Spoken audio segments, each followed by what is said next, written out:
Greetings, family. Welcome to Pan-Africanism Towards Nationhood, building a global Black business pipeline. Greetings, family. You're here tonight live with Bomani Tamba and Kala Genesis, and we are the kings of Pan-Africanism and nationhood. Bar none.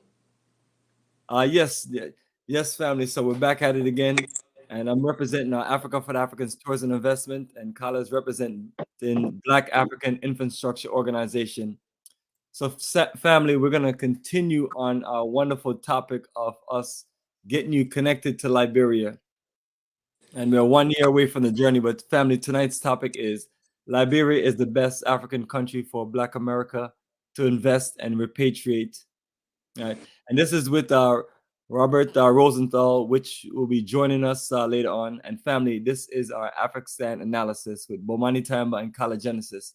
So, family, we always make sure we properly analyze everything before we hit you with it, because these are things that this movement is not for rookies. When we talk about building a movement from America to Africa, you have to have some years of experience in this. You have to come up organically and be clear about what we're doing. This is straight grassroots move, building to the next level. Our ancestors did the work 200 years ago and 100 years ago. 200 years ago for the Africans in the diaspora who built Liberia, and then the famous Marcus Garvey UNIA, Universal Negro Improvement Association organization, along with the Africans Communities League. So, family, our ancestors have set the tone for us to build on what we need to build on. So that's what we're connecting with. And Kala Genesis is a scholar and historian. He's going to break down, Liberia. And Kala is always breaking down, dispelling all of the negative and the incorrect information about Liberia, because this brother is a scholar in Liberia. Wrote an incredible novel, but also put work into connecting people and building relationships in Liberia. So, family, we're going to definitely get into that. What I want to share with you, and I will put up a post of the flyer of the book also. So, family, what I'm going to switch over to is share with you our connection right there. And that is us connecting you to Liberia. So we're going to use it artfully. We're going to, do these incredible organized tours. That's right up your alley as far as connecting you with all elements of what is important to you about connecting to Africa. So we're talking about repatriation, we're talking about business and investment conference, and we're talking about general roots and culture, and also us just revisiting what our ancestors built, connected with, and also connecting you to the original settlement in Providence Island. So we're going to go definitely all into that. We have an incredible itinerary and overview on our website, africafortheafricans.org. And definitely want you to just take your time, check it out. Once you get to the website, you'll see the links that say Liberia, March 2024. So once you click on it, family, it opens up, and then you can just view the overview, the itinerary, and you can just see all of the historical layouts that we have. So that's coming up in almost close to a year from now. That's March 29th. So we're trying to push out more information, and we're gonna have more interviews, and we're gonna keep on connecting you. That way, you're clear about what we're doing. And this is our featured tour that we have on our website.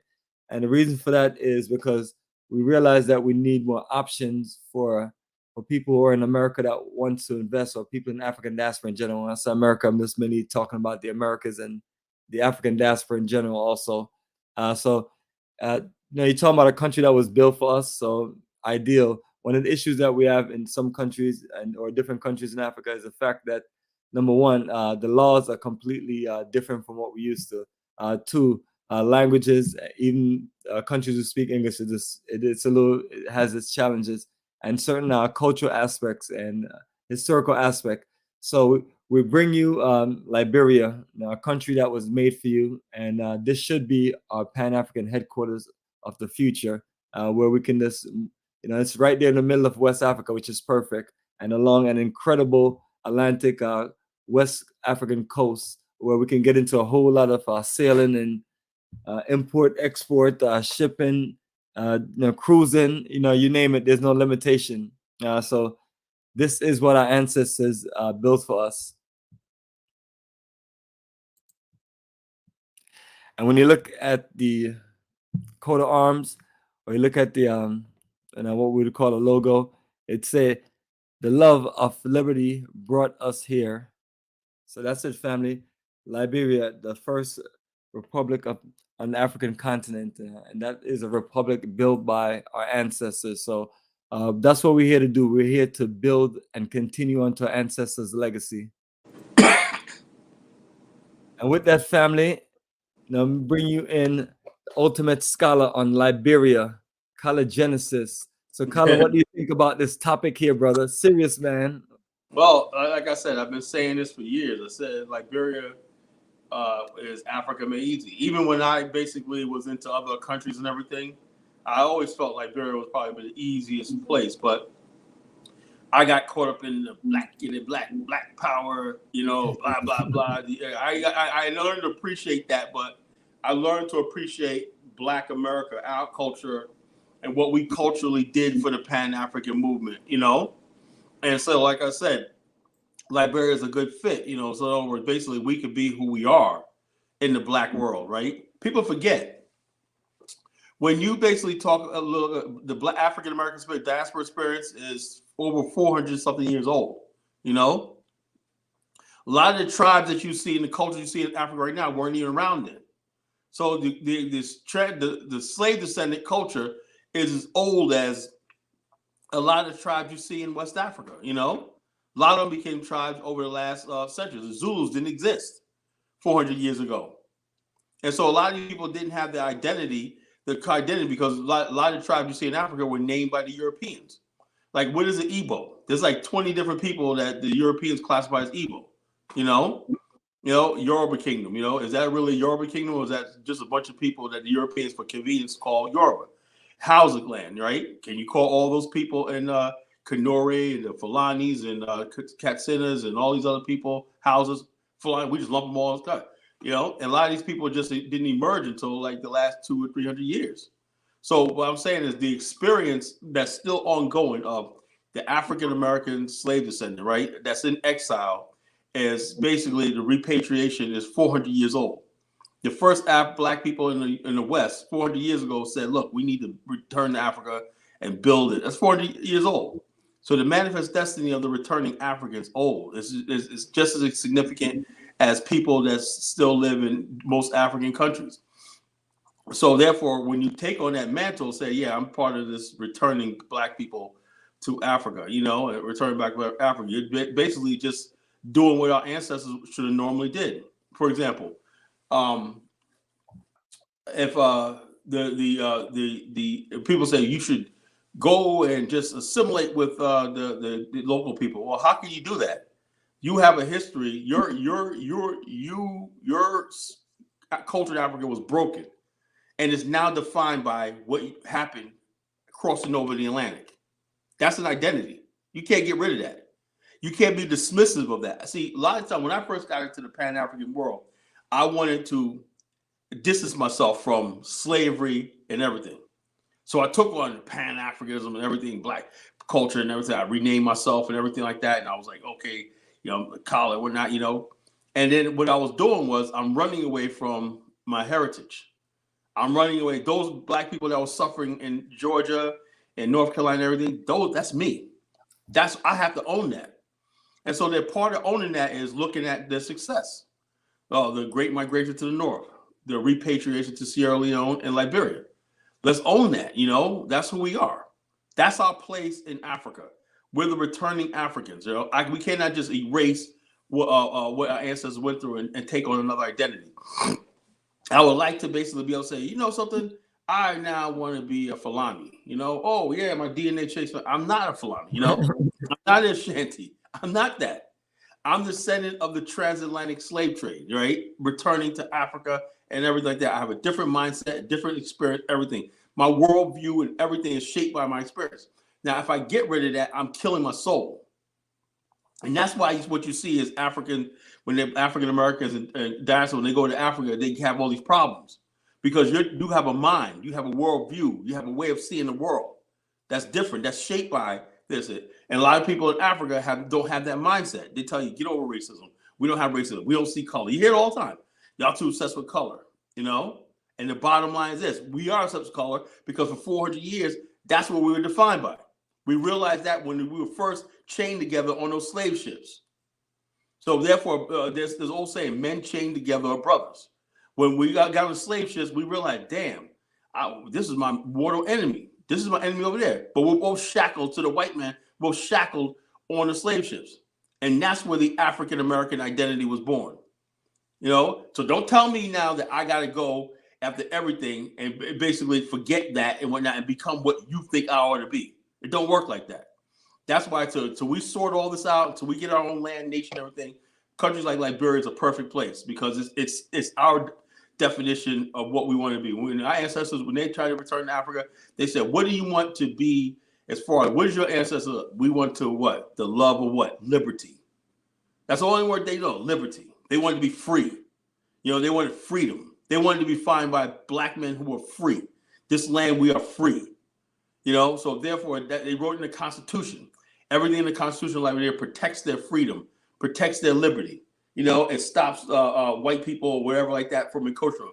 And that's why Liberia as a republic still stands to this day, because of what our ancestors really endured and what they really believed. If this was just some fluke, whatever, that, Liberia's like this, like they tried to be dismissive of, Liberia wouldn't have lasted.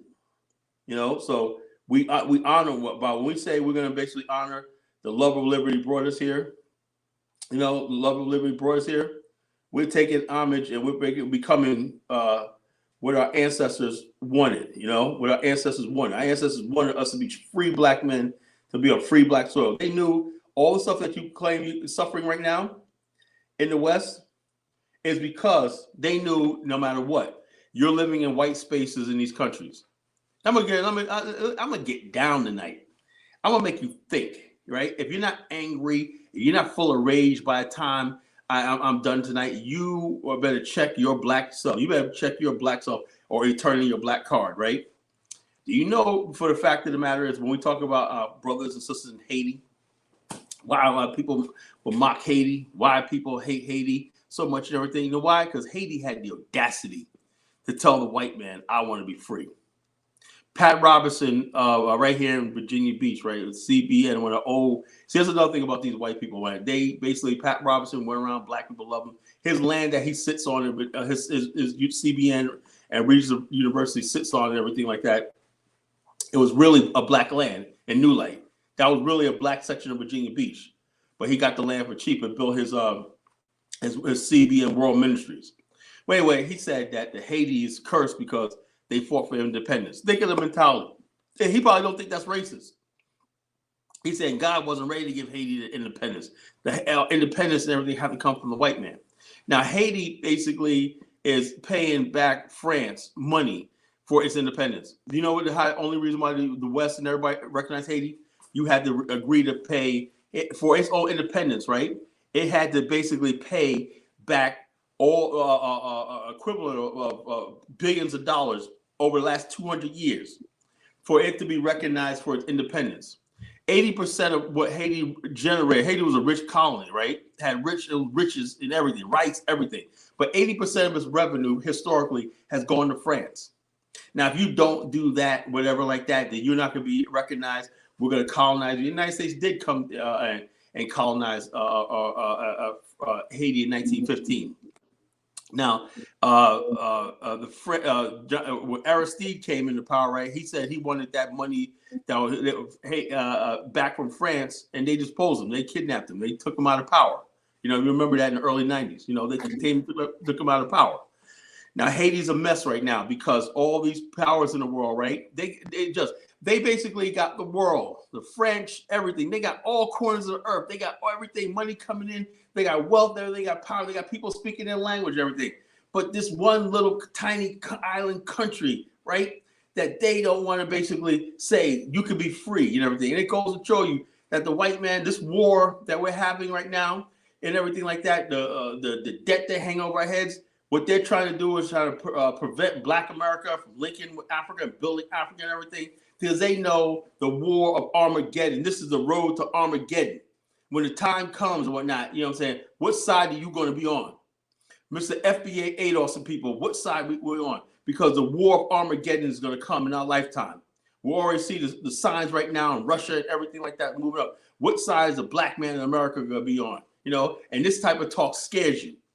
The fact of the matter, they got Haiti under sanction. They got Zimbabwe under sanction, right? They got cruel and unjust trade policies in Africa and everything. They're trying to push homosexuality, everything like that. They're trying to bend this so brutal. They want to bend the black man to what is crushing with his feet and everything. And the only chance the black race has is the African American. If the African American gets himself right and whatnot and sides with Africa, we're going to build Africa, we're going to take over the world. We're going to take over America and we're going to take over the whole freaking planet. Are you ready for that war? Or you just satisfied with little crumbs the white man throws you from the table, Mr. ADOS FBA people? We got a bigger struggle. Don't look down on our brothers in Haiti, what they don't have and everything like that. They held it down. They fought for their independence. You know what I'm saying? We identify with that. Those Haitian people down there suffering are our brothers. Don't worry about what some stupid Haitians say on TikTok and internet and everything like that. They're just hurting and pain. I understand that. You know, so I give my own people the benefit of the doubt. You know, just like I learned in dealing with Liberia, with all the lies I was told about Liberia, I learned to give my people the benefit of the doubt. And then when I do that and I start researching, I realize who is the devil and who wants to make me turn against my own people for their own personal gratification. America is the most wicked country the world has ever seen. America has a good propaganda thing to make it seem like America's so just, American exceptionalism, and all stuff like this. But when you line up America to Liberia, right, that little tiny country, Liberia was everything America said it was. It was a just country. It believed in liberty, you know, justice and equality, all the stuff like this, all the things. It was a true beacon of hope and humanity, you know, throughout its history. Never did anything to anybody else. But yet you got the CIA orchestrated a coup in 1980 because they bring their brutal tactics to our shores. And they act through conduits and vessels of race traders and Negropeans who always want to oppose everything we go to do. So we're serving notice on those people tonight. You know what I'm saying? You Negropeans and you race traders and whatnot that want to help the white man and prop up the system, your days are numbered. So that's my intro, brother. Well said, brother. Color Genesis. Yes, brother. Beautiful introduction, family. And what we're talking about, family, is Liberia. So we're just not talking about taking you to a tour to Liberia. We're talking about reconnecting you with Black excellence, reconnecting you to a vision of the future. You know, a lot of times these movements are built, and you know, it just doesn't get done in 1 or 2 generations or overnight. So you know, we see the need to reconnect back to our ancestral land. So that's what we do, family. We take you all over Africa. So when you look down to the bottom, you see a list of countries and my information, and that's what we do. We connect you to Africa, and beyond us connecting you, our goal is to build Black cooperative economics and get you more engaged in how we can put our financial resources together and build Black enterprises for our Black children, since we have the most and the youngest in the world. So family, we'll take you to Liberia, Egypt, Rwanda, Senegal, Gambia, Tanzania, South Africa, and Ghana. And all the schedule is well laid out on our website, africaforafricans.org. And this energy we've been building from 2006. And here we are, based on our experience in many different countries. We always see that Liberia is one of those options. So my good brother Kala, we've been talking over the last year, and this is what we came up with. This incredible itinerary to connect you with, with the aspects of luxury, but also just connecting you to the main points of the country itself. And looking forward to this, doing a lot of recordings and taking pictures and this documentation in general, and sharing that experience with you. So we feel like this is the best strategy to get more and more people open. Just like when we started going to countries like Ghana and Tanzania, then you just now we're basically trendsetters, and this is the trend that we're setting. Let's build Pan-African communities across Africa. So we already got our incredible Black Star Pan-African Community Project going on in Jahadzi, right there in Ghana, right there on the coast. And that is, options for, doing more things in the town, and we can make it more of an industrial business town. So these are the things that we can, put our energy together, and then we can compete with everyone else, and we can just create, as I mentioned, always more opportunities for our children, and get them access to more things, to where they can, compete in this world. So that's what we're doing, family. We are building that strong legacy, strong energy, and so part of how we're building this, family, is through this incredible tour energy.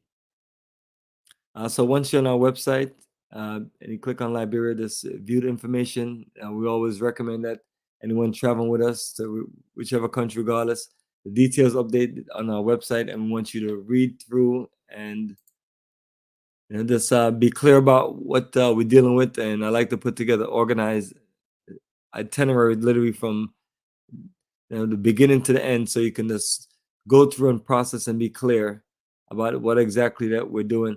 So on some of these previous journeys, or I should say calls, we just, we have gone through the Liberia schedule, we've gone through different schedules. So sometimes it's giving you an overview, but I always want to let you know that you can just always reach out to me, and I can just send you the emails, and we can also talk, especially if you're serious about taking these journeys. And once you're on the site, you'll see all other previous journeys that we've done to all the different countries. So that's what we're doing, family. We're building and expanding strong. So as we wait for Brother Khaled Genesis, you still up, brother, or you're taking a break? No, I'm up. I'm up. I know you were gonna set that up with the. Oh yeah, I was gonna let people know that, this. so I give you some little time to stuff like that. But I'm ready. Yep, yes, perfect. And what I'm gonna do is switch from this right here to put your book up, and want you to share with some of, I guess, share some of your experience when you first went to Liberia, and how you felt, and if it was all you dreamed up based on what our ancestors built, and And better. is the laws and the language similar to what we're dealing with? Yeah, it was better. It felt like you're in Africa and America at the same time. It felt like you're in Africa. Felt like you was in either Georgia, South Carolina, and Detroit at the same time. And at the same time, that's what it felt like. It felt like you were basically in, let's say, Zimbabwe or Zambia, someplace like that. Or Ghana. And in Detroit, you turn around. It's like driving around.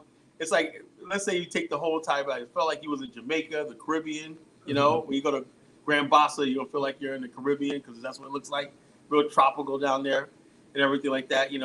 And then when you go into the interior, up to the St. Paul River, you're gonna feel like you're in the rural South. You're gonna really feel like you're in the rural South. You're like, damn, man. But it's like, did I go into 1975 when I was a little kid? When I'm like 5 or 6 years old, and I'm driving through the back the country road. We're going to the country, So in North Carolina, we had so many dirt roads and stuff like that with country folks and everything like that. Yeah, Kim folk. Yeah, how you doing? It just felt like I was just at home, so much when I did there. And like I said, the people there understand you. When you say you're Black from America, it's like they know your story. They know your story. They know why you're there. They'll say, yeah, why you want Liberia? Well, not, yeah, man, you're home now. They know your story. There's no burden. They're not gonna tell you, oh, you gotta do this and do that, everything. They understand your burden. They lighten that burden for you, and you feel relaxed. It's like, Dad, the first time in my life, I felt like I was at home. And I hate saying that, because I have many good memories in my family and everything like that. But like I said, when I went to Liberia, I really felt, Lord, I felt like I was at home. I didn't have to apologize for being Black. For a time you forgot you were Black. You're in a country where you're just around people who look like you. So it was a great experience, everything. And the reason why we're talking about this tonight is because, a lot of our people who are going to the continent, they think, if you're in America, you're going through trials and tribulations, right? Man, trial and tribulation. What the hell do you got to go through trials and tribulations if you're going home to the motherland? So therefore, I think, Liberia is like the place where you can go and feel like you're at home. It's an entryway into Africa. You know, it's like an entryway into Africa. You feel like, okay, y'all, because the reality of 400 years of the culture, because people in Liberia understand Black America. They understand a lot of them are descendants of the transatlantic slave trade themselves. Not just people coming from America, but people coming from the Caribbean and other parts of Africa.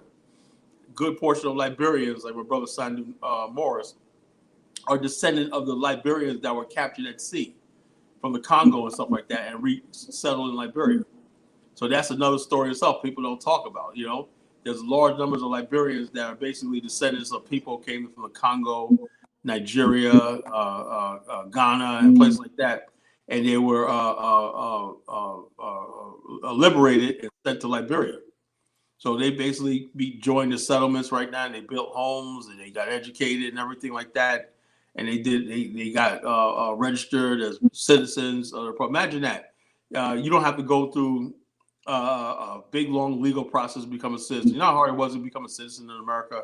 You know, Ellis Island, if you're lucky to get on the boat. But these people got first citizenship just by being captured on a slave ship. But next thing you know, you're made a citizen of the Commonwealth and eventually the Republic, you know? So that's a proud history, a legacy that Liberia boasts. You know, no other country on the coast of Africa except for Sierra Leone can boast that we gave sanctuary to captured Africans. Because if you basically were captured and sent to like Fernando Po, or which is now Bioko in up Nigeria, there's a good chance that you could be recaptured and sent back into slavery. Matter of fact, there was so many slaves coming out of the brighter Biafra, you know, and that region right there that the British couldn't have. They would find whole packs of slave ships and whatnot, just gutted, abandoned slave ships. Sometimes when they were the slave catcher would abandon the ship and whatnot and just go to another. They would always have another ship on thing in case the British comes and or a slave squadron comes. They would leave that ship and just basically like that because they say no evidence. Oh, that wasn't our ship. That wasn't our ship. That wasn't our ship. And you will see whole packs of loads of Africans packed to the bottom of the slave ship and everything. Slavery was the most humiliating and degrading incident. And when you talk to most Africans in Africa, they know nothing about this. The Nigerian government, right, got rid of all the reference to slavery to save the British, right? The Nigerian education system deals nothing about slavery. There's nothing on slavery, completely erased. That's why Nigerians talk the way they do. They're not taught about the transatlantic slave trade. They talk like, oh, those people that we didn't want and everything. They don't have any sense of the fellow Black humanity or fellow humanity that was taken above. There's like, oh, if you're just lucky enough to be a slave, well, you're a slave, we're a slave. So that's the mentality you're dealing with when you go to a country like Nigeria. They have no empathy about slave trade. Now, some people over the years try to, in vain, talk about the slavery and stuff like that. Former President Babangida, met with African American leaders, civil rights leaders, and we had Fela Kuti, stuff like that. But on the whole, right, the what you see in Nigeria is the people that didn't care about Africa, didn't care about their ancestors that went to slavery or not. They're the ones that's running Nigeria right now. That group of people are running Nigeria now. Don't be put off by their nice, fancy gear and their fancy robes, and that doesn't mean nothing. That means nothing. All that is vanity. A fancy robe and all these titles and all this stupid stuff like that they have means absolutely nothing. If they cannot basically recognize that the people that came by the millions of the horrors of the transatlantic slave trade, and also that who did it to them, was the same people they pledge allegiance to, the British Crown. Okay. So therefore, that's where the conflict of interest rolls in. Liberia has no allegiance to any foreign power, not the United States and not the European powers. Liberia is the only country that was basically declared independence, and it got recognition from the very powers that basically hated it. Right? The reason why Nigeria first got recognition from this old legend, right? Princess Victoria. J.J. Roberts for evidently some say that she had African ancestry in her, so she was partial to the slave trade. Remember, there was a whole thing in the scandal in the UK, in England, where this person that was mixed race woman that was like that was an aristocrat in the royal family, and her father was part Ashanti, whatever like that, you know. And this bloodline, right, that was very influential in the abolition movement in England. So therefore, these people had power for the one time in history to basically say, you know, slavery was evil and everything, and they were the ones behind the abolition of slavery, and also the British Navy patrolling the coast of Africa to end the slave trade. Now, in that process, Joseph Jacob Roberts goes to England and gets recognition from the Queen of England, and she gave him a scooter and a couple of gunboats to combat the slave trade. That was a major power shift. That said a European power was going to back this black country in Africa for their independence. That right there is what made Liberia a republic, because the United States didn't recognize Liberia until like almost like 15 years later. Seeing that the Great Britain recognized Liberia's independence and everything, next came Spain, Portugal, France, and all Denmark, and all these countries recognized Liberia's republic thing, because a lot of anti-abolitionist people in Europe said this could be a model country for a thing. So in other words, basically they were telling you, look, man, the black man, if you want to be respected in the world, you have to be you have to have an independent soil. You have to have an independent state. Now, at the same time, there were people in Europe who was conniving to take African territory from them, you know. And in 1884, they met in Berlin, Germany, to finalize claims to territory that they were basically exploring. Now, people don't understand this is history, and I have a theory about this, right? I have not proved this yet, right? But I have a theory about why there was this rush to claim Africa. Why? What was this rush to claim Africa for? You know, it's because they feared the manifest destiny of the black people in the West returning to Africa, right, and reclaiming it, right? There was already the Liberian, there was people like George Washington Williams and Benjamin Anderson that were explorers going to the continent. There was also African Americans that were going to places like South Africa. So they figured that if the black man become racialized and radicalized, that'd be a threat to their existence. So what they did was, with the exception of Ethiopia and Liberia, they laid claims to the land, right? Just claims were, right? So they say, okay, these powers will recognize this is yours. They carved Africa up like a cake. This is your piece. This is your piece. And what was left out of that was Liberia and Ethiopia. Okay, Liberia and Ethiopia was left out of that because they figured that Liberia was basically an extension of the United States. So basically, that's what gave Liberia cover at the time. So it went from England giving Liberia cover to the United States, and the United States did play a role in protecting Liberian sovereignty because the black people in America and the Liberians and everything like that were in D.C. and everything like that. So the United States said, secretaries of state said, we don't control Liberia, but we have an interest in this project. Now, this tells me that the United States, because we had World War I, World War II, and everything, the United States was hinting that as far as like the Negro question, there was always thing. I would suggest you get this book that's on. You can get it. You can order it on Amazon. And everything, called Black Scare. Okay, it was. I read the book back in 1988. That book changed my life. It showed me everything about America's Black Scare. It was about the Southern antebellum reaction to Reconstruction, and it basically was a pull no punches. The book was so terrifying, right? I used to have nightmares over this thing, right? How deep the racism and anti-miscegenation laws, most legislation sessions in America, right, dealt with trying to keep white and black people from mingling. And what we call it in Strom Thurmond, he stormed out of the Democratic Convention. Why? Miscegenation. That's America was obsessed with not what's going on in the world, but with this idea of miscegenation.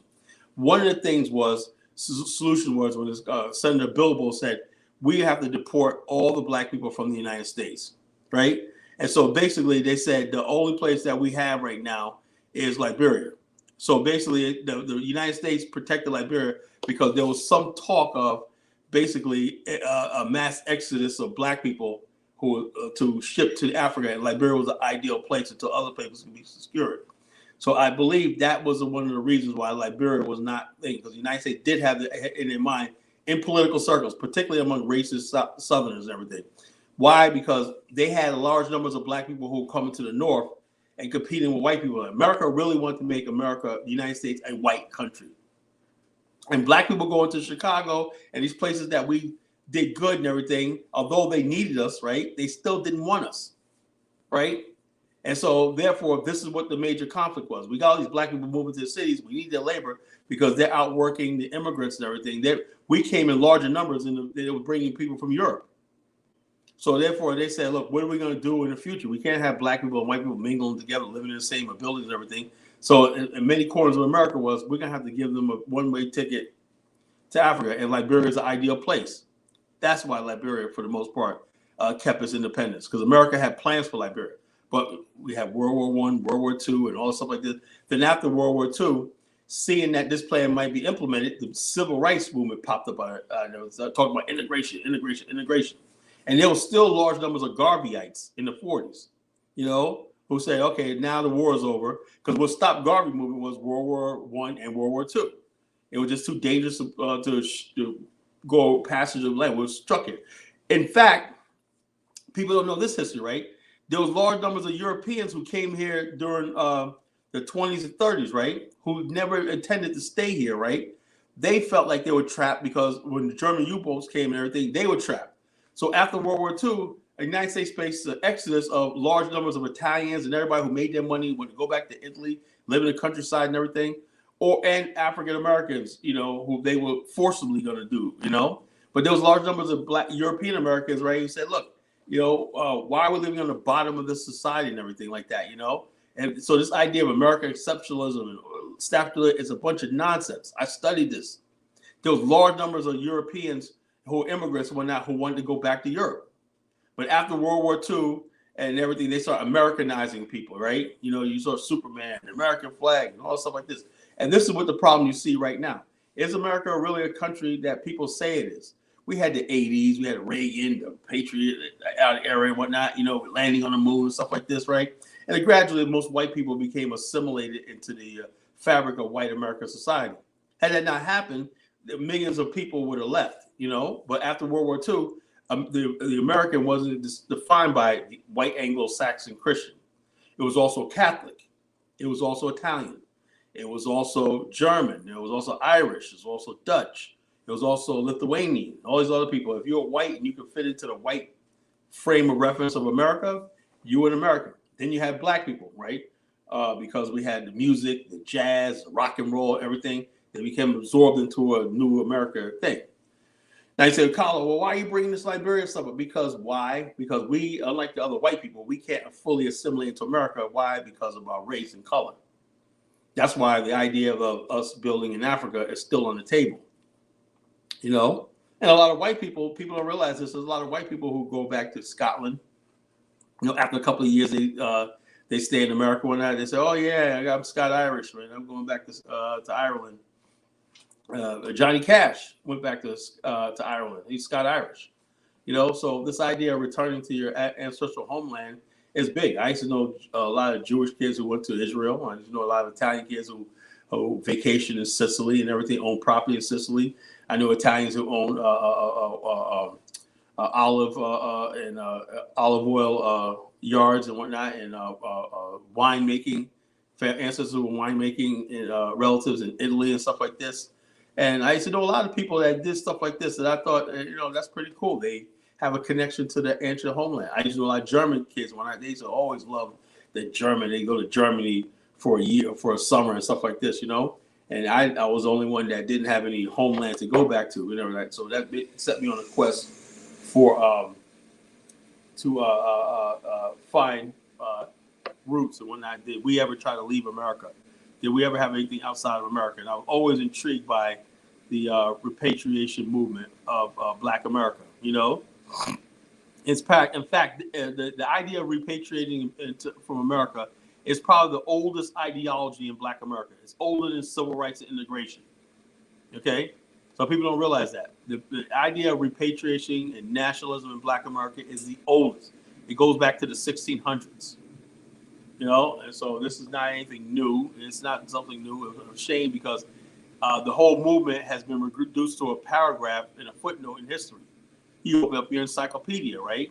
They give the NAACP 3 or 4 pages. Oh, the NAACP. Most black people didn't give a shit about integration, you know. But the Garvey movement is reduced to a paragraph. You know, this guy came along, but he tricked black people into a thing. He caused tension between light-skinned and dark-skinned Negroes. And finally, black people had enough, and he was deported. End of story. No, I'm sorry, that's not the end of the story. You know, they look, you go into any encyclopedia. You got encyclopedia house or not, pull up Marcus Garvey. He's got a little inch paragraph like this. The greatest mass movement in history. You know, it was one of the largest mass movements in world history, right? It was reduced to a paragraph and a footnote. But the civil rights movement is giving all this glowing history and stuff like this. Why do you think that? Because they are tipping the scale. They're putting their finger on the scale, you know, to tip it a certain way. So this is what we're talking about. This is what we're talking about tonight. So let's see if this room goes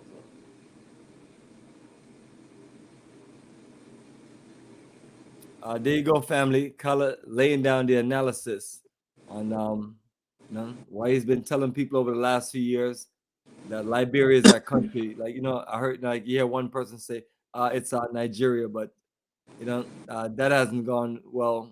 It's like who said? Somebody said it's Nigeria. Yes, your who buddy, said that? One of your buddies. who said that, man? Who knows? Who said that? Remember the movie Full Metal Jacket? You know, the Pilgrim. Who said that? Who's the common twinkle toe that said that? Remember that? You. Oh, you love the military movies, right? Private Joker. You're a private joker. You're cool. I'll let you fuck my sister. Punch him in the stomach. Private Joker. You know. Who said that? They used to make some wild movies back then, right? So, yeah, we got movies back. They don't make movies like that no more, you know. Private, tell the black guys, Private Snowball. Private Snowball, you're fired, you know. And they don't fried chicken and watermelon here, you know. Man. You're getting on everybody, bro. You know, this is my rifle. This is my gun, you know. You will not get no pussy. This is the only pussy you ever gonna get. Oh man, that shit was good, man. You know, this is for fighting and this is for fun. 1, 2, 3, 4. United States Marine Corps. Yeah, like I said, my brother David Hitt, we're gonna have on here is Marine, badass Marine. You know, simplify. You know, that's a nation building motherfucker, man. You know, that's a nation building motherfucker. Hardcore U.S. Marines. We need brothers like that, man. I need some stuff. I'm sick and tired of dealing with sissies, man. The Pan-African movement is filled with nothing but sissies, man. I swear to God. Where the men at, man? You know? Where the men got it's unfortunate, you know, it's unfortunate we gotta, you know, do the late night shift, Color, you know, so we can just, you know, talk some strength and energy, because yeah, we're obviously out there working and folks playing around with things. But I got a funny comment for you, man. These people are funny in the chat, yo. Like, look at this one right here. Yeah. Irie, why are Africans buying fake nursing degrees? We already talked about that. This person thinks ADOS invented country, rock, hip hop, gospel, so and what? more. What, do you want a medal on your head? I wish this person would show their face, man. Yeah, you know, buying fake nerd. I don't know, why is this person so obsessed with us? It's like every time we do a show, this person's all in the chat. Yeah, they're all good for comedy, you know. It gives me comedy, you know. But yeah, man. So like I said, we already know about that stuff like that. There's bad Nigerians, right? But we know most Nigerians on the ground are good people, you know, good brothers and sisters and everything. They just don't know everything. I'm not gonna judge them by the bad apples I see in their community, you know. I wish to God that they would the same thing with Black America, right? When they get on thing. I was told to stay away from Black America. First of all, that's just so uncivilized to say something like that. You know? I mean, I say, well, what are your parents? My parents never told me to hate anybody. They didn't tell me to hate Black people. They didn't definitely tell white people. So definitely they didn't tell me to hate other Africans, you know? So why is it that you people have this idea that your parents saying your parents is in some friggin' shithole in friggin' Nigeria or Lagos where living in a slum talking about stay away from those Black Americans. You think Black people lose and sleep over that? You know, so I think a lot of time I think they're lying. They just want to project superiority. I was told to stay away from you. You know, that's superior. That's superiority. When like I said, I used to know white people used to do that. I was told not to hang around black people, right? Then all of a sudden you meet the same white person's parents and whatnot. Hey man, how you doing? You know, I said, Jeff, man, your mom don't seem. Oh man, she just. I said you would make it seem like your mom's racist and everything like that, right? And the mother's cool as hell and whatnot. You know, I said, well, Jeff said it. He go, oh, don't listen to anything he says. You know, he got all these fantasies. And said a lot of times they big up because if you're on the playground, right, and you're shooting all the good basketballs, the girls are looking at you and everything like that, and he's saying, I'm white, I should be on center of attention, right? I'm whatever, I should be better, right? So he can't do nothing about in the normal socialization thing, right? So they always turn to their parents. My parents said this and whatnot. And a lot of times they're lying. You know, a lot of times they're lying. Parents never told them that, right? But they want to feel like they're your superior, like they're doing you a favor by being in your presence. You know, so a lot of Africans and immigrants picked up on that too. If I just say my parents said, I can't say that. So they're gonna like, oh, like this, you know, they're like, yo, if they say stay away from black people, why are you going to a historically black university? Yeah, I don't understand. Why do you go to black clubs? You know, why you listen to music? Why you hanging around where areas where black people at? Why you make sure you bring your black ass to areas where you know there's large numbers of black people? Because you know what those white people will think of you. You know what I'm saying? Yeah, they don't want to hear you. Like all they see is you're black when they don't want you near their women. You know, if you understand the miscegenation, once you understand the miscegenation and the thing, what they still think to this day about you mixing with them or getting with their women or whatnot, you understand. Okay, Sidney Poitier understood, right? When Sidney Poitier got to America, he's like, he came from the Bahamas. He didn't understand racism and everything, but he got an education real quick. Wow. You know, he said, yo, you know something? I got to hang around these people, you know? He wanted to go into the nice cafes where the white people sitting at and everything, but he understood, you know, I got to hang around black people. Why do you think back in the days, most black immigrants went to Harlem? They understood. See, a lot of people coming in now, they have this idea that America is a nice, safe country that they can go any place they want to, but they're not stupid. You don't see, except for a situation where they send African immigrants to like places like Maine and stuff like that for whatever reason, right? Most people who come here voluntarily, right, not through a refugee program, they go to areas, cities where there's large numbers of black people.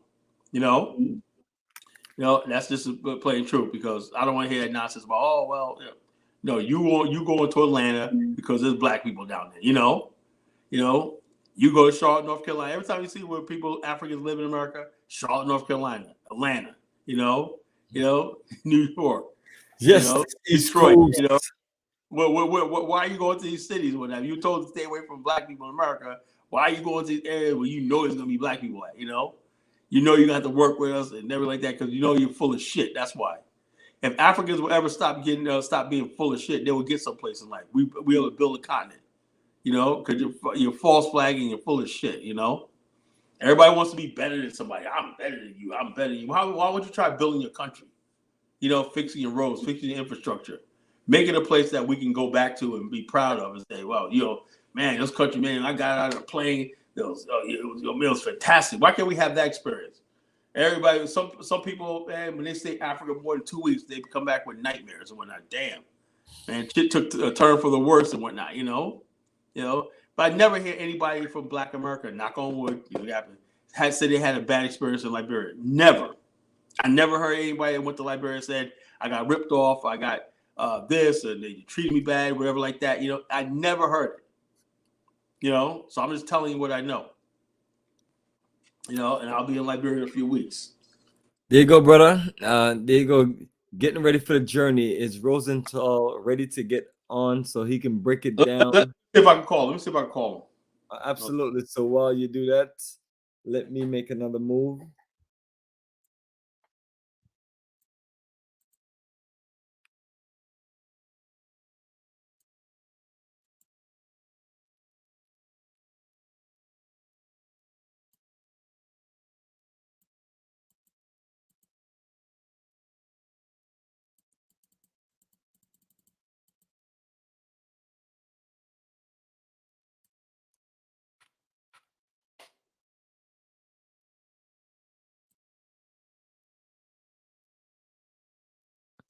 So, family, we are looking to connect our special guest, Robert Rosenthal, and he's going to break down the information based on his research and travels to Africa in reference to Liberia. So I want to link you with a direct expert, and as we push our Liberia series, because it's one of those countries where sometimes we just look over. So happy to have a chance to add it to the schedule and bring me and my crew and connect our members to another tropical paradise with great opportunities.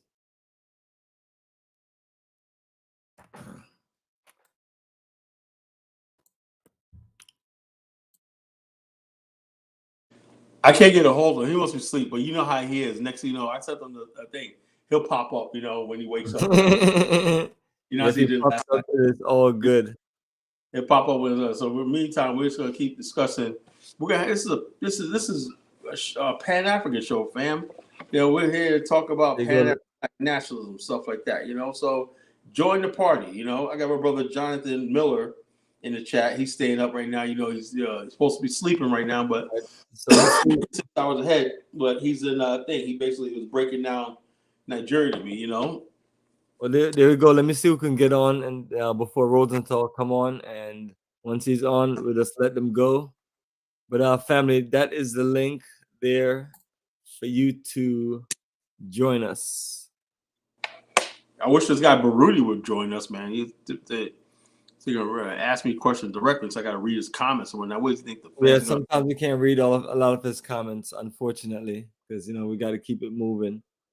But there you go, family. You're live with Bomani and College Genesis.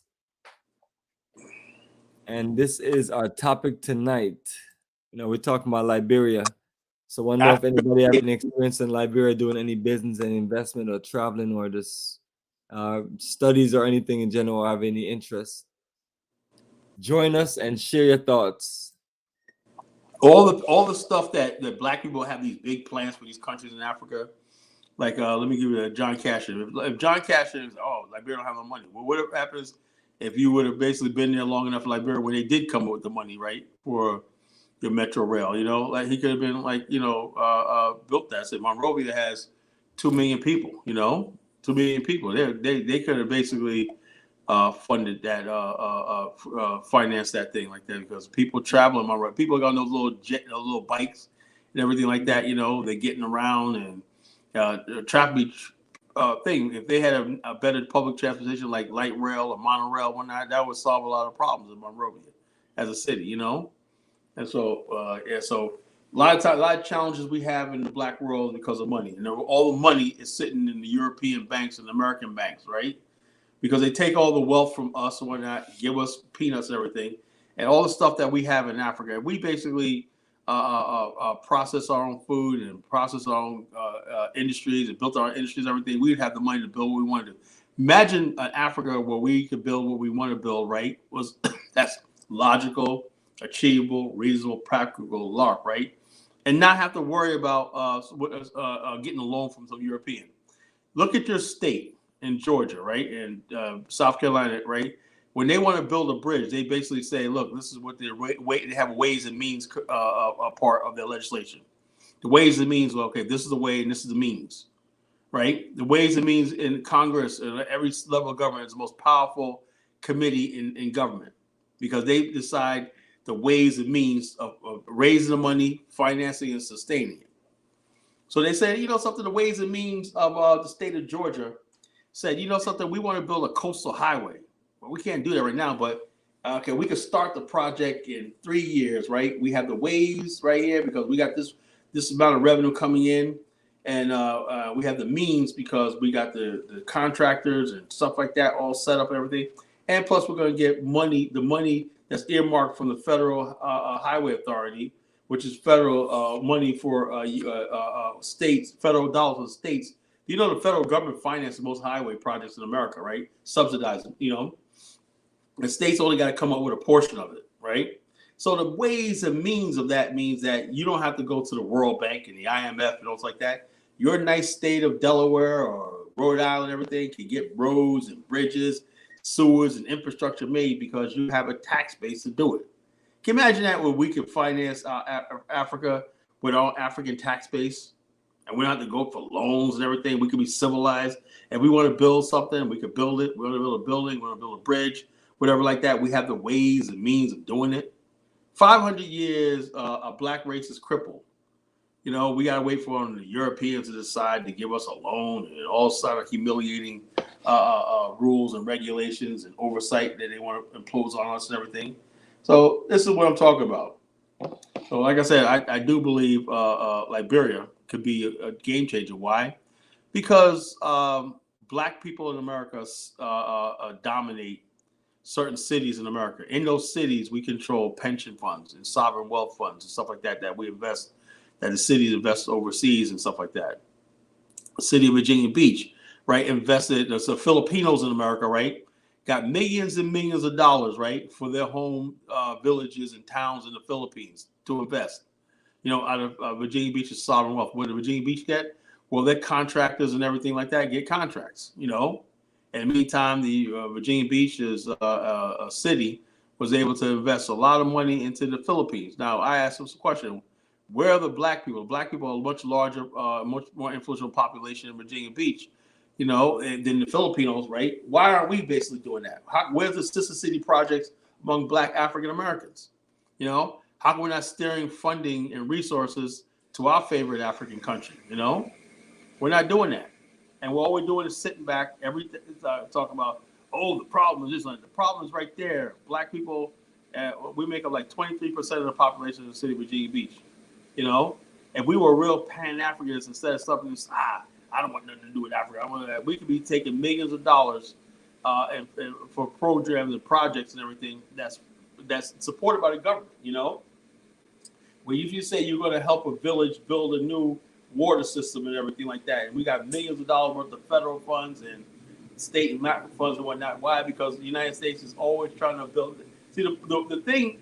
But I said earlier, America is a wicked country. Okay, let me take that back, right? We allow the most wicked part of America to exist because we're not doing the things that are on the books that can make America a good country and redeem itself to Africa. We're not doing that. We're not doing our part. We're letting the worst elements of America rule America, whether it's the left wing, the right wing, everything. So therefore, everything America does because the people, the politicians, everything, we allow to get in power. So we can't keep blaming America for all the wicked it does. We have to take some responsibility. You got Joe Biden. America does absolutely nothing compared to China. America losing its influence in Africa to China, only because America really doesn't want anything to do with the black continent of Africa. Doesn't want anything to do with it. And the black people in America, right? We have never pushed America saying, if you want our votes and everything like that, this is what we need. First rule number one is pull those sanctions off of Zimbabwe. You know, give Haiti, withdraw from that thing with France. That was an excellent time to do that, was during the Iraq invasion, right? When France, whenever everybody, this anti-French movement came along and everybody was saying, screw France and everything, that was a perfect time for black people to say, yes, screw France. Let's take those sanctions and stuff like that off of Haiti to spite France. That would have been a perfect time. But where was the so-called black movement, the Pan-African movement for that? Never. No place. Where's black people talking about removing those sanctions against Zimbabwe, you know? You know, where was those black people talking about moving those sanctions in Zimbabwe? No place. When people, Joe Biden talking about, I want to basically be a friend to Africa. Okay, tell the U.S. Senate. The U.S. Senate has the power to lift those sanctions against Zimbabwe. If you don't, guess what? We're going with China. Raphael Warnock is a key vote, tie-breaking vote. We got this guy Fetterman who's out of office right here because he's sick. The guy was crazy. He should have been elected anyway. But he hasn't been seen in weeks. We don't know if he's alive. So the Senate in America is very, very tight. You could call a vote and say, okay, whatever Senate legislates up there, you can say, hey, look, I'm going to withhold my vote until you put a provision lifting the sanctions on Zimbabwe. Is anybody in the Pan-African world circles besides myself saying stuff like this? No.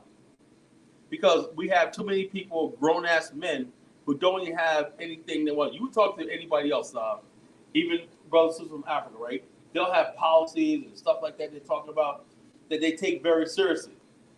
Only the black man in America, he doesn't care about anything in the world because he's too comfortable in America. What is black man in America? What do you think? Back in the days, we used to have people that said, look, free South Africa, end apartheid. That was our rallying cry. And we rock with that. But right now, what do black people in America care about? Nothing. Oh, I want some reparations. I want some reparations, you know? Reparations has been a big impediment to any sort of real growth. People don't care about anything outside of their immediate community and stuff like that, you know? So therefore, at reparations, I don't support it because all it is a sidetrack, you know, a sidetrack to real progress and real stuff, you know? Ooh, Kala, you done it now, brother. He said the magical words, man. Reparations. Did you just say that you don't support reparations? No, I don't, because I when we get our own perfect. nation, Just want to make sure that we get a confirmation. when we have our own nation state like Israel, Jews got a nation state, you know, and that nation state benefited from reparations. You don't give a people a check out of goodness of heart. You got to make it clear. Look, we're trying to return to Africa. We're trying to build Africa and everything. And in the process of us building our territories in Africa, the United States has a duty to support us. Malcolm X said that. But just sitting in America doing nothing and whatnot with reparation money, you know, so you can go spend it right back with them. No, I'm dead set against that, man. I'll be the first one saying, hell no, don't give me niggas shit, you know? You know? Can you imagine? You remember that the episode of The Honeymooners, right? Where Ralph thought he had all the $40 million, right? And also Ed Norton was like, yeah, 25% goes to the shareholders, right? And Al says, Ralph, well, you remember 20% of that goes to Ed, right? He goes, now look, you think what happens if Ed gets some money? Next thing you know, he's not gonna quit his job at the sewer. He's gonna do all this and everything, and then he's gonna. Next thing you know, him and Tracy, whoever his wife's gonna be fighting. He's gonna leave her and everything. If you think I'm gonna do something like that to Ed Norton, you are crazy. That's all about Negroes in America, right? You think I'm gonna do that to Negroes in America? Next thing you know, you're buying cars and buying this and buying that and whatnot, you know, everything like that. You are crazy, you know. You are crazy. You are crazy. Yeah, you are crazy, you know. So we're just waiting on Mr. Rosenthal and everything like that, you know.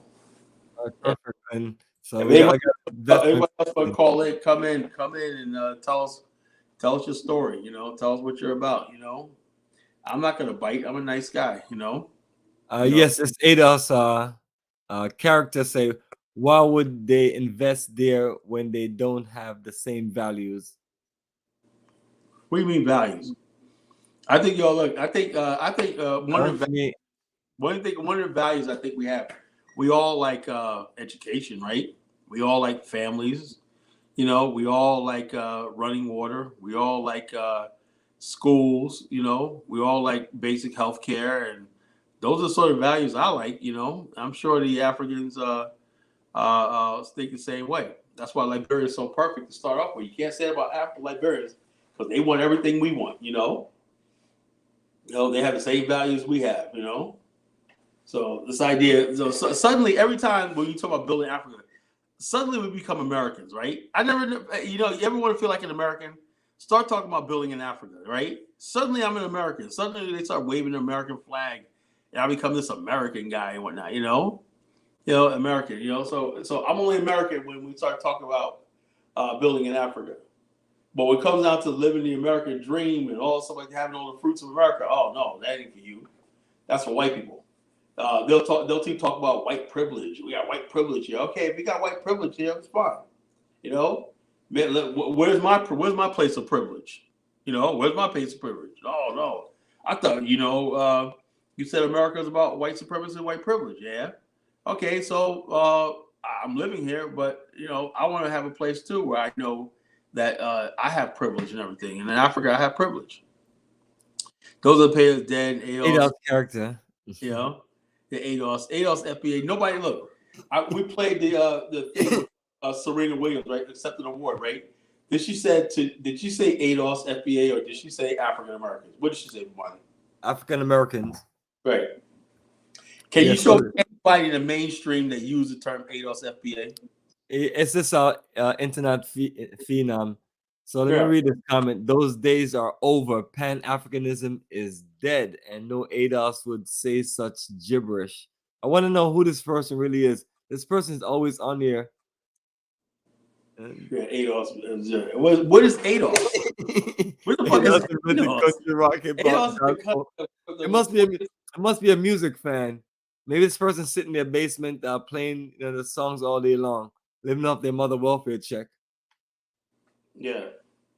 Yeah, what you call ADOS. What is ADOS, right? American descendants, it's American descendants of Satan. That's what it is, American descendants of Satan, If you're a satanic person, you're an evil person, you're an evil person, right? What is ADOS? That's ADOS, the evil people, right? Repeat that definition. The American descendants of Satan,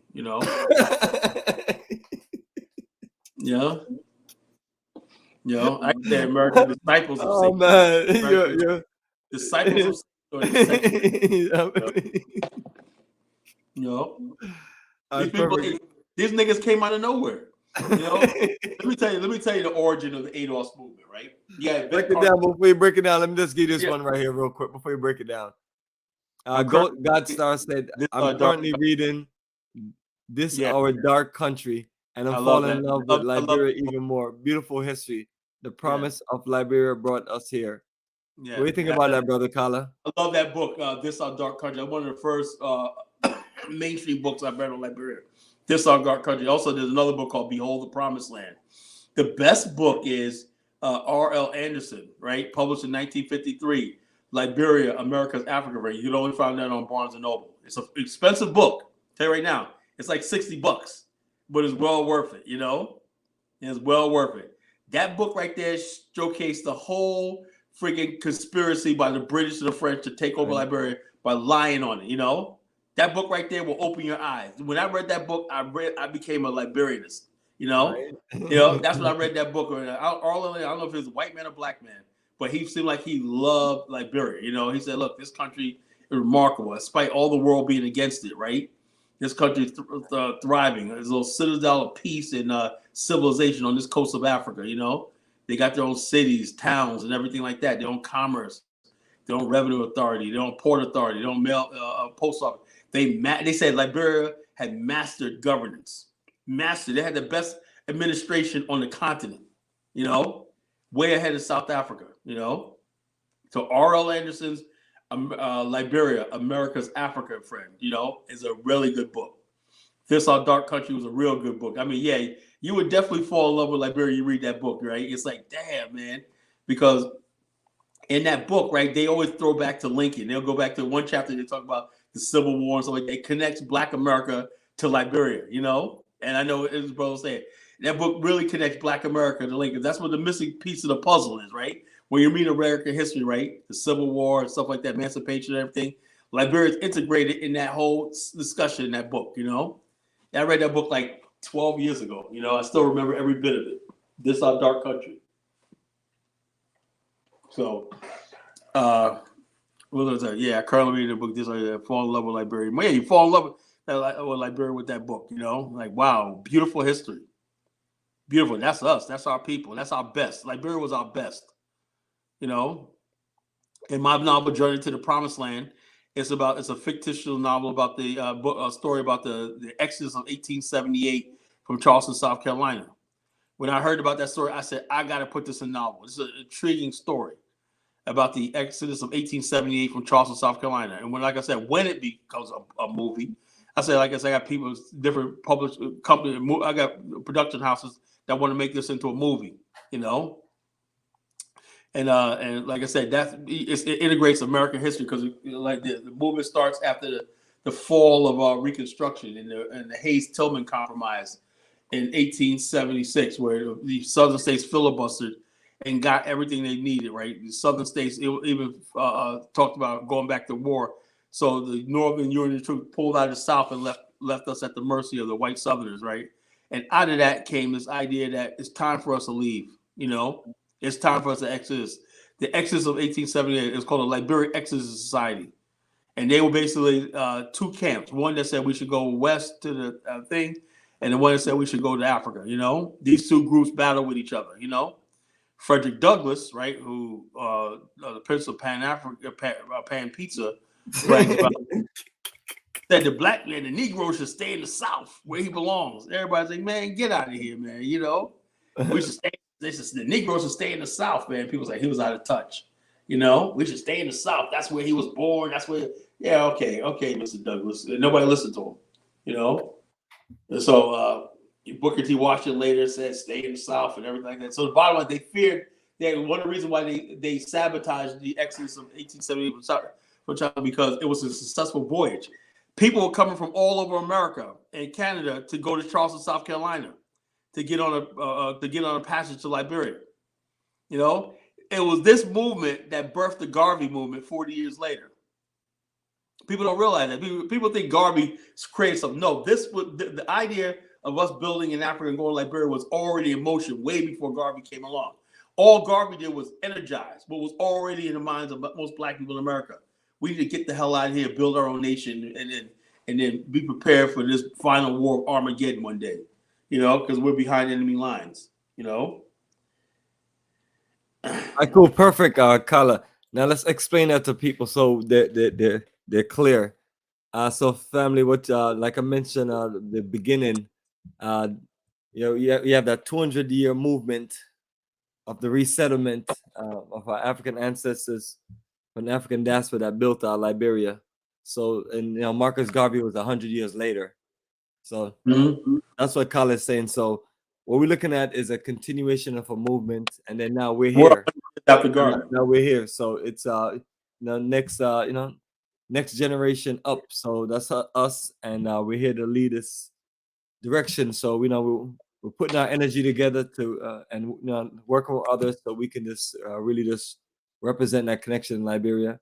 We're working on our project in different places, but this is something that we just want to just connect with people to make sure that, especially all of the disgruntled investors that ran out of Ghana, Tanzania, South Africa, the Gambia, just naming a few countries that are popular with repatriation. And just sorry to hear whatever bad things happen. Want to just create and share another option, and that's what me and Kyle have been talking about, because that's when people make their mind up, they want to make it to Africa.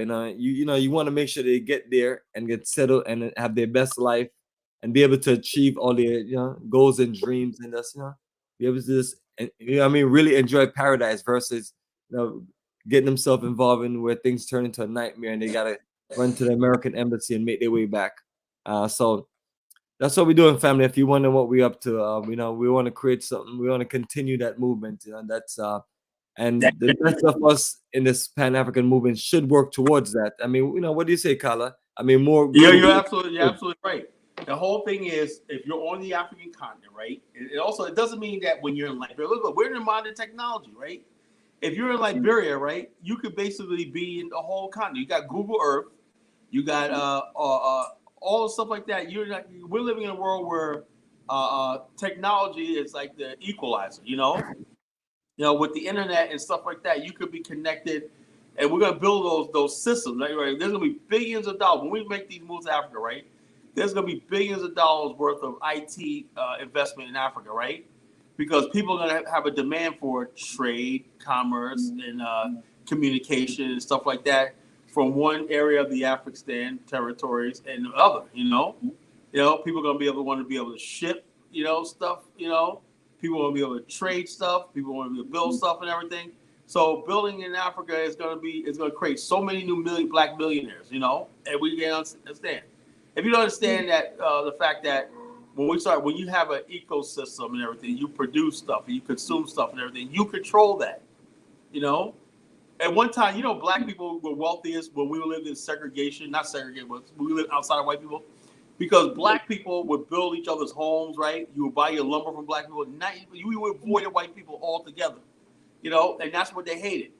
they wanted to segregate us, right? But look what happened. We built Black Wall Street, you know, we built Wilmington, we built all these places because Black people were fellowshipping among each other, you know, were fellowshipping among each other. And so they had control over whatever, you know, and we were so another one of the things people talk about when people make fun of, right? Is a lot. You know how many Black people got rich in the watermelon industry? Watermelon was Black people was like gold. Black people would do watermelon and harvest it and ship it to different markets and everything like that. And people got rich. There was so much money, and Black people doing their own commerce and everything among each other. We didn't need white people. That's always been the thing where Black people feel like if we had our own place where we could do our own business and everything, we don't need white people. So this idea that we need white people and white people got to rescue us and all this kind of stuff like that is nonsense, you know. And so people thought that if we went to Liberia, and then also when the African Americans and Caribbeans went to Liberia, they thrived. This one guy that went there, in the book, there was a book called the African Repository. He said he became the governor of the cotton mill in Liberia, right? And he said he was making more money than the governor of South Carolina. He said he had his own cotton fields, right? And the mill where people sold their cotton to, right? And they would have buyers in Monrovia, you know, Liberian buyers in Monrovia who would ship this cotton all over the world. And so he said, man, he goes, I built a house, you know, and I got this. They made me the governor of the mill and everything. I manage the mill. I make sure payments are processed and everything. Banknotes are received. He said, man, this is the best place for the Negro, you know?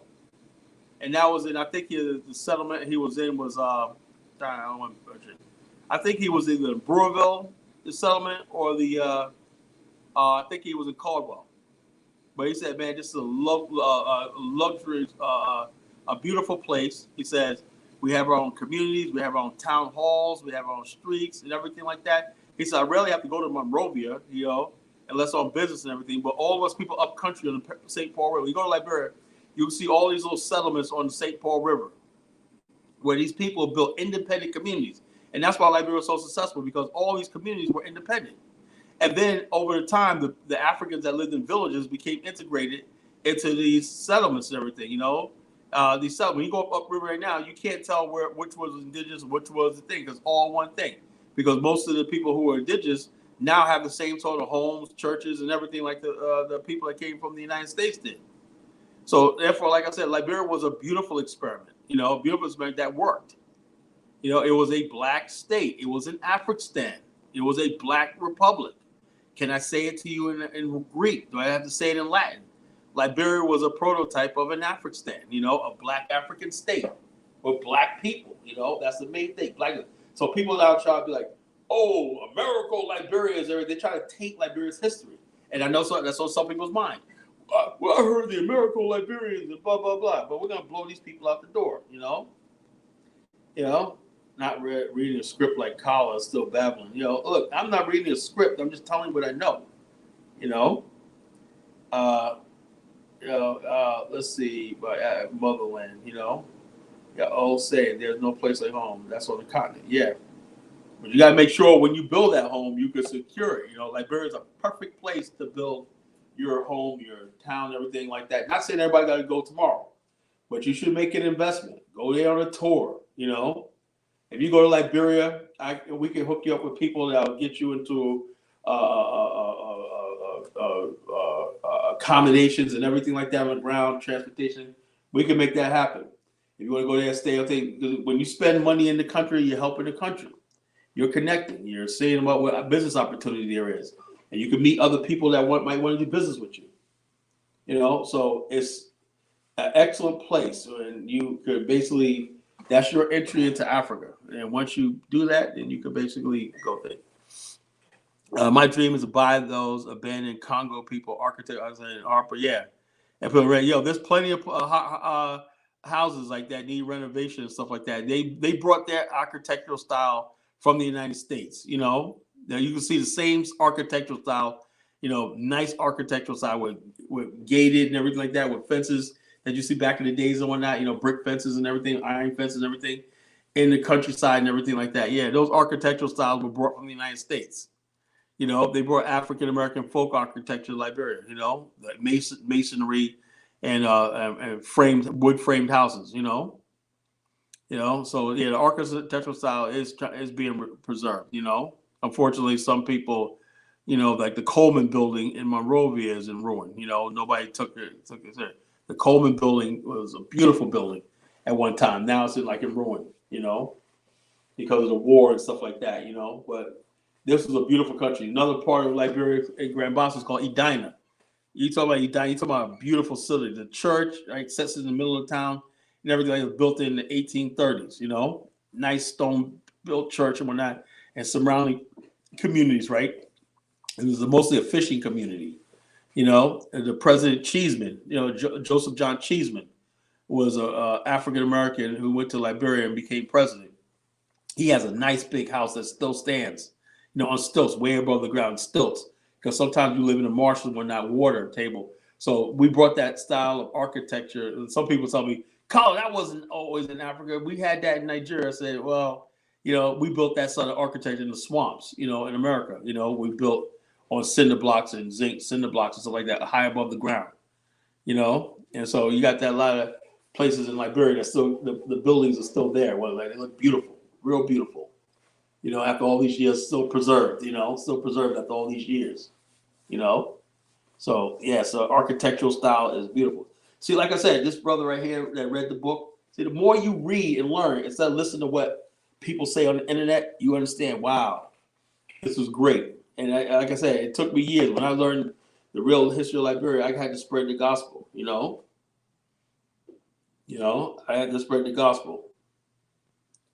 You know, so I had to spread the gospel about what a great country this was and what our ancestors did. And also, if you're a Black African American, right, don't ever feel ashamed of being proud of what your ancestors. We have this thing in Black America, right, where we feel we got to share everything, our achievements with everybody else. And, oh, you're bragging, whatever like that, you know.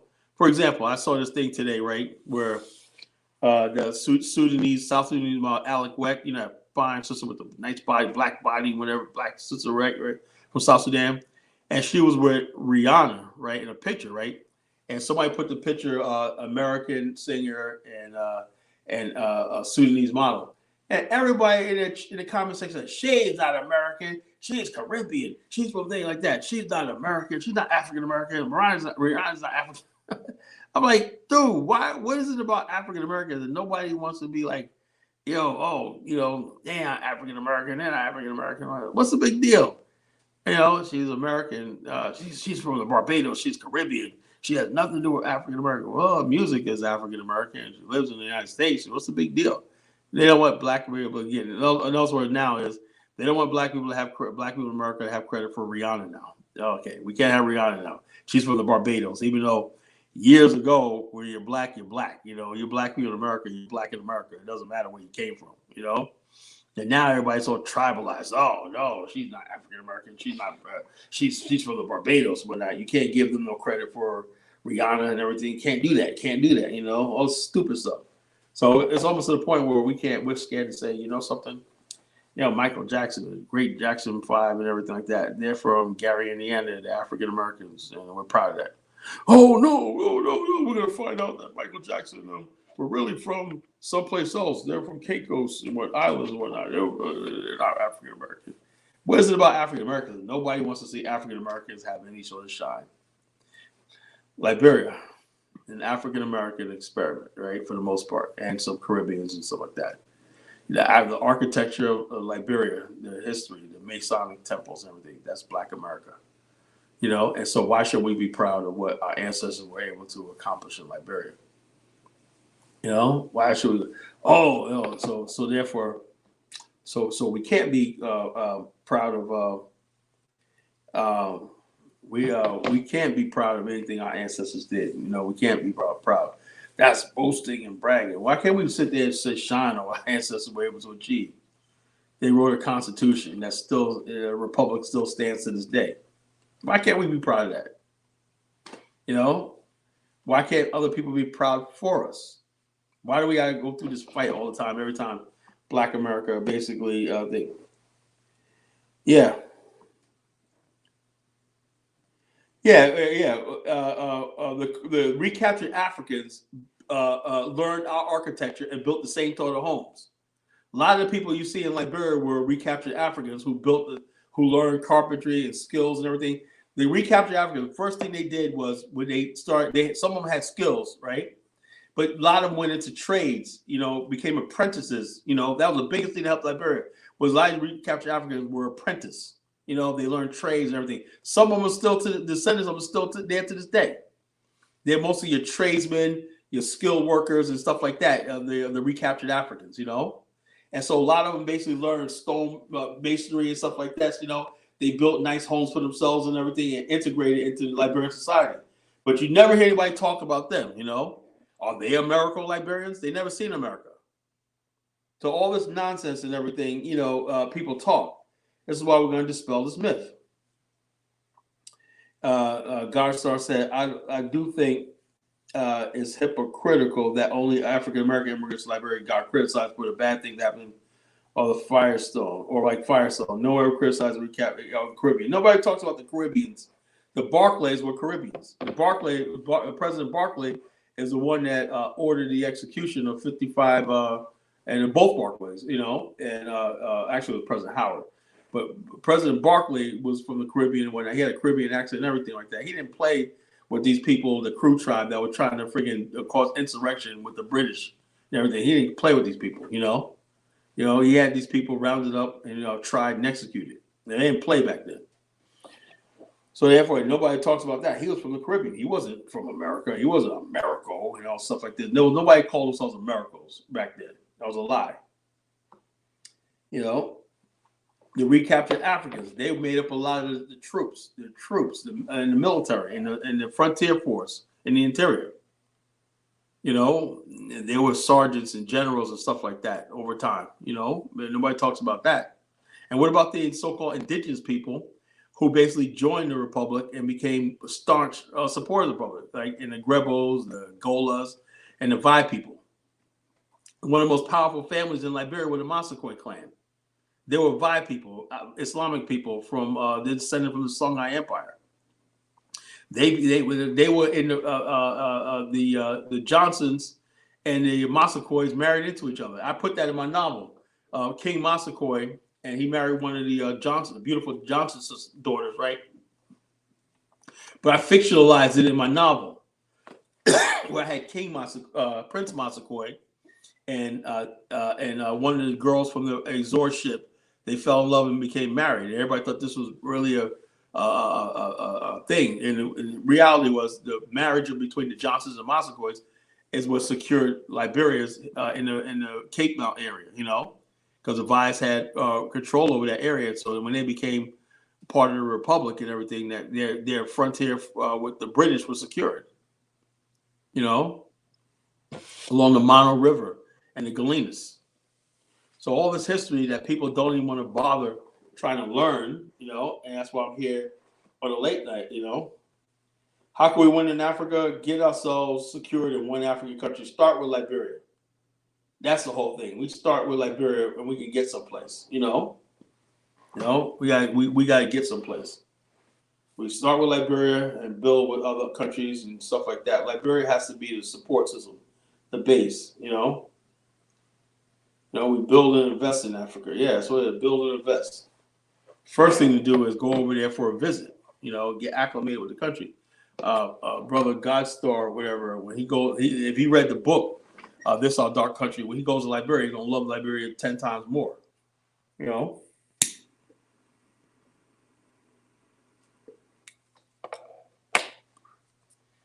But that's the whole thing. We have to get beyond the borders of America. White people are not confined to the borders of America. Why should we?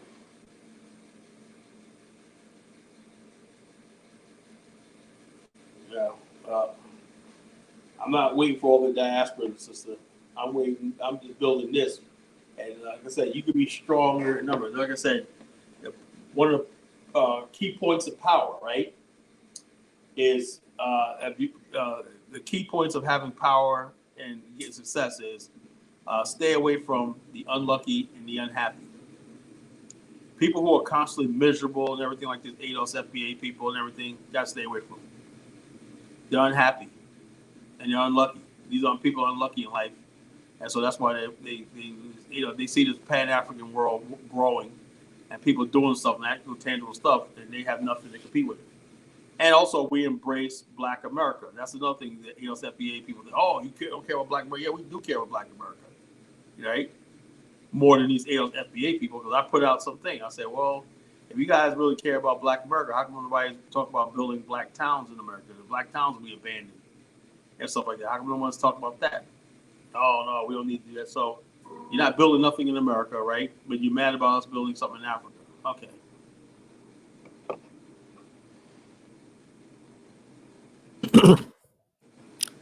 Yes, Color Genesis, setting it off, brother, setting it off. Now, this clown says, Color failed America. Actually, I'm doing very well in America. I have all the business. Stream.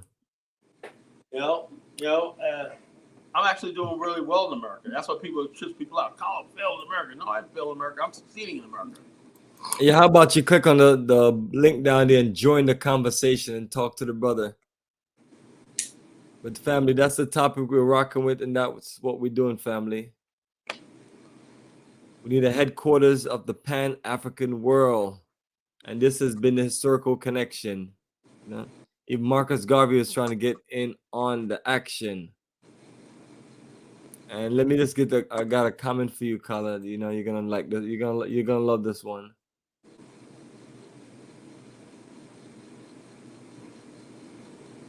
Back it up, back it up.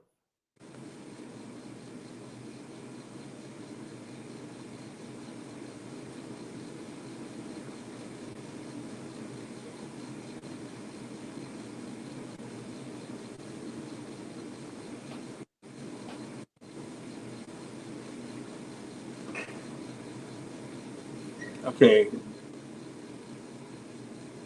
Question. I'm not trying to take away from the greatness of Marcus Garvey. Well, why didn't he just go to Liberia after the deportation from America and become president? Well, here's the thing. This is what happened to Marcus Garvey, right? You have to understand, right, that Liberia wasn't his main thing. That was the strongest part of his movement. You know, Garvey was about African redemption. And I think that what happened was there were some people that basically viewed Liberia just as one place that we could do businesses and stuff like this.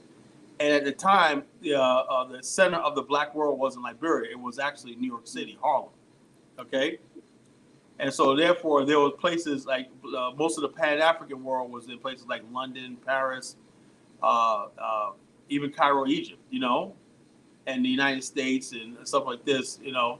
So therefore, it wasn't necessary. Liberia was supposed to be a beachhead by which people from the diaspora could settle.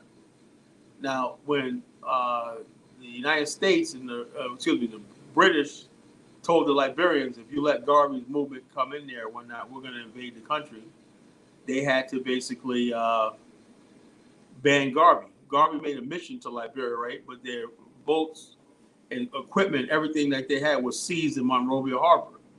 And the Liberian government kept all the equipment and stuff like that they were supposed to do. And the people that was on Garvey ships made it back to the United States on a British ship. And that was a humiliation. So Liberia was off limits because Liberia was in the process of negotiating with Firestone. Firestone had promised all this land and promised all this wealth, and it really ain't gone. At the same time, Liberia was going through a crisis with the Fernando Post situation. And if Garvey movement would have came at the time, they would say, oh, look, Liberia is a place of radical Black people and stuff like that. Remember something. The Europeans did not want Garvey on the African continent. They didn't want him on the continent at all. They banned publication of the Negro world in South Africa, all its colonies and everything. Even his print in French and Portuguese was banned in the continent. So therefore, Garvey could not went to the continent. Garvey never made it to the continent, right? And then when Garvey was planning to probably go to the continent, right, World War II broke out. When World War II broke out, people didn't know it was going to end in 5 years. It could, when the war breaks out, they got submarines and everything, and there's no shipping lines, everything going, everything. You had to sit and wait it out. So Garvey was heartbroken when the war broke out. He was in England. He died there. You know, his body was taken back to Jamaica because he basically saw his dream. He didn't give up.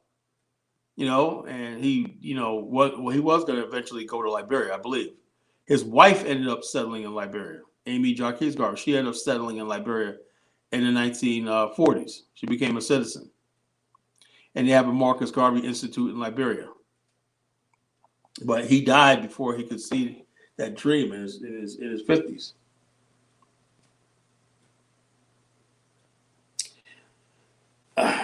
Yeah, so I don't know about rebuilding the South, you know, because I think we did all we can in the South.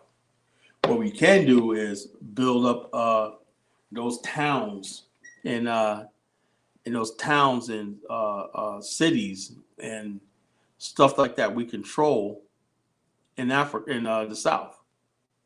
You got places like Edenville, Florida, that could be rebuilt.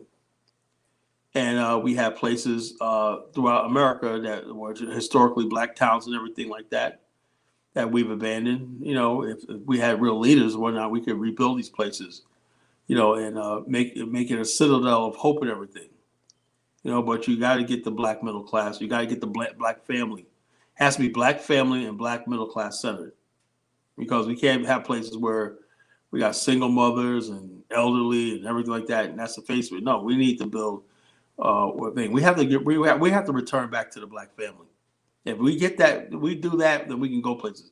Remember something: when Garvey was going to settle 20,000 whoever people in Liberia, he said, "I'm gonna settle 20,000 black families." That's the difference. See, they know if you take away the black family, we have no desire to build anything anymore. When you have your family and everything, you have to think about a family and what you can do. Black people are dynamic when we have families. For example, in Liberia, these Liberians were men had families. They had wives. They would have 10, 15 kids when they have a homestead. And in the homestead, they would have mills. They would have farms. They would have everything. And the families are all working together, you know, and have their own section of the homestead, you know, stuff like that, cousins and everything. They had their own land and everything, you know, and family. They had big families. Liberians, and they were known for building big clans. The Maximore clan is one of the biggest families. The Peabodys, you know, these Coopers, you know, they had dynasties. You go to Liberia, you got these. Oh, you're part of the Coopers. You know, you're from this branch of the Coopers, the Dennises, the Coopers, and all these other clans. You know, because they built their own homesteads and everything. Everything about Liberia said what Black America. In America, right? We had these big families too. But in the 1950s, they said they had Planned Parenthood. They said black families, you know, we're too successful. You know, how we're so strong. We got these black families. A woman would put out like 15 kids and whatnot, you know. They're out there in the fields, working in the fields and everything like that. That's what my grandmother was, you know. She said there was 20 of the kids in her family, you know. And they would get married. People would get married as young as 14 and 15. And they would go out there and get their own piece of land and everything like that. Be dressed up Sunday morning, go to church and everything. We did it. We had a life. We made a life for ourselves in America and in Liberia. But the more modern world, right, is they want to reduce you down to two houses and neighborhoods where it's only 1.2 kids, 2.3 kids, whatever like that. And the extended family that always sustained us, right, the black extended family and stuff like that, we have cousins and everything like that, was pretty much taken away.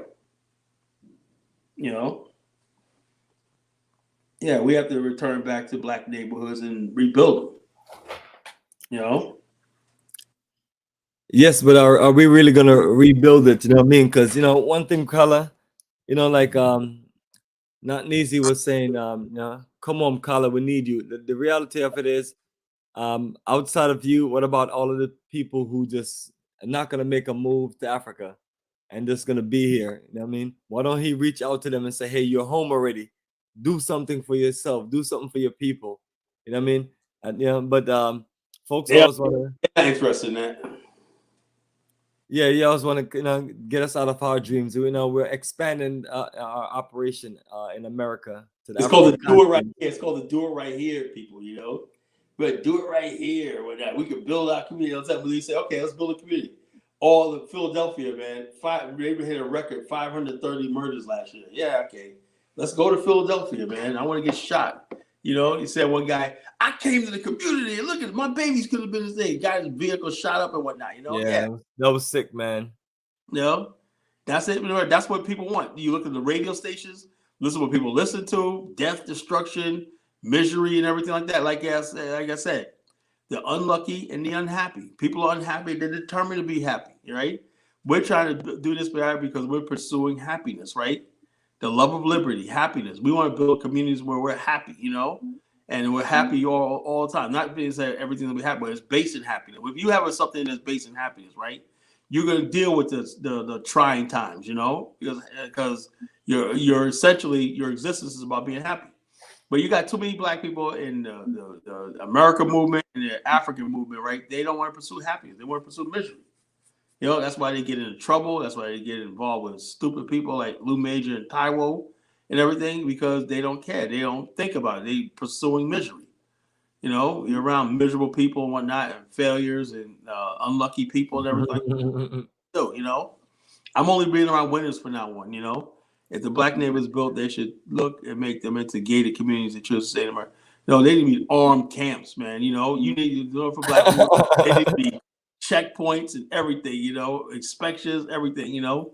And you cannot build communities with and subsidize single mothers. You know, you cannot do that, you know, where you have a bunch of beta males running shit and whatnot. That's exactly what you got to have the Daniel. Let me tell you something, right? You know where I really felt this, right? Remember when the movie Endgame came out? Right? The theaters were packed. The theaters was packed, right? One thing I said the theaters are so packed, overrun. Cinema Cafe in Greenbrier. I went to go see it. Greenbrier, all family, we all went to go see it, right? But when the movies were over, because they had like 4 theaters for Endgame, right? But in the lobby, right? What I felt good was you see nothing but you see men there. Black, white, you have fathers out with their sons and whatnot, you know, white guys out with their sons and whatnot. And the teenage would-be thugs and whatnot, you see some of these white guys like the ex-Marines, you know, whatever like that, and there's men around, you know? And it's like men, when there's a presence of men around, right? The knuckleheads, they stay in line. That's what we used to have back in the days in Black America. We used to have men around, you know? Men around, you know? People talk slick, or talk feel themselves, and whatnot, there's going to be a man to check you. And I said, man, when I went at the end game and everybody waiting to go in the bathroom, whatnot, there's nothing but men lined up with their fathers, with their sons, with their daughters, and everything like that. You know, there wasn't a bunch of single mothers with their kids and stuff like that. Teenage boys running around. There were teenage boys, black men, white men, Asian men, and everything with their sons and daughters and whatnot, because they're out in the movie. America has done this thing where they have used to be a time in America, right, where families went to the movies together. Somebody's father was there, somebody's mother there, but they create this whole culture of, you know, older people go see this and younger people see this and everything, and that's why you have a lot of problems. But when Endgame came out, where not everybody, it was young, old, everybody, you know, and it was a calming effect, you know, because would-be thugs and whatever, like knuckleheads were like, oh, you know, what's going on? Yeah, there's men around, you know, there's strong men that whoop your ass around, you know, until you have those sort of communities again where there's men around. Strong men, and all these men look like they got jobs, money, everything. I was just like, yo, this is what I'm talking about. Yeah, white men, black men, Asian men, and whatnot. Some of them, man, were carrying guns. You know, they had guns on their holsters and whatnot. You know, these guys are ex-Marines, ex-Army, military, Navy people, and everything. And the bottom line, it wasn't a bunch of friggin' teenagers running around unsupervised. There was men there. If something goes off, man, this shit was going to be handled. You know, that's what you felt. I said, this is what you need. You know, and there's like a balance there. You know, it wasn't a bunch of kids running around thinking they're running shit. You know, a bunch of young people thinking they're running shit. There were all different types of men, women, everybody, and a lot of the presence of men. I said, this is a presence of men because everybody enjoyed themselves. When Endgame came out, Marvel's Endgame came out. I mean, the movie theaters were packed. Those people still going in. You know, after we were there for the 6 o'clock showing, and like the 9 o'clock showing, the people already coming in and whatnot. You saw families there. You know. It wasn't like the daddy staying home and whatnot, you know, doing what the fuck. Daddy was in the theater, you know, until you get men and women back together and building communities. Like that's what a community is. You know, what we have in a community, like when you talk about a black community, right? What do you say? Single mothers, and a bunch of knuckleheads, beta males, simps, and everything like that. Where is the alpha male? Where's the men at? Until you start building those communities right there where the men are present, the men of the authority, it's not going to work. In Africa, we have a chance to build that sort of world where men are the authority. We're the protectors. Well, perfect. Absolutely, Khaled. And we got to keep it strong. And I got one that's going to take you a little more into details to explain. And that way, it's there for the record and they can hear your proper analysis of it as a scholar, as a person who've done the research. So here we go. I know one of these questions are going to come sooner or later. I knew it. Brother Frank said, what brought Liberia civil war? I guess he really wants to know because he got 2 questions and he said, please. So Okay. can you give a 5 to 10 to however long it takes to break down? Okay, I'll break it down, right? So we have it for the record also. That's another misnomer. There was never a Liberian civil war. It was an anarchy and breakdown of the state. Civil war means 2 sides, 2 sides fighting over either sovereignty or changing government and stuff like that. There was nothing like that.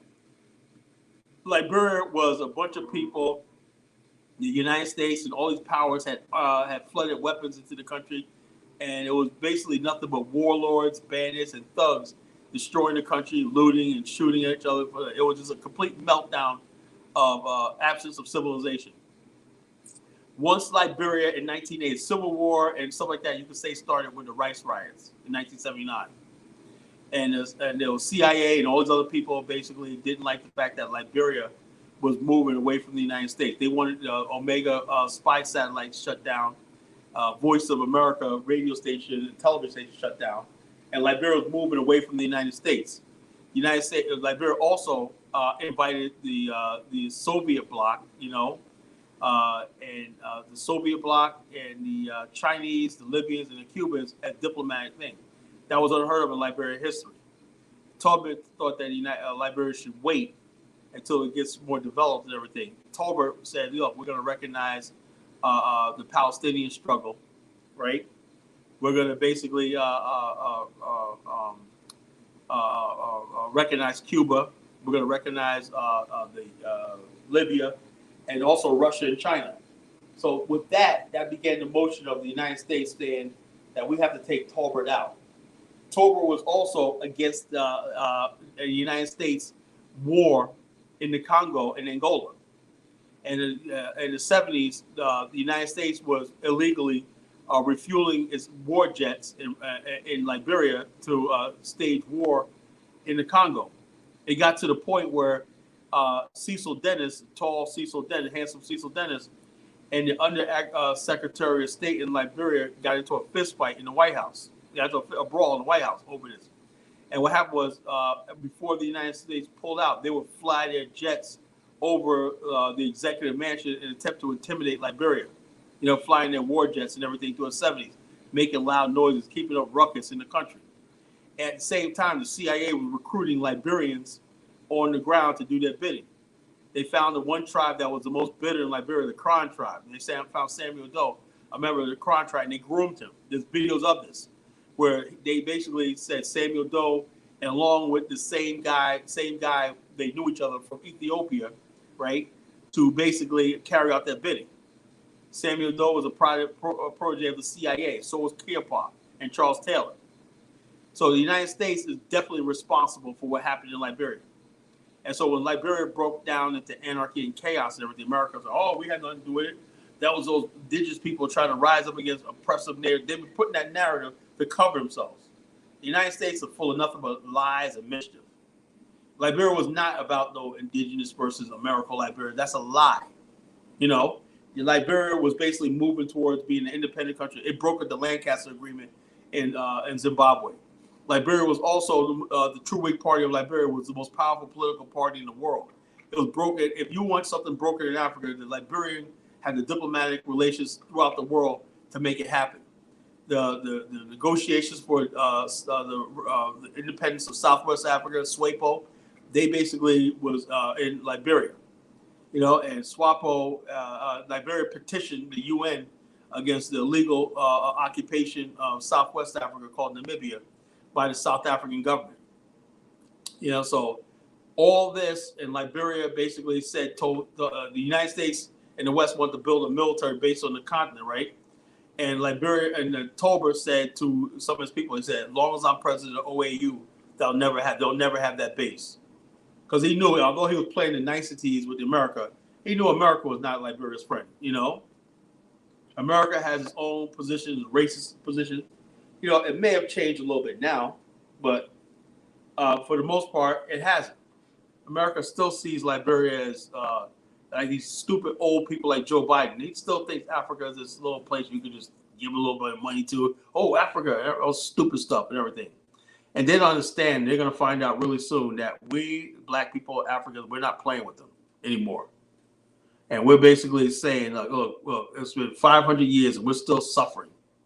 We're still suffering because we basically like this. We do not need the United States. We do not need America. All Liberia needs is a strong connection with Black America, right, and the rest of the world, and that's all Liberia really needs.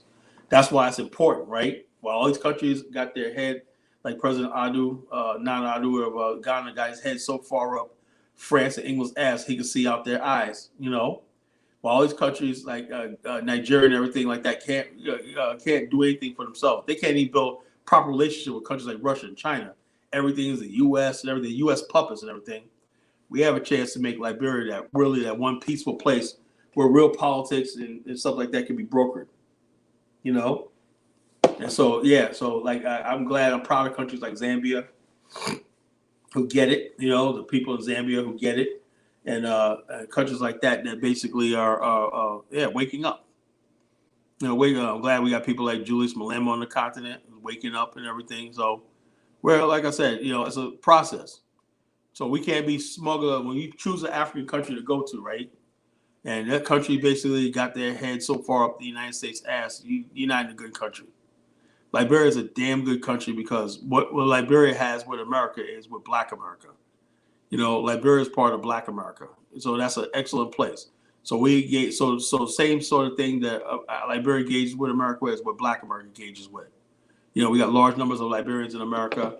And we got large numbers of African Americans, so we could build with that. We don't have any conflict of interest, Not saying these other African countries aren't good, not saying at all. But Senegal, you can forget it. That's France, Senegal from here is going through unrest right now. Burkina Faso, you see what happened there? Coup after coup. Guinea, coup. Mali, coup. What's the underlying thing? The French. Central African Republic completely disintegrated. Are we going to blame that on the so-called American Liberians too? Country completely disintegrated into anarchy. Muslims versus Christians. It ain't Muslims versus Christians. It's the presence of white people and their hold over these countries and whatnot as a reason why the people bunker down on their religion and culture and everything like that. Same thing happened in Rwanda. Now, Rwanda, because they're making money and they have jobs and everything, people don't think about Tutsis and Hutus anymore. Why? Because they got a better life. They're pursuing happiness. When you're pursuing misery, you hunker down in tribe and my ethnic group, my background, and blah, blah, blah, blah, blah. That's people who pursue misery. People who are unlucky. You got a lot of people, and I listen to Kyra Zorn's show, you got people out there like this guy Judah, whatever his name is. Cameroon, he's basically said, we're the true Hebrew Israelites, or whatever like that. And got nothing good to say about Black America. Blah, blah, blah, blah. Why? Because he's a refugee in a foreign country. And I feel sorry for him. He knows his country's a shithole. It's not going any place. So they lash out at everything. Oh, man, we Bantus going to rule the world and all stuff like this. All this kind of crazy stuff you see online. What you see online where a lot of these people are just broken men, who fail in their own countries and everything. They can't get it right. And so they lash out online, man. Black America, like Afro dumbass, people like Afro dumbass. They can't do anything in their country. They really got nothing going on. So they want to lash out at Black America, right? We talk about we love Liberia. They're going to try their best to, look what happened, blah, blah, blah. All the worst things that you could say about a country and us, when it's always on their mind and everything, because they're unhappy and unlucky. They don't have anything to offer and everything like that. So I feel sorry for them. You know, I wish things would get better for them, right? But their enemy is not us. Their enemy is not the African Americans, not the diaspora. The enemies are the people living in Europe and everything like that. They got all that wealth and everything like that. They run to, and so they feel frustrated because they got to go to the same countries that's colonizing and exploiting them. You know. Yeah. So it is what it is.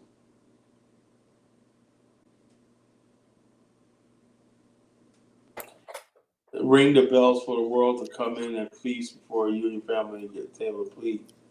Happens every time. But yeah. So, Yes, Carla, I appreciate you breaking that down.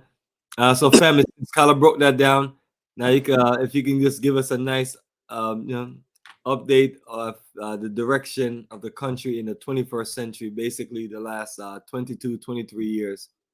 okay. Since that person brought up that question. Okay. Well, as far as Liberia is concerned, right, we have to remember that Liberia is still a republic. Nigeria had like 6 or 7 coups. Ghana had several coups, you know, well, like 2, you know, 1 with Jerry Rawlings. Sierra Leone has been having coups since its independence and everything like that. Liberia is pretty much stable. There are no rebel groups in the country, you know, everything. A lot of people get frustrated, like they know that you can't go that route anymore, you know, because most Liberians want to be peaceful. They want to build and everything like that. The people who are building in Liberia and the people that want peace and happiness are winning in Liberia. And so therefore, with that, you know, what we have is a place where we can build from, where we don't have really conflict. The Constitution of Liberia basically still there. And some people try to be like, oh, the Constitution. The real Constitution is a Pan-African conscience. Last year, they had the 200-year since the bicentennial of the first African-American settlers. That was a message to the world that Liberia is embracing its heritage. So when people start getting up here talking about the American Liberians and like that, Liberians basically are now saying they have a 2 heritage. Some of our people came from America, some people from here, you know, so we have 2 heritages. You know, that's what's being explained to Liberians now. So you have 2 heritages, one that comes from the United States, and Liberians are now very proud of that, you know, their connection to Black America and all Black America is and everything, and what they inherited from Black America and the Caribbean and diaspora. As a Pan-African, Liberia wants to embrace that place of refuge, a nation of immigrants, you know, that place of refuge for the diaspora, where anybody could be part of the country. You don't have to be, there's no one group of people dominating the place. You don't have to change your name and blah, blah, blah, or some paramount chief, whatever like that, you know, that you got to bow down and lick their toes and whatnot. You know, we don't have to do that in Liberia. You just come there and just be what you don't have to change your citizenship. You could be with a U.S. citizen and everything like that and still own property and businesses and do what you want to do in the republic, so long as you obey the laws. So Liberians are now embracing Black America, Black African American culture, you know, and stuff like that, African American history and everything, you know. So it's the last 20 years, you know, I've seen a lot of progress in Liberia's history. Now, I don't like the way what happened to Charles Taylor because I think that he's a victim of history because the international community, he wanted George Bush and his people wanted to drill off the coast of Liberia. You know, he said no, and next thing you know, like anything, they put out propaganda. Oh, cruel dictator Charles Taylor, he got to go and everything like that. And the so-called international community decided it was time for Charles Taylor to go, and that's when the so-called rebels start coming out of woodworks and everything. So, and then what happened was Liberia, he was blamed for a lot of the stuff that happened that wasn't even his fault. You know, a war that happened in Sierra Leone, right? He got tried for what happened in Sierra Leone, even though he had nothing to do with it. None of the people that caused massacres in Sierra Leone and the Diamond Wars and everything were ever prosecuted. So why did they bring Charles Taylor in? Because the Liberian and the Nigerian government handed him over to the Hague. After he was convicted in The Hague, why is he in the UK in jail? Why is he not serving out his sentence in an African country? Why do you have to take a head of state and put him in a UK jail? This is what power is, psychological. We could take one of your leaders that has a state and put him in our jail. Same way they did with Manuel Noriega. It's about power. And they know for the most part, Africans basically don't see themselves as powerful. You know, no country needs to be promoted to the world as destitute prostitute. We are helping that country put a target on the country that have you learn nothing. What is he talking about? No country needs to be promoted to the world of thugs as a destitute prostitute. You aren't helping that country. You're putting a target on that country's back. Yeah, that's not English, and I'm not clear about that. Your rewrite your statement. I don't know if he's talking about Liberia. Yeah. No one's saying Liberia is destitute. No one's promoting Liberia as destitute. What are you talking about? I haven't done that, so I don't know anything about what this guy's talking about. So I don't know what these people are talking about. They just talk, and whatnot. Don't know what he's talking about. Yes, Colin. Now, break down the future. Which I'm sure you have done. The future of Liberia. What I see, like African Americans doing, is this: we want to get into global banking. Liberia is a perfect place. We should have our own we could do this tomorrow, right? Our own electronic stock exchange with cryptocurrency, everything linked to all the stock exchanges on the African continent, right? We could do that anything. We have our own trading platforms, everything, and then basically take money and stuff like that, we could base it in Liberia. Because I don't think I think you could just like online gambling. Different states have laws against that, wherever like that. You can't put money and stuff like that, but people do it anyway. We can have a virtual stock exchange, right, based in Liberia, right, where we have brokerage houses and everything like that. That we have stock trading floors, everything linked to all the stock exchanges, not just in Africa, but throughout the world. And eventually, over time, Liberia can start listing its own stuff on this stock exchange, right? And so therefore that would bring in billions of dollars worth of revenue and stuff like that just by that alone. So a banking system, we have no black banks, African American. We did have wasn't there a credit union somebody tried to establish, a Black Star credit union in Ghana? Yes. Okay, credit union in Ghana, and what happened with that? Oh yeah, that's a whole nother show. Oh, okay, it's like that. Okay, but what I'm saying is this. I'll give a quick answer. And our people put their money together from the diaspora and invested it, and people that were managing it gave out loans to sometimes folks give out loans to their family, friends, and they don't pay it back. So all kind of foolishness like that and so on, without getting into more and more details. And then folks that are chopping money there in the country. That's why when we're doing the shows on Taiwo and Lou Major, I was explaining to people that we have seen these things. We've seen all kind of foolishness goes on. So that's why we are approaching things the way we're approaching it. You know what I'm saying? In a strong union. So Liberia would be an excellent place for us to build this bank. Right. We don't have to have no Ghanaian partners and all stuff like this. It could be us running the thing from top to bottom, our own bank and everything like that. So we go to the continent, we have a banking service. What does banking services mean? Banking service, it provides for shipping, money transfers for everything from shipping to manufacturing to lines of credit and stuff like that, And with Liberia being able to land in Liberia, you have plenty of collateral, because you can put your deeds and whatever up and property up as collateral. Liberia is a perfect place to launch the first African American diaspora bank on the African continent. I'm calling for that.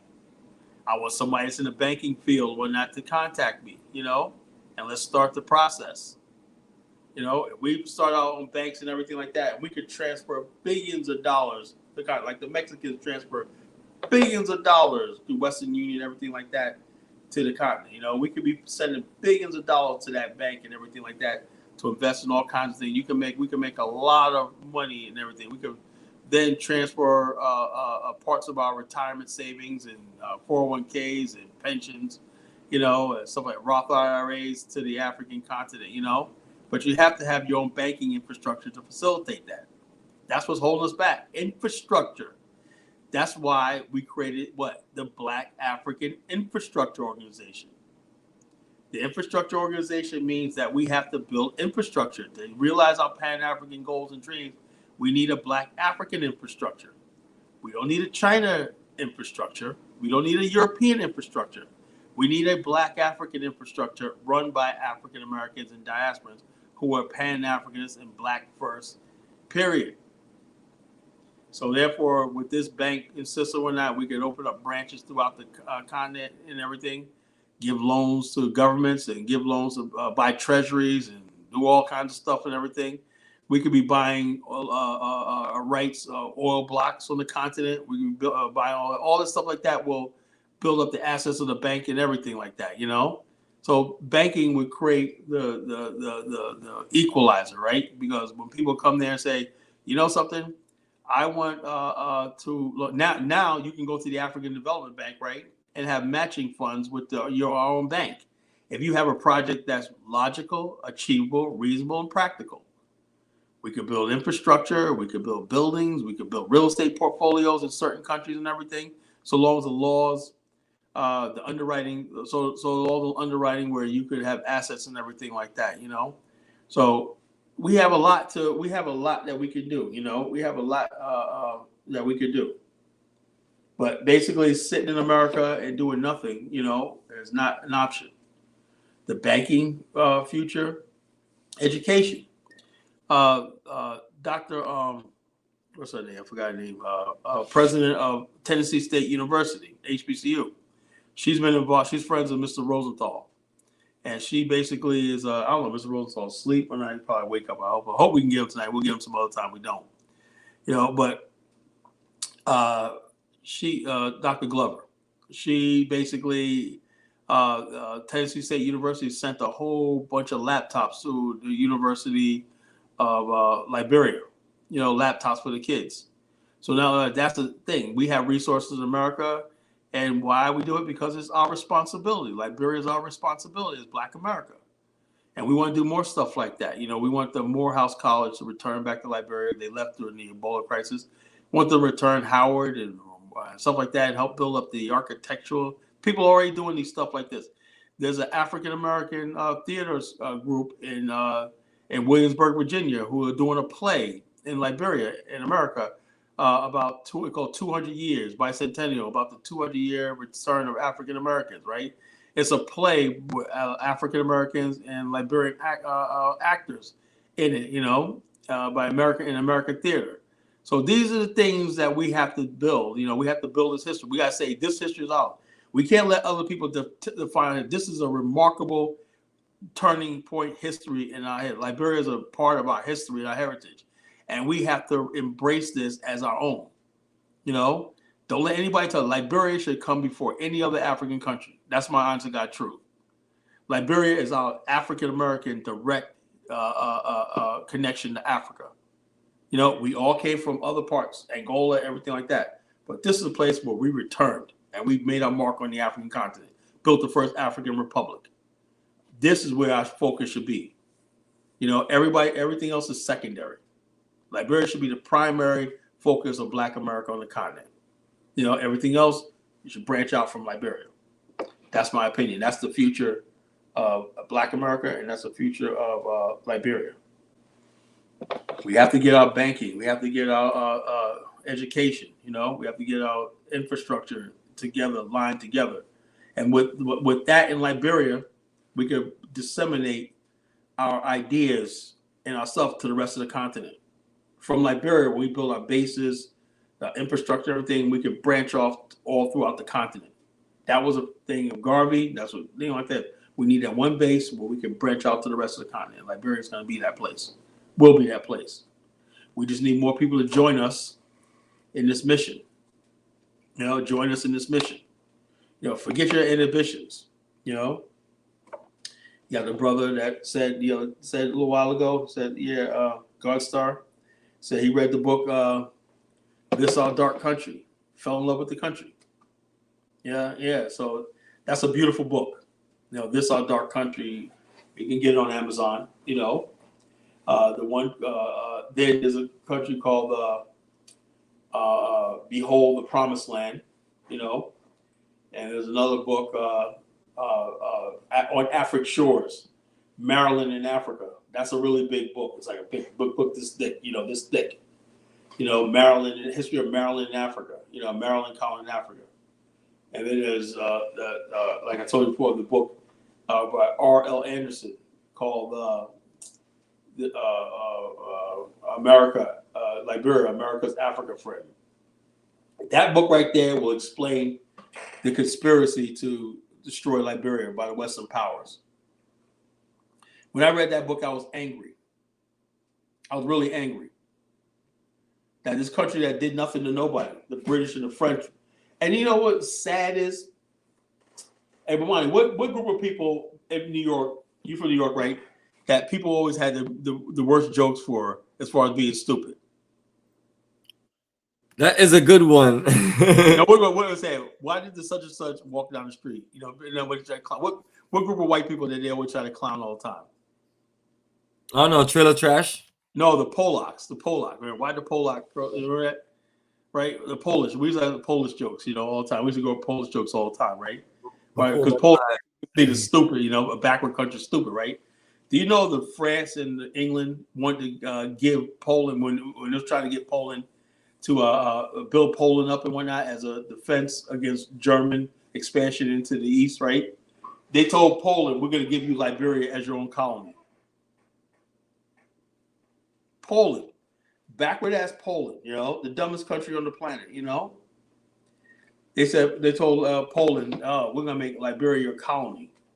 Liberia was a country way more advanced than Poland, but the world propaganda have, how could a black country be advanced? They hated Liberia. What was they able to accomplish on its own without being colonized, without no white directors or white administrators? They wanted to come there and have the face of white people running shit. White people were not running shit. It was all black men making decisions, calling shots in Liberia. That right there was the reason why they hated Liberia, because of what it meant to the rest of Africa and the black world. How can this little tiny black country have its independence and run itself when you're telling us that we're inferior? Nnamdi Azikiwe, president of Nigeria, first president of Nigeria, Nigerian nationals, right? He said, look, he loved what he saw in Liberia, and then when he came to Lincoln University, he loved Black America. He said the black man of the West is different. He realized the black man of Africa and the black man of America are two different things. So he took his cues, same thing with Kwame Nkrumah and those people from the black man from the West, because we had a race consciousness. Where his fellow compatriots in Africa are all about their tribe or kingdom and stuff like that. They're like 500 years behind the rest of us. And it played out right there in Nigeria. They're still behind. They're still backward. They're still not in this century. They don't understand the reality of race is real. Race and nationhood and stuff like that is real. And a lot of Africans don't see it like that. And that's why it's easy to outsource all their problems to the West. Oh, we're just too stupid and whatnot. We can't figure things out. So we'll let some NGO come in here and run all this, run all that. Some foreigners, we'll let foreigners build this and build that, because we can't figure out a way how to get along with each other and make everybody equitable. Well, we African Americans in the diaspora have a different mind. We have the confidence and the willpower and the track record to do things on our own. We don't need white people. We try. Our whole history is about trying to show white people what we can do without them.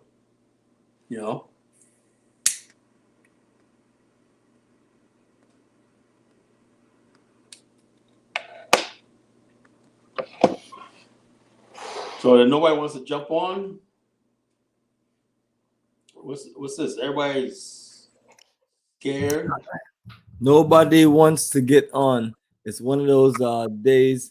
But yes, family, we're talking about Liberia, and that is our future vision of a black empire. Yeah, this is a good question. after the Civil War, why did they start from scratch? No, because these people love Liberia to this day.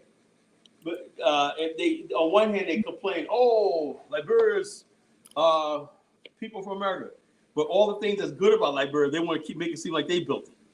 You say, oh, look at the Masonic Temple. All the things that's beautiful about Liberia came from us for the most part. You know, the flag, the history, and everything. You know, the government, everything that comes that's in Liberia. There's still some Liberians like, oh, we should change the flag, we should change this. But Liberians don't want to lose their identity. You know, they want. Most of them should just admit that they love their country and they're grateful for why it was founded. And that'll happen when more Liberians start getting wealthy and start gaining money and stuff like that. You'll see a change. You'll see people like saying, man, what are you kidding? It's the best thing that ever happened to us is our connection to Black America. We have a chance to turn that country around, right? If we start investing heavily in Liberia, building in Liberia, Liberia is going to be like, and we chose Liberia as the #1 country for the repatriation in Africa, investment in Africa. Liberia will be like, yeah, you know something, man? This is the best country, best thing that ever happened to us. Our connection with Black America. I only visit one country, you know. Frank Carrere, can you call in? Can you call in? You know, I'm tired of asking questions. You know, I want people in the chat, you know, they got questions, to hit the link and come on. I mean, you go on Dinah's show, you go on Brandon's show, you go on Kazori's show. I want people to hit the thing and dial in. And, you know, I want to have a discussion while we're on the line, talk about the topic, right? Call in and ask your questions, right? And engage in the dialogue. We don't have to fight. We just engage in the dialogue. I have a lot to say, you know. I want some dialogue back and forth. So click the link, right? And dial into the show. You know, dial into the show. You know, I need men. Where are my men at? You know, I'm sick of dealing with sissies and boys. You know, I want men to talk, man. If you disagree with me, tell me why. You know, I need men. You know, men. Where can I find men at nowadays? You know?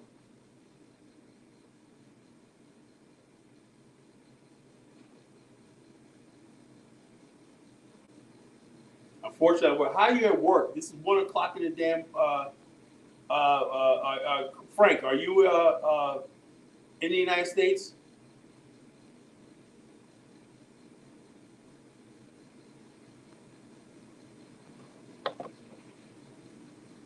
You know, if you're in the United States, how are you working at 1:30 in the morning?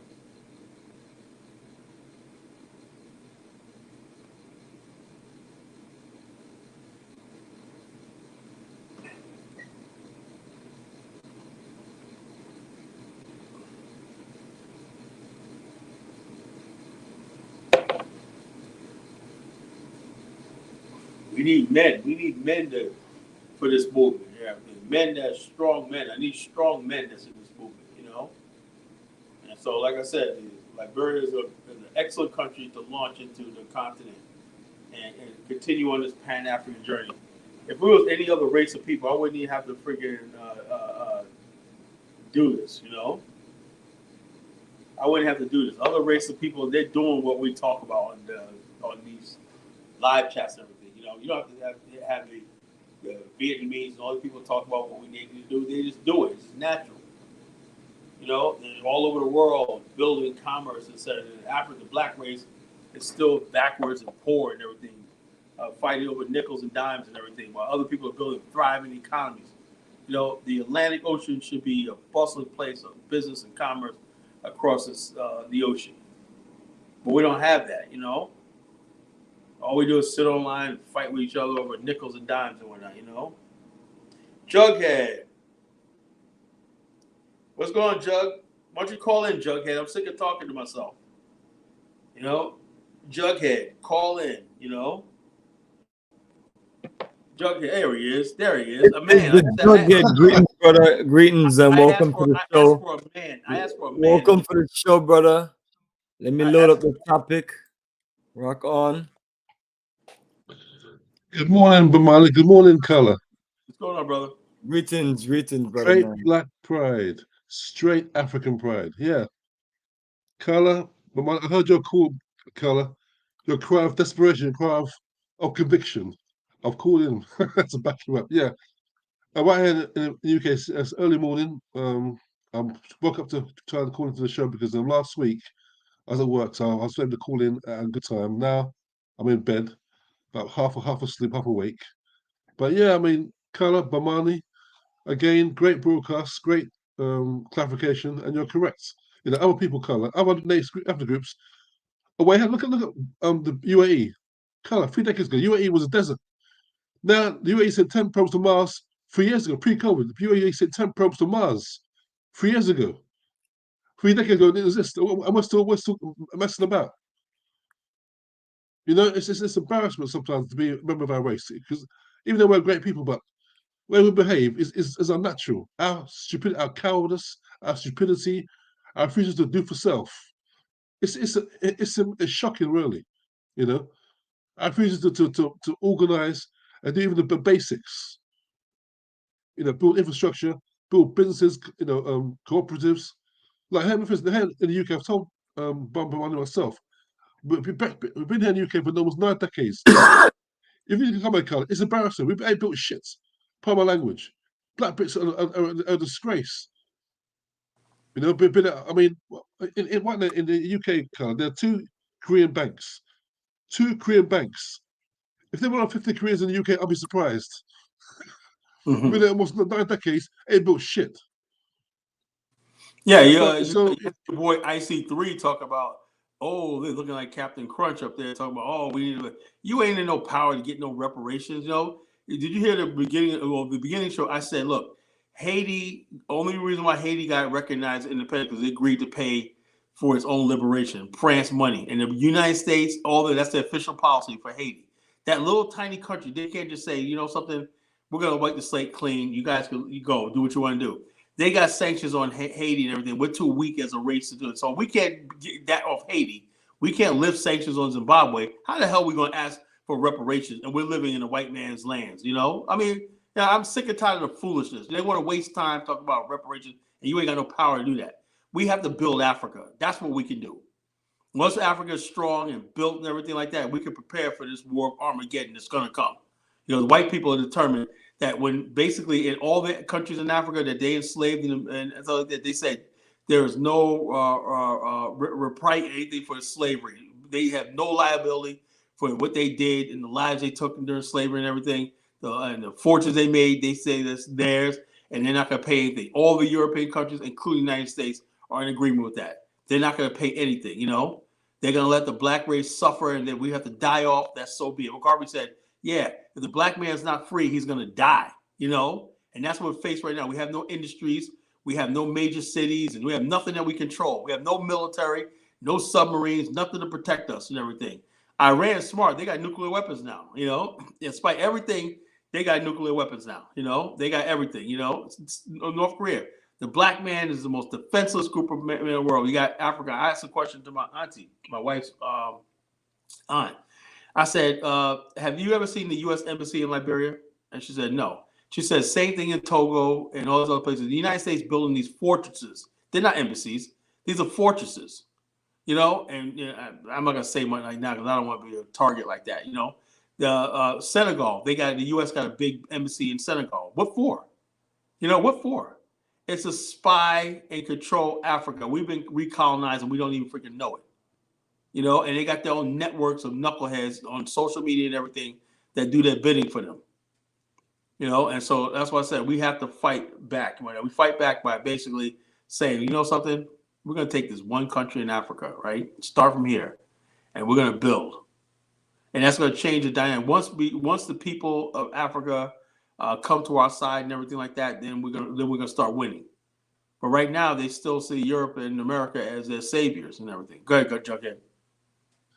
Carla, you're right, Carla. If I'm one slight correction, Robert, one slight correction.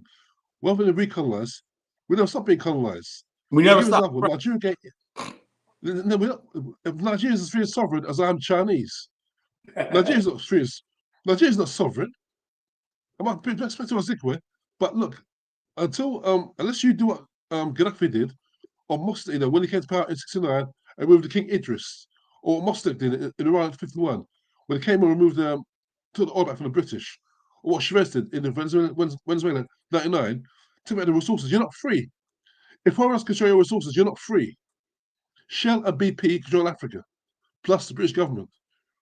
So it's not I mean, apart from Mugabe, the great Mugabe, even when I took them back from the Rhodesian squatters, not white Africans, not things white African, those white squatters. Zimbabwe was free under Mugabe. Mugabe made a mistake. Allowing them just to remain in Africa, that was a mistake. That's foolishness. Baba Mugabe, I would love to respect him. He fought the Europeans. But I would always respect him, honor him for that. Allowing them to remain, that's a big mistake. Color, Bomani, let me ask you a question. Tell me how I'm making sense. Someone breaks into your house, a burglar breaks into the house. You kick his ass, and they say, okay then, you got a spare room, but come back and get out in 20 years' time. Does that make sense? No. That doesn't make no damn sense. No, when it's on like coming to come to England, so like has to house agreements. What for? That's stupid. Nothing. When it comes to the white man, right? You got people, Africans will put on a coach bus, right, to go heads of state going to freaking pay homage to the freaking the Queen of England, the colonizer. She has all the gold vault and everything like that, wealth of this big crown. This crown on her head come from Africa, everything like that. She basically, the whole thing of the British monarchy is evil. And they basically tell us that Meghan Markle, whatever the hell her name is, right? We got outside of, whoa, we got a black princess, barely black herself. Was supposed to be part of it. This is how sick the black race is, and when you basically do that, you become sick.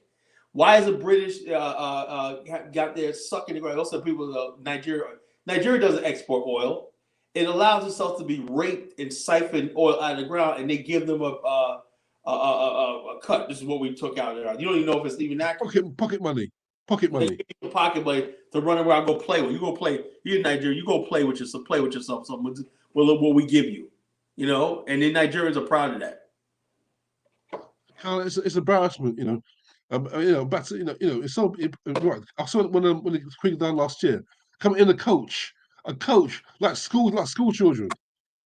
Yeah. Not even a country of limousines, a coach, like a school bus, and they're not embarrassed. But then again, these misleaders, they're not human. They're misleaders, they're not human. Yeah. You have to have an intellect and an empathy. They're retarded. They're golems. Golem is color. For I know you do your literate man. Back in the Jewish pogroms, back in the Middle Ages, they're a legend called the Golem, Golem. What it was, they're this legend where they create this thing that will defend them. Not Frankenstein. That's a Golem. Yeah. It's not human, but it's not human. A reanimated thing. That's what these African leaders are. They're not human. Yeah, Frankenstein. That's what Frankenstein. People don't realize that's what Frankenstein built on. You put a brain in him, and he's like a zombie that goes around and do like that. The evil doctor. Yeah. The black man is Frankenstein. Yeah. A half living, half dead thing. How do you but what, Jeffrey? I'm being harsh. Let me defend my statement, the color and Bomani. Look a few years ago when those Arabs were enslaved Africans in Libya. Look what three countries spoke up. Color and Bomani. I've let you go to war for less than that. I've let you go to war for less than that. You see your people put them in chains. It's 2017, and you don't fight. You're a disgrace. You see them being abused in Saudi Arabia, and you didn't speak up. You don't fight. Let me calm down because this was going to give me a stroke. I'm so angry at the cowardice and their retardation. It's shocking. It's inhuman. Their stupidity, their lack of empathy, lack of self-respect. It's disgusting. Yeah. Just like I said, man, the whole thing is the black man in the world doesn't want to liberate his continent by any means, by war, whatever it means. He wants to think he's going to have a peaceful settlement of white people, and they're going to give him some reparations and everything because it's the right thing to do. Okay. Okay. Like I said, Haiti did nothing but liberate itself. Yeah, Pat Robertson, that racist here in Virginia, talk about Haiti's on the curse because it liberated itself. This is the thinking. A lot of black people believe that shit. You know, and so this is what we're talking about tonight. You know, I wish Mr. Roosevelt could get on, but you know, he's an older man. You know, he probably overslept or whatever like that. You know, but hopefully he might just pop on. You know, but we're gonna keep the show going. And hopefully he does come on. Not we're gonna get him next time. You know, those kind of short notices. That I asked him about this. You know, but yeah, like I said, Jughead, what we have in the black race is just a monstrosity. You know. And nobody wants to talk about the real thing, which is infrastructure, you know. And the black man is like, where's your major port? Where's your gunboats? Where's your shipping lines? Where's your shipbuilding? There is none. You know, you mean to tell me between Ghana, Angola, South Africa, and all these things, we couldn't have our own African Steel Corporation, which basically we could have been IPO'd in London, United States, whatever, to produce all the steel in the African continent. But you can't do that when you're tied into agreements where each country is sectioned off like colonization. In other words, basically, you don't have a trading block where, let's say, I can't do this because I'm a member of this, right? Each country is portioned it off, and they make their own deals, you know, unilateral deals with powers that be beyond their means. Instead of having a centralized economic plan, which is how they step to the world, they don't want to do that. They'll sit back and be like, "Hey, look, you know, I'm gonna get what's best for me." That's what right now Cameroon, and like you said, we never recolonized. We never ended. Cameroon is still literally a part of France. You know, Central Africa, CRR, part of France. Senegal, all these countries are part of France. You know, the French get rich off of African cocoa, and stuff like this. Monetize also. France, if you take away Africa, France is a third world country. Right. But Africans worship the French. Black Africans worship. Black people worship the British. All these countries are nothing. You know, all these countries are nothing without the exploitation of the black man and the black race. You know. So like I said, I don't want to hear anything what people got to say about what Black America, we're trying to do a building in Afrikstan and stuff like that in Africa. I don't want to hear anything. I don't want to hear anything. Correct. It's not up for negotiation anymore, you know? You know, all you're doing by opposing the Afrikstan, oh Lord. You know I'm saying? By opposing the Afrikstan, all you're doing is helping the Europeans and everything like that. Oh boy. Greetings. We got the Black African Infrastructure Organization. Greetings, brother. Welcome to the call. How you doing today? Greetings. I was looking for Rosenthal, but hey. Here we go. This is our topic. Liberia is the best African country for Black America to invest and repatriate. And our guest is not on, but nevertheless, this is the Afrikstan analysis. So, Mr. IC3 Black, what do you say about this topic? Really excellent. It's interesting because we just launched the campaign. It's going very well, where we're looking at using Liberia and Sierra Leone. We approached them first in a project to get them to recognize the construction of a new entity that is specifically designed. It comes into being for the specific purpose of the extraction of reparations for people classified as Black African, from Black for Black Africans and the Black African Diaspora.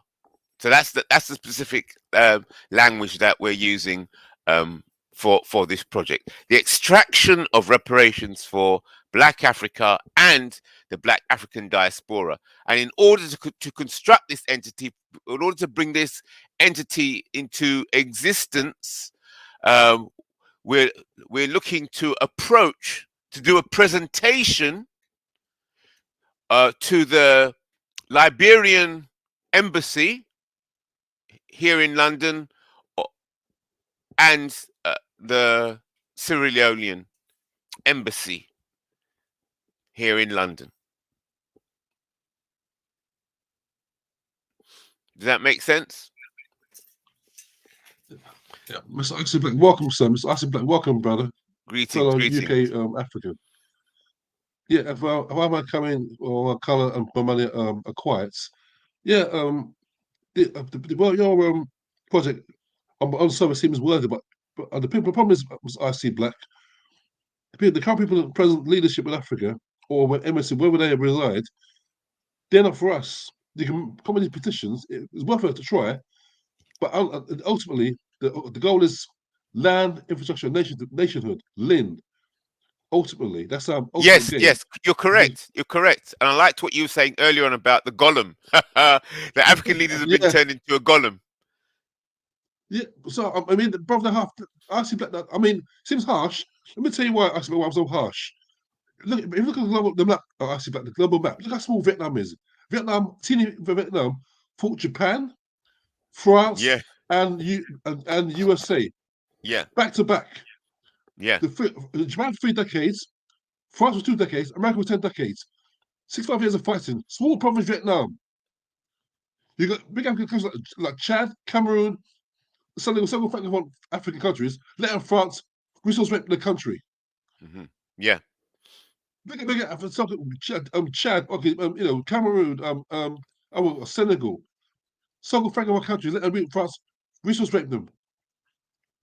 It's a disgrace. Look at little Korea. Korea fought USA to a standstill. Small province Korea. Yeah. Tiny Korea. You got big Africa letting European intimidate us. It's embarrassing. I see Black. Yeah. It's embarrassing. Yes. But that people us, we're not embarrassing, not us, the leadership. They made that clear. We're not embarrassing. Those scum that are misleading us, they're embarrassed. Not you and I said, not you, not Color, not Bomani, not Gold Star. These niggas in charge, they're embarrassing.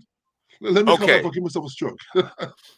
Yes, so your point is, I wouldn't challenge your point. It's 100%. So the challenge now really is, what is the solution? Because even last night, I was having a meeting, and the meeting slipped into the 2 modes where most black people stay into: whinging and reminiscing.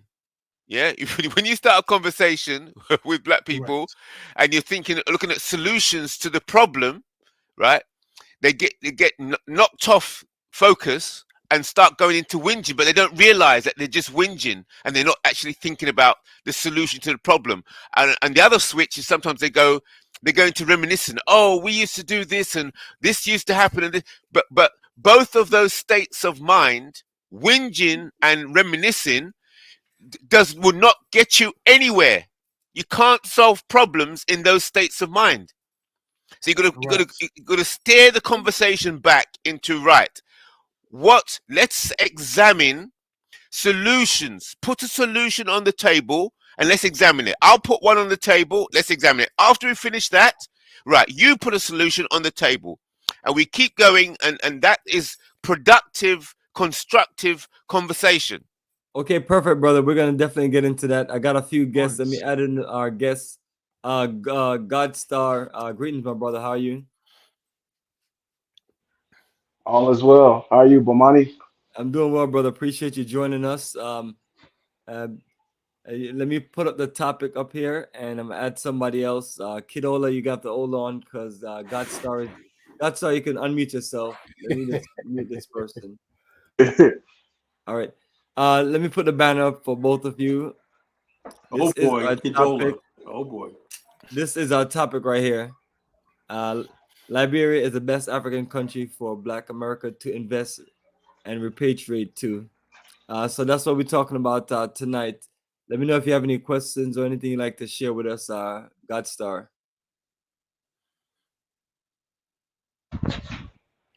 I definitely think Liberia is the best country culturally for Black Americans to repatriate to.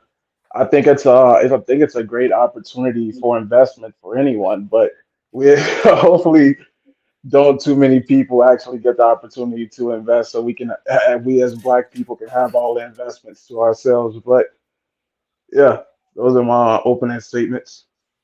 All right, well, appreciate you. Kidola, you're on. Thank you, man, for allowing me to be on your panel. You're welcome, brother. Go ahead and share with us what you want to share. I'm just fine, bro. And let's, do you have something for Kala? Do you talk about investment in Liberia? First of all, is the black community really united for that investment? That's right. Good Because question. because when you talk about the investment, you have to talk about passion of investment. Yeah. You have to agree that you you're from Africa, that for you to invest or diaspora to come and invest. So uh, the other powerhouse doesn't have such level of money because some of their economic are very very low, like some of these Caribbean islands. The other ones that have the power might be the ones in United States, partially not really claiming Africa as their root. Might be few, So the attack that will come from that area will be very very heavy. So it's about passionate, emotional. When all this is attached, that's what the Chinese did pretty well. The Chinese in the United States, they went back to invest in China, even when they were not born there for a very long time. But they still went back. So Liberia might be a stepping stone, but you have to start the history of Liberia is also very complicated also.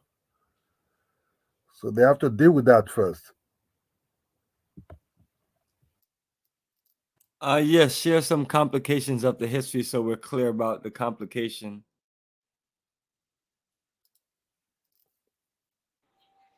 I think currently, I think a lot of people, both a lot of Pan Africanists like the ones on this panel and Liberians themselves are doing a great job at combating the false narrative surrounding Liberian history. So that's something that is being worked on, from what I've seen. Although, although I don't think anyone, I never mind, but it is something that's being worked on. All of the false narratives surrounding Liberian history.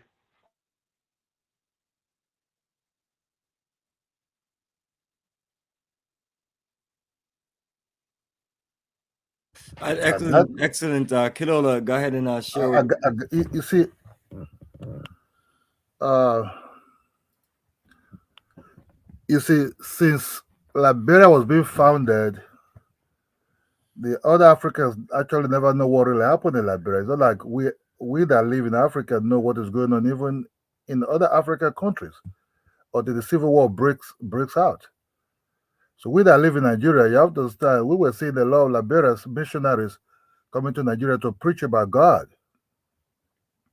That's just all we know. That the accent is a little bit different. But the civil war breaks out before we other Africans or West Africans are getting the real picture of what is really going on over there.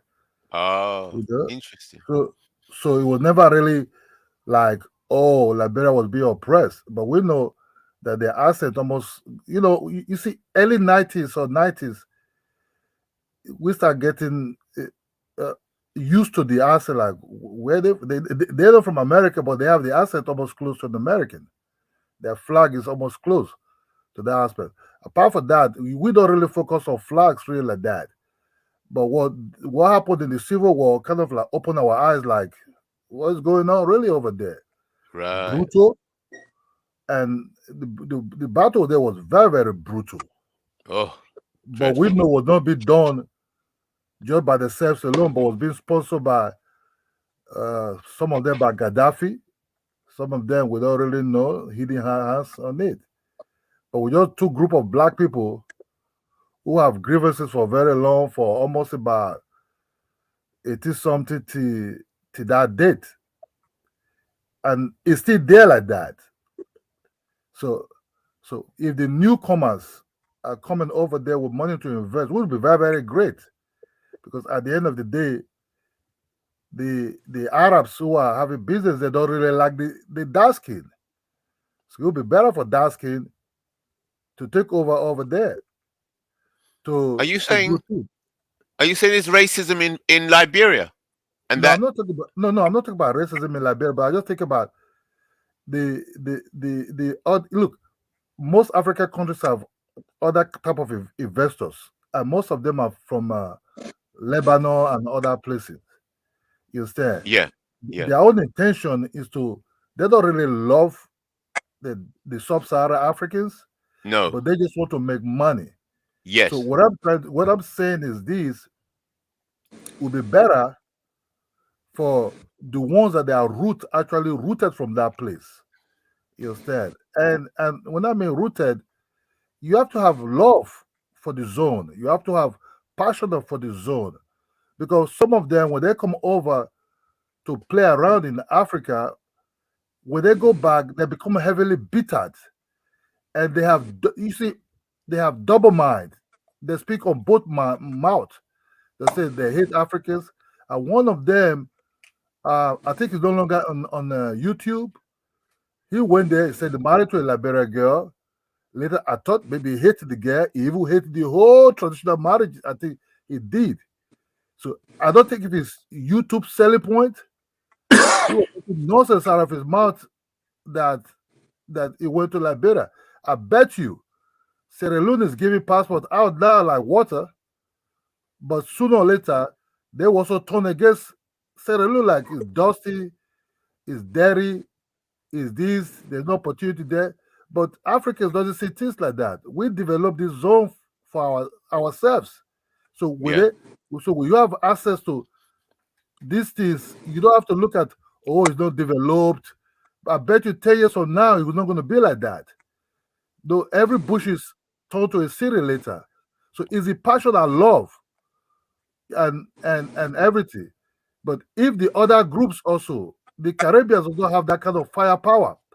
Even when the Caribbeans have that such a firepower, is the Caribbeans that live maybe in England or United States. But you see, they also have their own zone, also their territory or their country. So is the other diaspora in United States that does have their own country, but they live in a country that belongs to them also. So it's all about the love. Since Ghana brought this coming back home and all these things, we know what trigger these things hatred in this YouTube space. Those that attack those that are going, and those also that attack those that doesn't have to do with any of them. The hatred is heavy. You see, yeah, that's just the only thing. I can't say, oh, they say Africans to them as Africa is dusty, Africa is backward. That story is gone. If you go to Africa, you see a lot of white people inside that plane.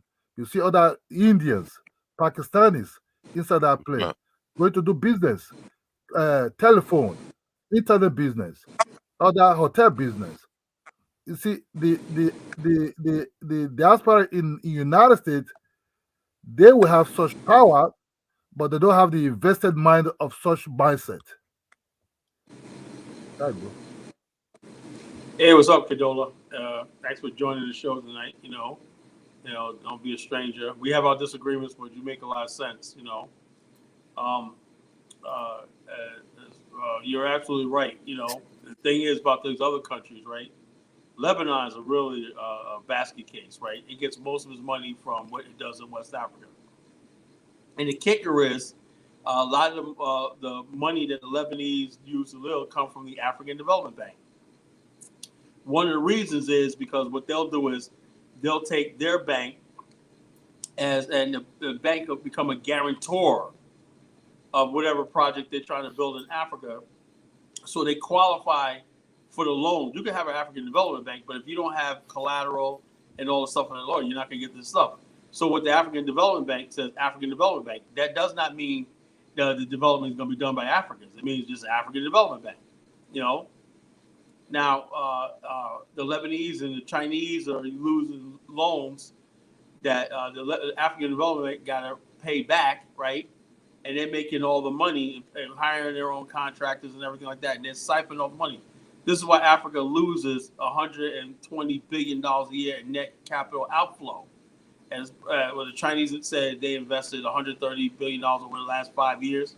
Well, Africa loses almost $100 billion a year in net capital outflow because of these sort of things, and so, and for the United States, what I'm trying to convince more African Americans, we have the ability to do that, but it means that basically we got to calm down on the Pan-African rhetoric, right?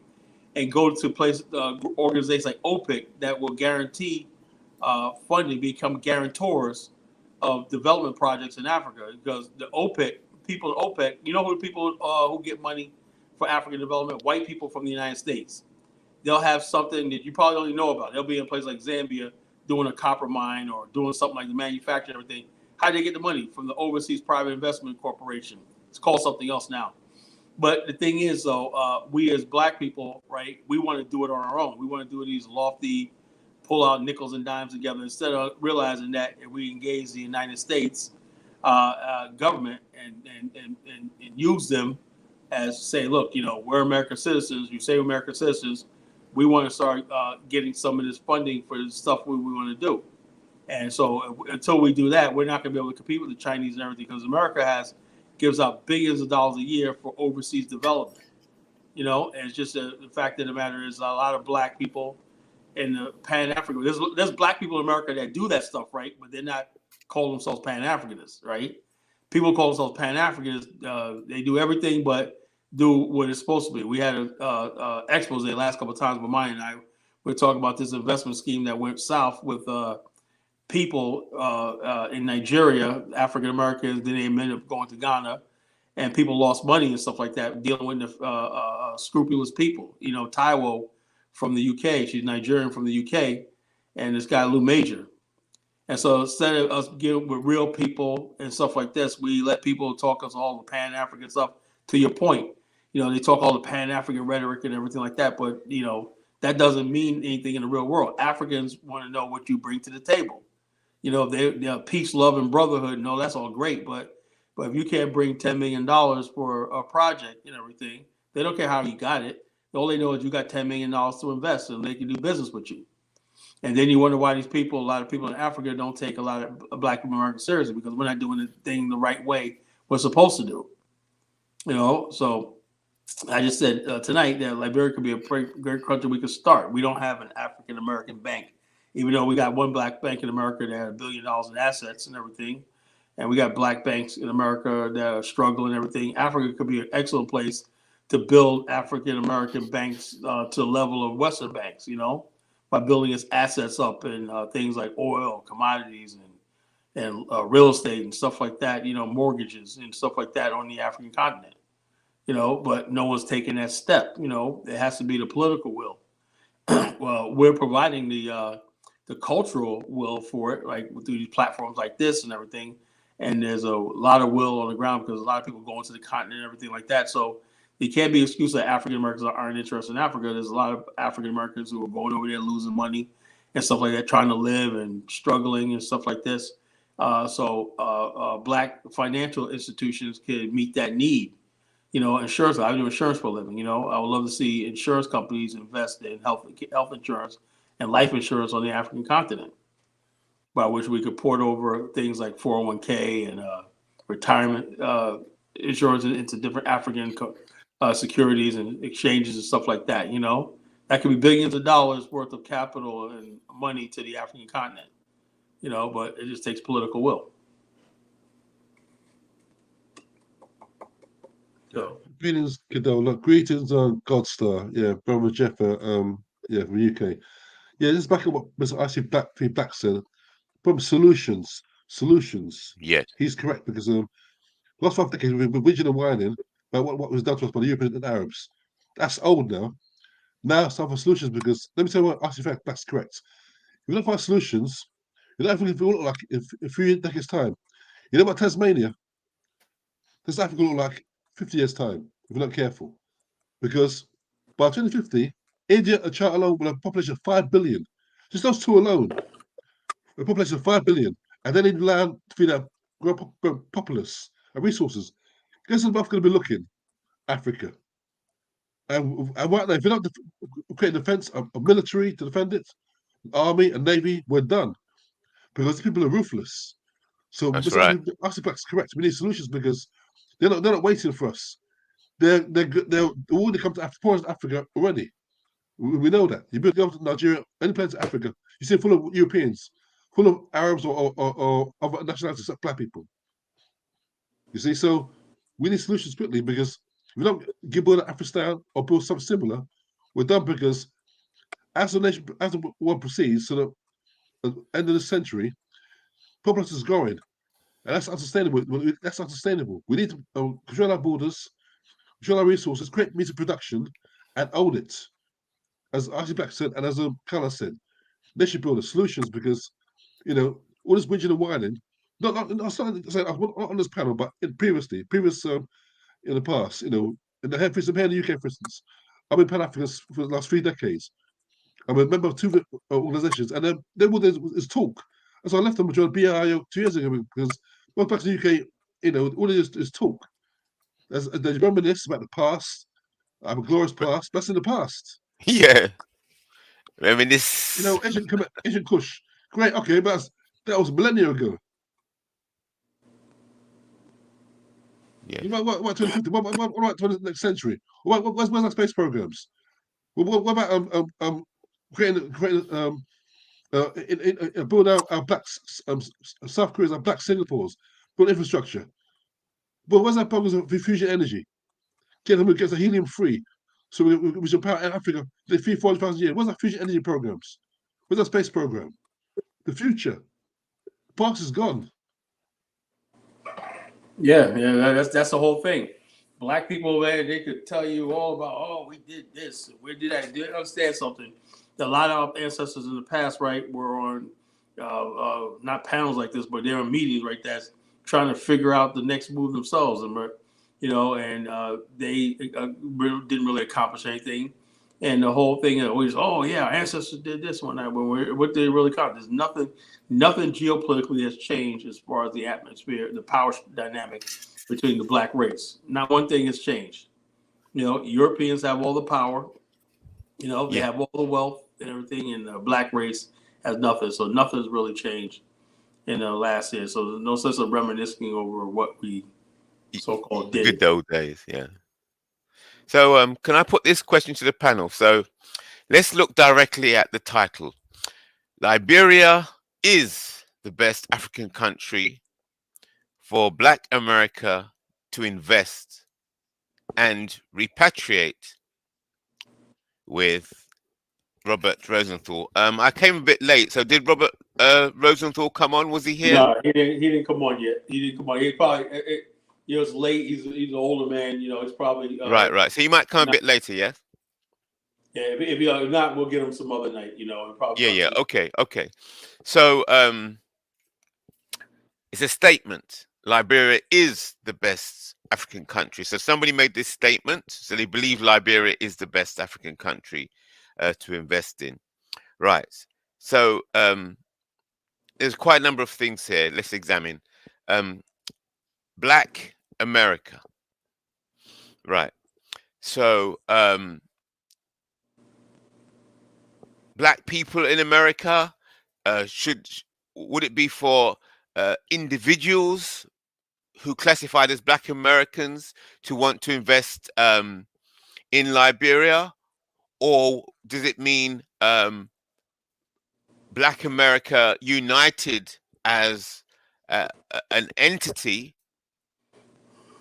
organized as an entity, making an investment as a group? Well, I answer that question, right? When I say investment, right? When I'm talking about when I'm talking about Africa, I'm saying the problems what we had, like nobody wanted to basically just go to Ghana and stop at Ghana. We thought that a lot of people thought that if you go to Ghana, you go to this country, and everything. What we find out is, let's say you go to Kinshasa, right? And you got right across the river, you got the another area, Brazzaville, right? Now, to us, we're saying, you know something? If I set up shop in Kinshasa, I got a huge market over across the river. Right. But it doesn't work like that, And let me give you another example, South Africa, right? South Africa is the port of Durban is the port of entry for the whole entire sub-region, right? From Durban, the railways, highways go all the way up to Lusaka, Zambia. Okay, that's a port of entry for the whole entire sub-region. Everything you see in Southern Africa emanates from Cape Town and it emanates from Durban. That's what Cecil Rhodes did. You know, a railway to the interior. Now, recently, there's a railway line that connects Maputo to Zimbabwe and to the interior. So it's now a new competing line, right?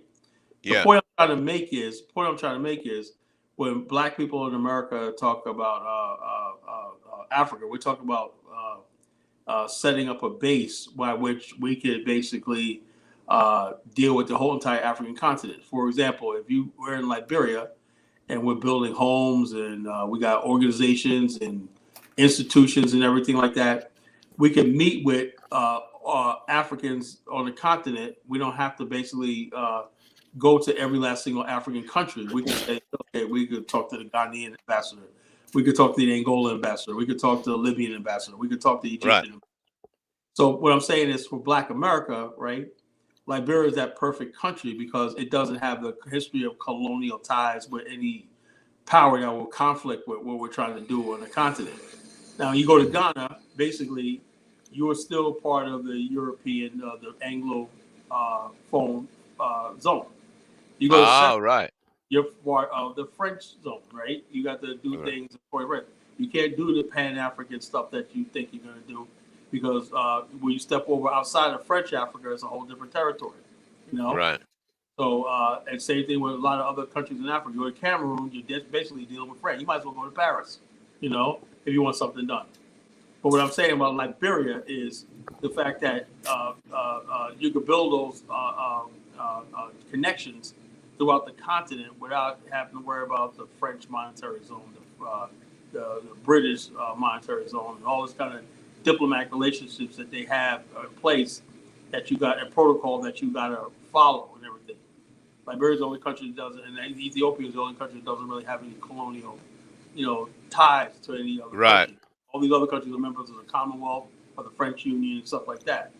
So Liberia is a place where you can basically, the reality of the French, are reality in Africa. No matter what you say, the French are reality. The British are a reality. That's just the way it is. Yeah. So therefore, you have to have a place where you can practice this Pan-Africanism and use that country's diplomatic channels to engage what you want to do on the African continent. Angola is another. Okay. So let me ask you some more questions then about this. So to invest and repatriate implies if it's a good place to invest in and to repatriate, you would want to feel that's a good investment. We should have faith in the future of such a space, and you'd have to have confidence that that entity can challenge the forces, the global financial economic forces put against it. So give me some updates. The last I heard is that I'm a bit behind, that a Liberian leader was arrested by the court in The Hague, and then taken and tried in the court in The Hague. Is that true? Is that correct? Have I got that right? Okay. I'll tell you what happened, right?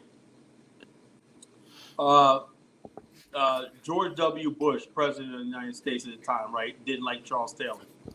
Say it again? George W. Bush, who was president of the United States at the time, did not like Charles Taylor, right? Right. Charles Taylor, that's it. What he did not like about Charles Taylor was Charles Taylor's constant overtures to Black America, right? Charles Taylor sent a delegation to meet with Minister Farrakhan and met with Black radicals in America, a lot of Black people in America, Black radicals in America. Oh, right. Okay. And Charles Taylor also had a delegation in the Million Man March, sent a group of people to the Million Man March. Right. So Okay. basically, there was a lot of people who in the United States government didn't like Charles Taylor. You know, Right. now what happened was there was a war going on in Sierra Leone over diamonds, right? In Sierra Leone, Right. the Gallinas area has always been a destabilized. A lot of stuff that Liberia gets blamed for were actually people coming across the border in the hinterland between Sierra Leone and Liberia. And then, to be honest with you, some Liberians were caught up in the diamond smuggling and stuff like that. And what happened was Right. Charles Okay. Taylor had gotten some diamonds. He got caught up in it. I'm not gonna say he's completely innocent. He got caught up in. He gave a whole bucket of diamonds to Naomi Campbell, model Naomi Campbell, and I think he even dated her on the side or something like that. You know. So Yeah. therefore, he became the face of the civil war that was raging in Sierra Leone. You know, Right. it was Okay. actually the Israelis, you know, and people like that were actually fueling the blood diamond trade. You know, they were the Israelis were the main buyers of these diamonds. You know, not Charles Yes. Taylor. So Yeah. anyway, what happened was when George W. Bush fell out with Charles Taylor, right? That set key. You understand how Africa works, right?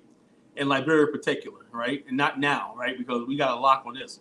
If you basically disobey America, whatever like that, right? You got some people in Liberia take that as a cue that they could do whatever they want to do, right? So these rebel groups, right, Lord and all these other rebel groups start arming themselves and causing ruckus. And like I said, it was not a civil war. It was a breakdown of law and order and chaos, right? And so Right. Right. when the government of Liberia tried to quell that and look like the government and the rebels, these weren't rebels. These were looters, criminals, thieves, robbers, human sacrifice. It was a breakdown. And so therefore what happened was Charles Taylor was blamed, even though the weapons and everything were coming from Sierra Leone. Charles Yes. Taylor was blamed for what was going on, right? And Monrovia was Right. split during the siege. And so Charles Taylor said, the rebels said, we will handle our weapons, right? Because the United States parked a warship off the coast, right? If Yeah. Charles Taylor steps down. And Charles Taylor said, you know something, reluctantly, history will judge me. I'm going to step down, right? So he stepped down, and the Nigerian government guaranteed him safe passage outside Liberia. But there was this white guy, I forgot his name, right, who was CIA. He basically told the Nigerians, right, to hand Charles Taylor over to the U.S. And so what happened? Oh. And so instead of Charles Taylor be going to Nigeria as a sanctuary, they agreed that he would step down and live out his life in Nigeria. They handed over to the United States, who basically handed over to the Hague, who the United States is not even a signatory to. So that was illegal right there. The United States is not a signatory to the Hague, neither was Liberia. So they handed him over to the Hague. He got tried and everything, convicted. And then instead of him doing his time in the Hague, right, they sent him to the UK. So it shows you that the British and all these people who were behind it, right? You're And so right. like I said, I met Charles Taylor's son, you know. I met his son, looked just like him when I was in Liberia, you know. Took him under my wing when he said, yeah, he heard about college, he wanted to meet College Genesis, right? So I met his little son. Looks a spitting image of him, right? And his Charles Taylor's wife, Charles Taylor's still popular in Liberia. His wife is the vice president of Liberia, right? My place I was staying at was right next to hers, you know, in Congo. Okay. And so anyway, Charles Taylor was there, and there's Liberians that want him back. They want him back. They say, no, he deserves to spend his life in Liberia and not die in some UK jail. And so what you have is a lot of Liberians. Hold it. 1 minute. So he's in the UK at the moment, in prison. Yeah, in prison, yeah. In the UK. In the UK, yeah. Oh, wow. Okay, let me write this down. Okay, good. Continue. Okay, so anyway, Liberian said with Sirleaf, even though she ran in 1997, right, and against Charles Taylor, she came back. That's what they do. They stay in the West, right? This is the whole thing in Liberia that's dying. Love. This is why I know Liberians will succeed, because the same thing almost played out again against George Weah, right? She basically went around the international. She was a Harvard-trained economist. She wasn't. She got a degree in Harvard. No. If you understand the Kennedy Institute in Harvard, right? I'm going to educate you guys so like that. I'm not trying to say I'm big. I know everything, but I know a few things, okay? The Kennedy Institute in Howard University, I think Barack Obama's a protege of this too, right? It's an institute by which they basically bring in people. Bill O'Reilly is a graduate from this. It's not a really accredited institution, right?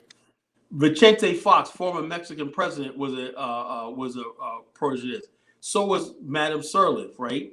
So they give you this thing because it says Harvard on it, right? You can say, "Oh, I'm Harvard trained," or whatever, like that, you know. And it's just something that the New World Order, geopolitical, use the places like Harvard use their name to basically prop people up on a pedestal, like they got, oh, she's a Harvard trained, and she went to Liberia and didn't implement anything new. She basically signed a deal to reopen Lamco under RCR Mittal, Indian iron ore company, right? That was nothing new. That was already done by Tubman, decades before. And then she brought in Sim Darby, a palm oil thing, right? And she did some improvements into the economy and everything. But these are things that were already on the books for Liberia in the first place, So she got a lot of credit for returning Liberia and everything. But her son was corrupt and everything like that. Robert Sirleaf, he was supposed to meet with Mr. Rosenthal and everything. The little punk dipped out. He skipped out the back of a hotel in Ghana. Oh, I don't want to meet this black American. Little sissy, And so therefore, the whole time, Mr. Roosevelt went there, tried to meet with Sirleaf. He met with her. He met with her finance minister, and they just treated Mr. Roosevelt so disrespectfully and everything like that. So Mr. Roosevelt left Liberia alone. He went and built what he built in Angola, and Congo, and all those other places. So anyway, Sirleaf had 12 years, right? Liberia was stabilized and everything like that, right? The message was simply clear because there was a lot of people who were trying to start stuff where in Liberia we don't like Sirleaf and everything. So, but the thing is, she did rebuild the military, right? You got an internal military force that's really, really good. If somebody tries to start some stuff like that, all the counties and everything have regional military commands. So inside Liberia, the country's secure. The country's secure. The UN pulled out. It's been a couple of years since the UN pulled out, and Liberia is still stabilized. So what's happening right now is when George Weah, the biggest thing was we want an indigenous president, pure indigenous president. So you got an indigenous president, right? But see, you understand how the Liberian mind, the African mind works, right? George Weah is doing this thing. Now they found another thing. George Weah is really a puppet of the Congo people, called American Liberians, Congo people, and everything like that. So George Weah, so this guy named Henry Costa, a radio host, right? He tried to run for office, a senator, right? He got no votes. Even though he had a big radio platform, he lost, right? So basically, what happened was he comes back to Liberia, right? And he tried to start these protests about Weah's government's corrupt and everything. And he got people out in the streets protesting everything. And they gave him food and everything like that. And they marched on the Capitol. George Weah, with these police things that shoot hot water out, dispersed the crowd, right? Right. Henry Costa left the country illegally. He snuck into Sierra Leone and basically snuck out of the country, And so the message is clear, right? Once an election is done, right, whoever's in power, you got to wait it out. As simple as that. Yeah. So therefore, that's why I say I'm confident about Liberia's stability, because the people that wanted to return the war, these people are not listened to by Liberians. And there's also large numbers of Liberians who are going back to Liberia and who are doing really well. Liberian laws are that if you're black, you can basically own property, own business. You don't need a Liberian citizenship. You don't need all that stuff like that. You can use a U.S. passport. You can go there, buy property, whatever like that. If you got money to invest, you can do that. So a lot of Liberians, you got one Liberian guy, a young guy, 33 years old, who got and the Liberian laws are, if you, let's say you got he got an exclusive distribution. He took $100,000 and bought $100,000 worth of this Chinese liquor, right? That's popular in Liberia. And he basically got exclusive to distribute the brand. Nobody else can distribute the brand in the country. And the Liberian government enforces and honors that. The Liberian court system is very, very good. So therefore, so if you want to buy this liquor, you can't go for some third party where that you have to buy from him. So he became a millionaire. Right. This guy from Miami, Florida, he became a millionaire. You got a lot of Liberians that are going there, opening businesses and stuff like that, owning hotels in the interior, everything like that. So unlike a lot of other African countries, you see a lot of Liberians that lived in the United States for decades and everything, who got degrees, got education, got business skills, who are going back to Liberia. And they're basically encouraging African Americans to come there. When they're the ones that's basically pushing African Americans to come to Liberia and reclaim what's there. So that's why I said Liberia is a good country, especially because structure there. Okay, very good, very good. Your summary of the situation there, and the history as well. Very, very interesting. Okay, so here's my concern. My concern is that when you have an entity, a black entity, black entities that do well historically have been, when they reach critical mass, then I'll just say that the white supremacists' financial ecosystem, then they turn on them and focus on that entity, surround that entity, and then sabotage it. Yeah. The thing is, though, And white people don't have this sort of connection inside of Liberia. Carl, let him finish, Carl. Let him finish, Carl, please. and so this pattern has happened all over. So the point I'm making here is that it's good investment in Liberia, and it's good. It's a good project. It's a good project, but it's not safe until we can effectively find some way of uniting, making Liberia a part of a global Black African entity. Well, that's what we're doing. To defend Liberia for when the white supremacists, which they will do, well, they could try all they focus on it, and Liberia can't defend itself by itself like that. So Liberia, if you look at the history of Liberia's always been supported by Black America, right? The British wanted to colonize Liberia. It was Black America that said hell no, and whatever little political influence we had historically, we always lobbied the girls, keep your hands off Liberia. And so that's what it's been. So Liberia's always had control over its domestic policy, you know. The last challenge to that was the Crew uprising, like you said, which was done by Crew people from Sierra Leone who were Negropeans and people from the that were British loyalists. And also, there was a war in the interior in 1904, which the British said they would help Liberia secure the territory by the Gallinas, right? And they basically had troops with them, right? That were Liberian troops, right? But these are people that the British selected that were pro-British. And what happened was Liberians got wind of it, right, and expelled those troops. Like, although they would say they were Liberians, they were on the border. They were also taking orders from the British. So the Liberians kicked the British out. Liberia is very, very conscious of all this stuff like this. And the French tried to, Liberia used to be twice the size of it is right now. The French took like half its territory. The British took a lot of territory from Liberia. And the French took a lot of territory. A lot of territory that you see in the Ivory Coast used to be part of Liberia, past the Guinea Highlands. All that was Liberia. When the Guinea got its independence from France, France tried to give that land back to Liberia, and Tubman said no. Sekou Touré is his friend; he's not going to do that. Right. So, and also, what I'm confident about is in the area of Lofa and Nimba counties. These are the two frontier territories. The Liberians there stood against the British and the French, right? That's why Senegal is where the OAU was formed, right? I'm going to lay a reef at the thing when I go to Liberia. And basically, the Mono tribe basically saw that the French were the enemy, and they stood and raised the Liberian flag against the French, and they fought. Had they not did that, France would have freaking marched all the way to Monrovia, Okay, good. Okay, good. So therefore, I'm confident of the internal security of Liberians, Right. Okay, hold it. Okay, so now you've told me that Liberia has been fighting very well. They're good fighters, but they've lost territory already unjustly to the British and the French. Yeah, they've gone beyond their borders. And from what you said, the Americans do support Liberia. Black Americans do support Liberia. Okay, so part of the project then would be to gain back those territories that have been lost. Now, yes?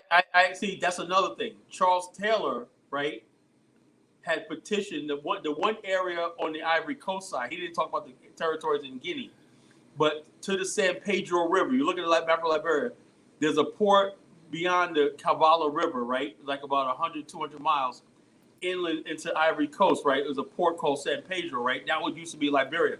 But the problem was Liberia didn't have any settlers to settle there. Liberia was planning on bringing Garveyite people there to settle in that area, occupy it. The France said we're taking the territory because there's nobody occupying it, right? Right, So right. Charles Taylor said he wanted that land back. He wanted that land Of course.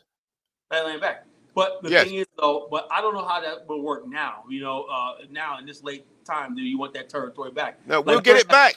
Liberia has plenty of land in the interior that's unoccupied. Liberia is like the most unoccupied country in Africa. It only has 4 million people with 45,000 square miles. You know, so it's not really. I have a suggestion on how we could possibly get that land back, even though it's not a priority right now, since there's so much unpopulated land in Liberia.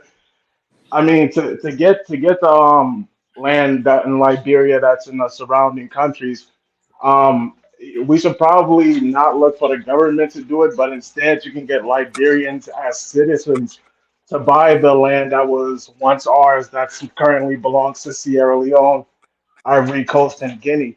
Once the citizens of Liberia buy that land, it'd be easier for the government to bring that land back officially.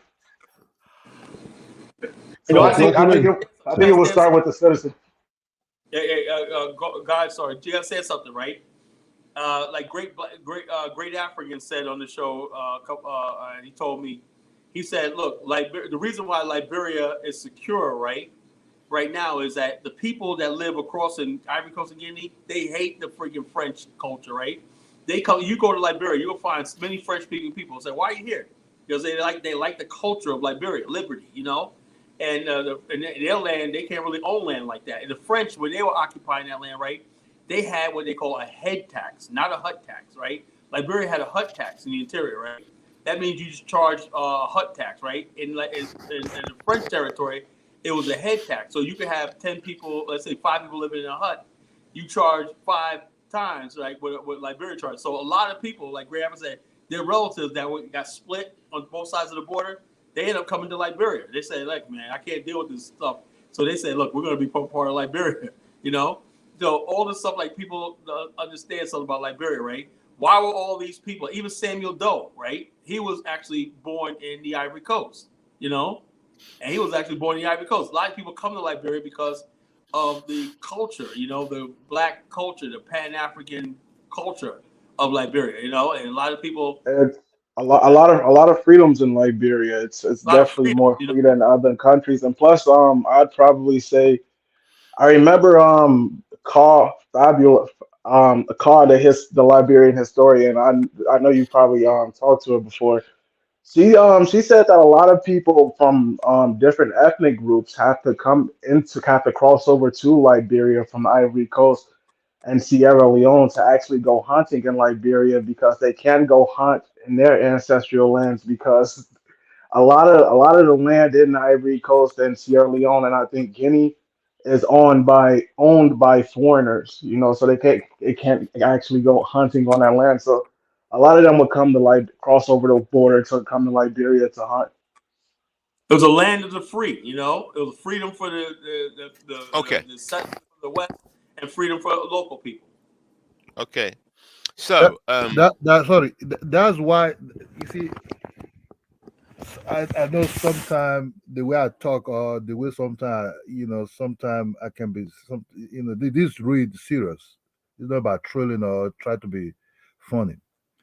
That's why I said the Black Americans or the Africans was being taken to United States have no other place to call home. West Africa is their home. There's still a lot of land space, especially in this area like Sierra Leone and Liberia, to come. Forget about the bushes. Forget about, look, when I was small, my grandfather used to hunt close to our house birds with this particular catapult. Before my grandfather died, those areas become open towns. People bought some of this land, build houses, have businesses there, and everything. So when I took my children down over there, I said, we used to own this land. But my grandfather sold those land to other people. He said he want people to live close to him. So this is the mindset of an African. African people want development, want people to live close to them. Right. You understand? So you cannot just say because you live in United States that United States it can be part of your home because that's what you know. But before then there were other people there, and the population of these people you might be thinking dwelling, but across the border, the Mexicans and the Salvadorians, they believe they own those areas also. So your dark skin, they will tell you you will never hear. That's why you see the Mexicans when they cross over to United States, even when they say black and brown, but deep inside the Mexican mind, who is your ally? We don't want you here. So that's the black American who is hating on Africans. I think, oh, you dusty Africans. Let's just be honest. Few years from now, the Mexicans will be showing you their true color. That's right. Correct. Because at the end of the day, that's why the Chinese that built China, the Chinese that went back to teach the continental Chinese about capitalist system, they were never born in China. There are people left maybe during the railway and all those when the British was colonizing them, see them as savages. Yeah. But when they went back, they have that spirit of being Chinese. Because in America, they will never really be accepted. They see them as still Chinese. Yeah, that's right. You can see yourself as, because you live under an umbrella of a great power, but that great power is not really your skin color. Because you can see that, oh, why Africans are coming here? They take our resources. But you never complain why the Europeans are coming there. The East Europeans are coming there. Guess what? If the East Europeans come to the United States, they don't like the black Americans too. You understand? They don't like them. I have no problem. I have no problem with Africans coming. You know how hard it is for Africans to get visas to come to the United States? They make all these other people, Ukraine, Afghanistan, everybody else, it's hard for Africans to get visas to come to the United States. There's a reason for that, And so, if you apply for Americans, if West Africa go to United States Embassy to apply for a visa, compared to an East European apply for a visa, is a total different ballgame. For that West African person, they will ask particular amount of money. You have to have income that will bring you back, huge income. You have to be married. Then apart from that, you have to also do an HIV test. You understand? So they still think Africa is Africa. U.S. official policy since Kissinger towards Africa is, as far as everything, population control and reduction. Yeah. So that's if they deny you this visa, you will lose your money also. Your money is not being returned back. So you don't have your money. So okay, you lose the visa. This your money back. No. That's why Africans are saying they're just making money out of us. That's right. So it's not like the Africans that you see in United States, they're not the poor ones. They're the one that have guarantees somewhere behind them in Africa. Right. Especially West Africa. So what I'm trying to draw in is this. Call me when the Lebanese came into Africa, right? They just came in to do business. And the business they came for right from the beginning was John Holt, women's supermarket business. Because that time in Nigeria, it was just John Holt. This is just about supermarket business they came with. You understand me? So they were repeating what John Holt at that time was doing, which is grocery, supermarket at that time. Some of them dabble into fishing. So because we don't know how to get the money because they come in a group with money. You understand? Yeah, So So- they just played. So they just play the game. Yeah. Become very nice. They just have children, and for children, some of them have children with Africans, and guess what? They never really marry these African women. They just have children with them. Right. You understand me? They just have children with them, and some of these children they will tell you, "Oh, why do you look like this?" Yeah, my father is Lebanese, but that child is not really with his father. You understand? And this is because in Africa, maybe up to today, once you have a child from these light-skinned people that is not be married, actually, no African people want to marry you because they think you're a prostitute. You understand? So a lot of these African women that have children with Lebanese never really get married. They will just be passed around by African men and all these things, just like that. You understand? And Right. and the children and these children of Lebanese, where they don't really their citizenship is kind of like being hung somewhere in Abuja. You understand? So they have to go to Abuja just because their mother is Nigerian, but they have to go to Abuja to apply for the Nigerian citizenship in a total different place. So what I'm trying to say is this: the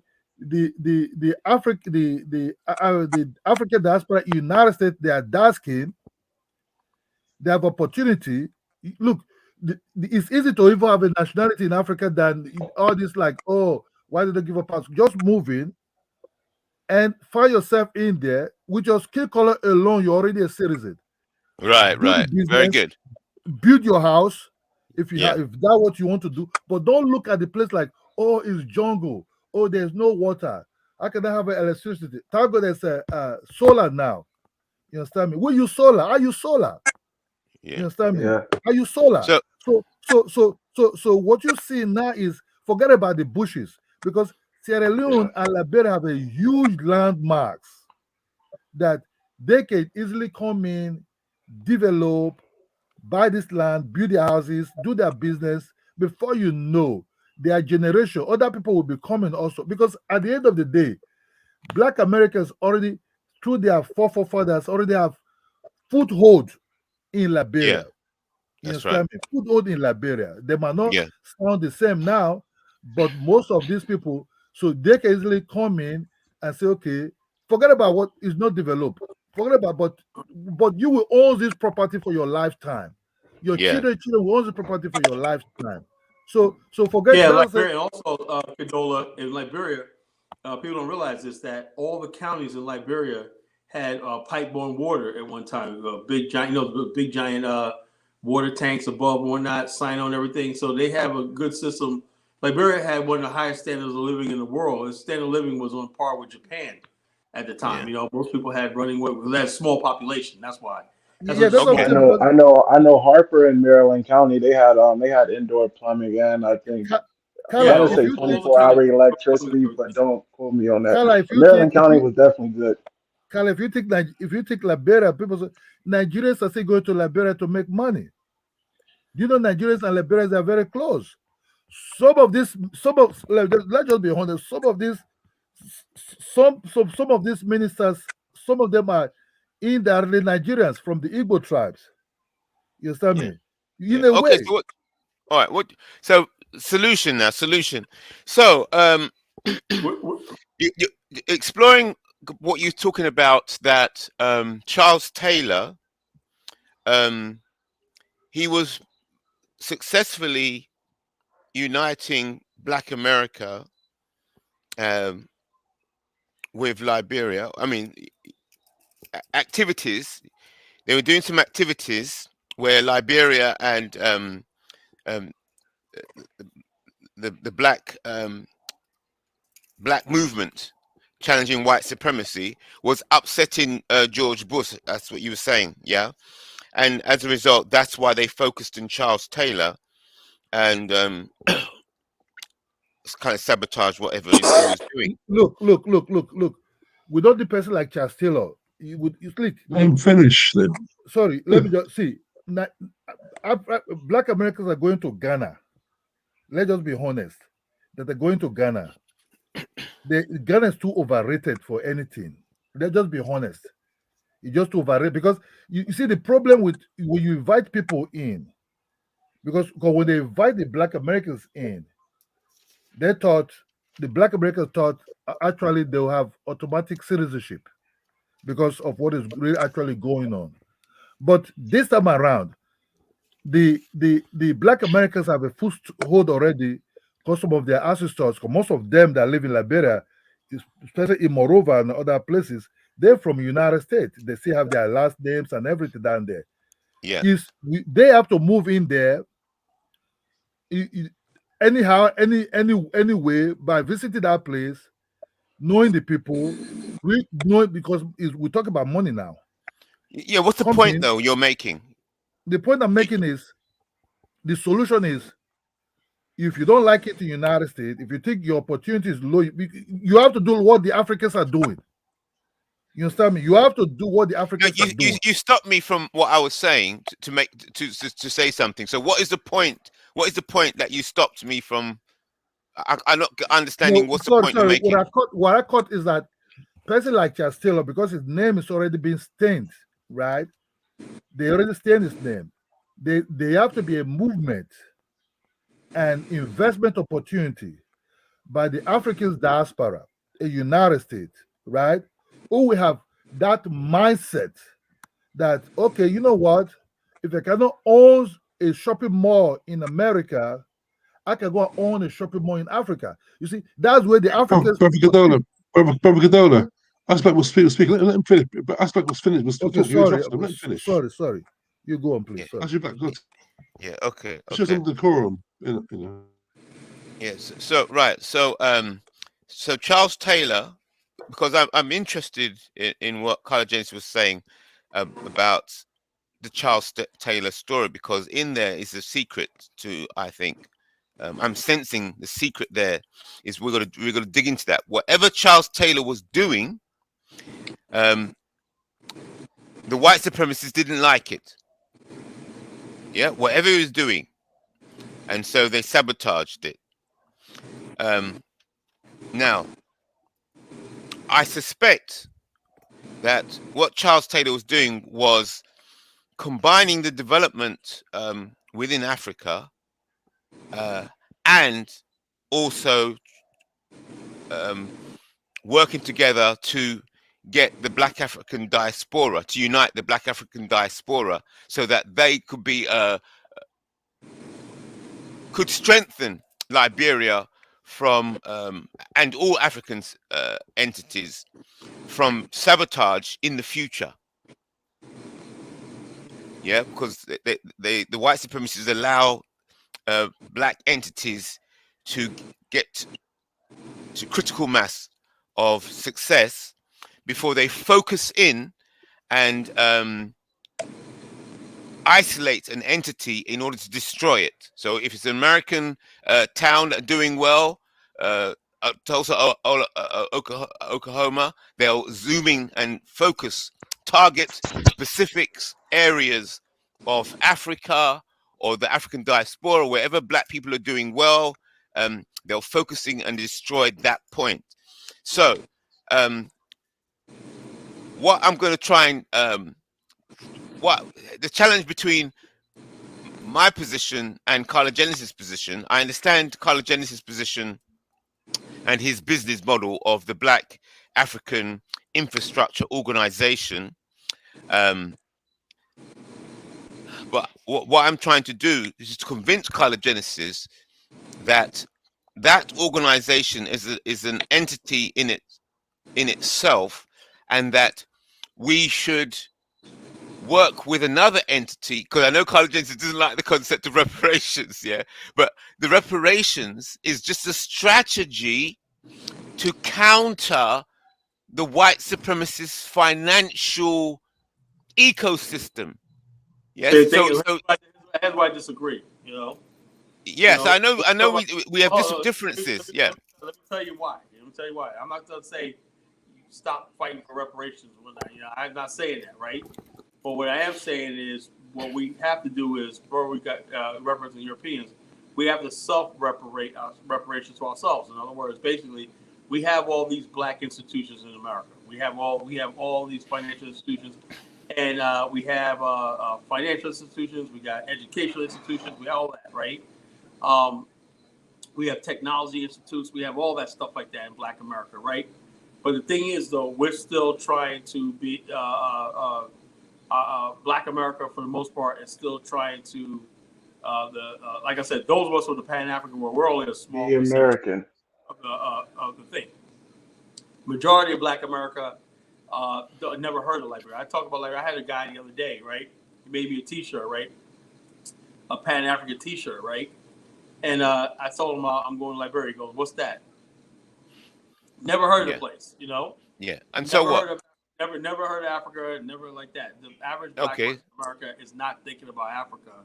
Yeah, and stuff like that. You know, when you talk about, some people talk about reparations, they think reparations means the United States is going to hand them all a check for $200,000. That's not feasible. You know, that's right. Now I'm saying that as far as like we have to do our due diligence. I said we have to have our own African American diaspora banks on the continent. We have to build a stock exchange. You know, we have to build financial. We have to build insurance companies. We have to build all these things on the African continent with the partnership with African governments, you know, and everything, like African people on the ground. And we have to build these things like that. Once we basically get to those levels of success and everything like that, and large numbers of us investing and moving on the country, and then that it's going to gain us not just political power in America, but geopolitical power, right? Right, and, right. And I don't believe reparations is going to be some, we're sorry, here's some money, you know. It's going to get to the point. Let me say this. Let me finish. It's going to get to the point where if Black people from the diaspora are building these Afrikstans, like we say, and building stuff, and we got political power where we can stop what they're doing in Africa and tip the scales of global power, then we can say, you know something. And a perfect example of this was thinking on the top of my head, you know, Japan, right? In 1988. The Japanese, they never got reparations. They got compensation, right? The Japanese who lost all their property and turned in America, right? When the United States was pushed against the wall, the Japanese said, okay, we want to shut down these military bases and everything. There was all these uprisings in Korea for democracy. China, a year later, the Tiananmen Square. And it was a height of the Cold War, right? Japan was starting to look at itself like, hey, you know, why do we got the United States? We're ready to do this. And then you know what they did, right? The Ronald Reagan did. There was a Civil Rights Act that had nothing to do with civil rights.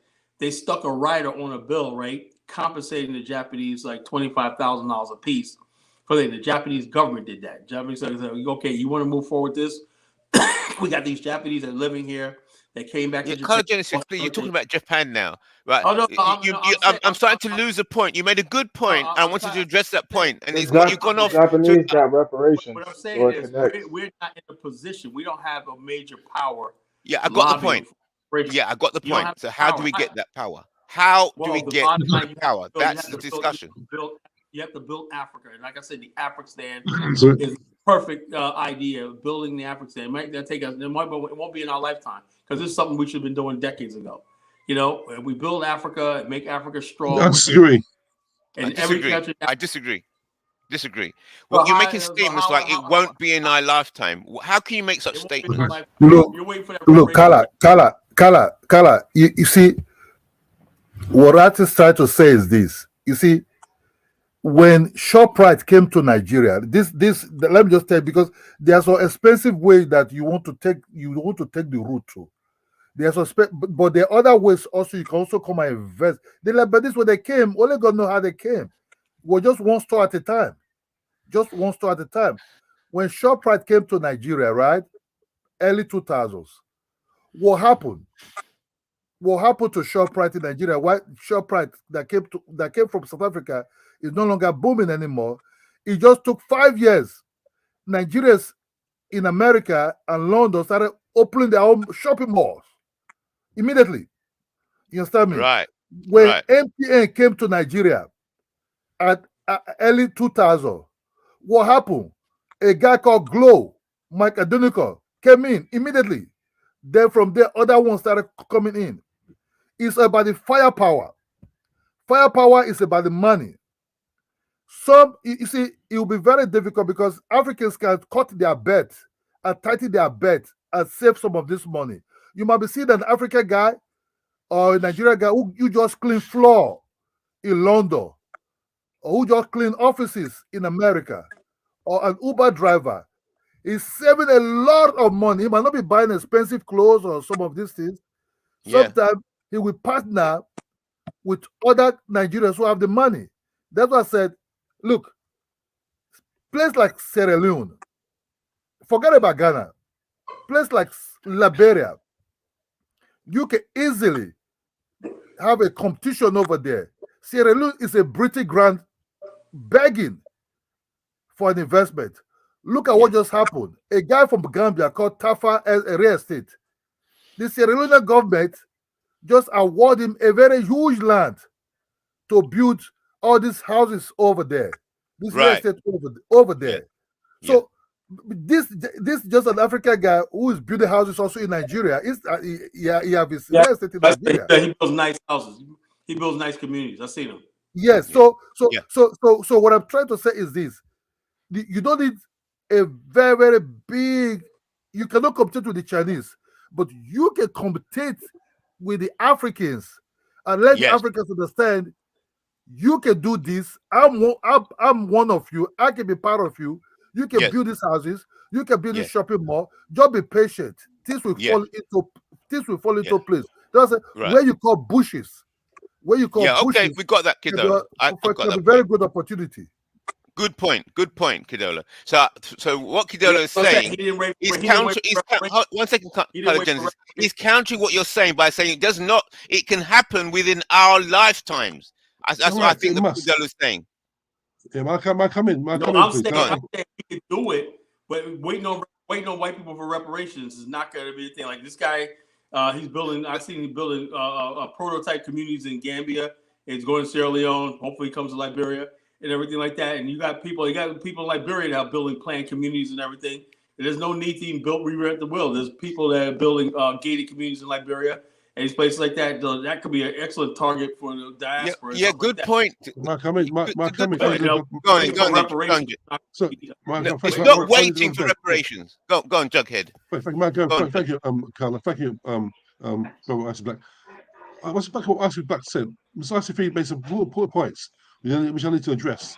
Because Icy Black made some very important points, which is correct, about infiltration.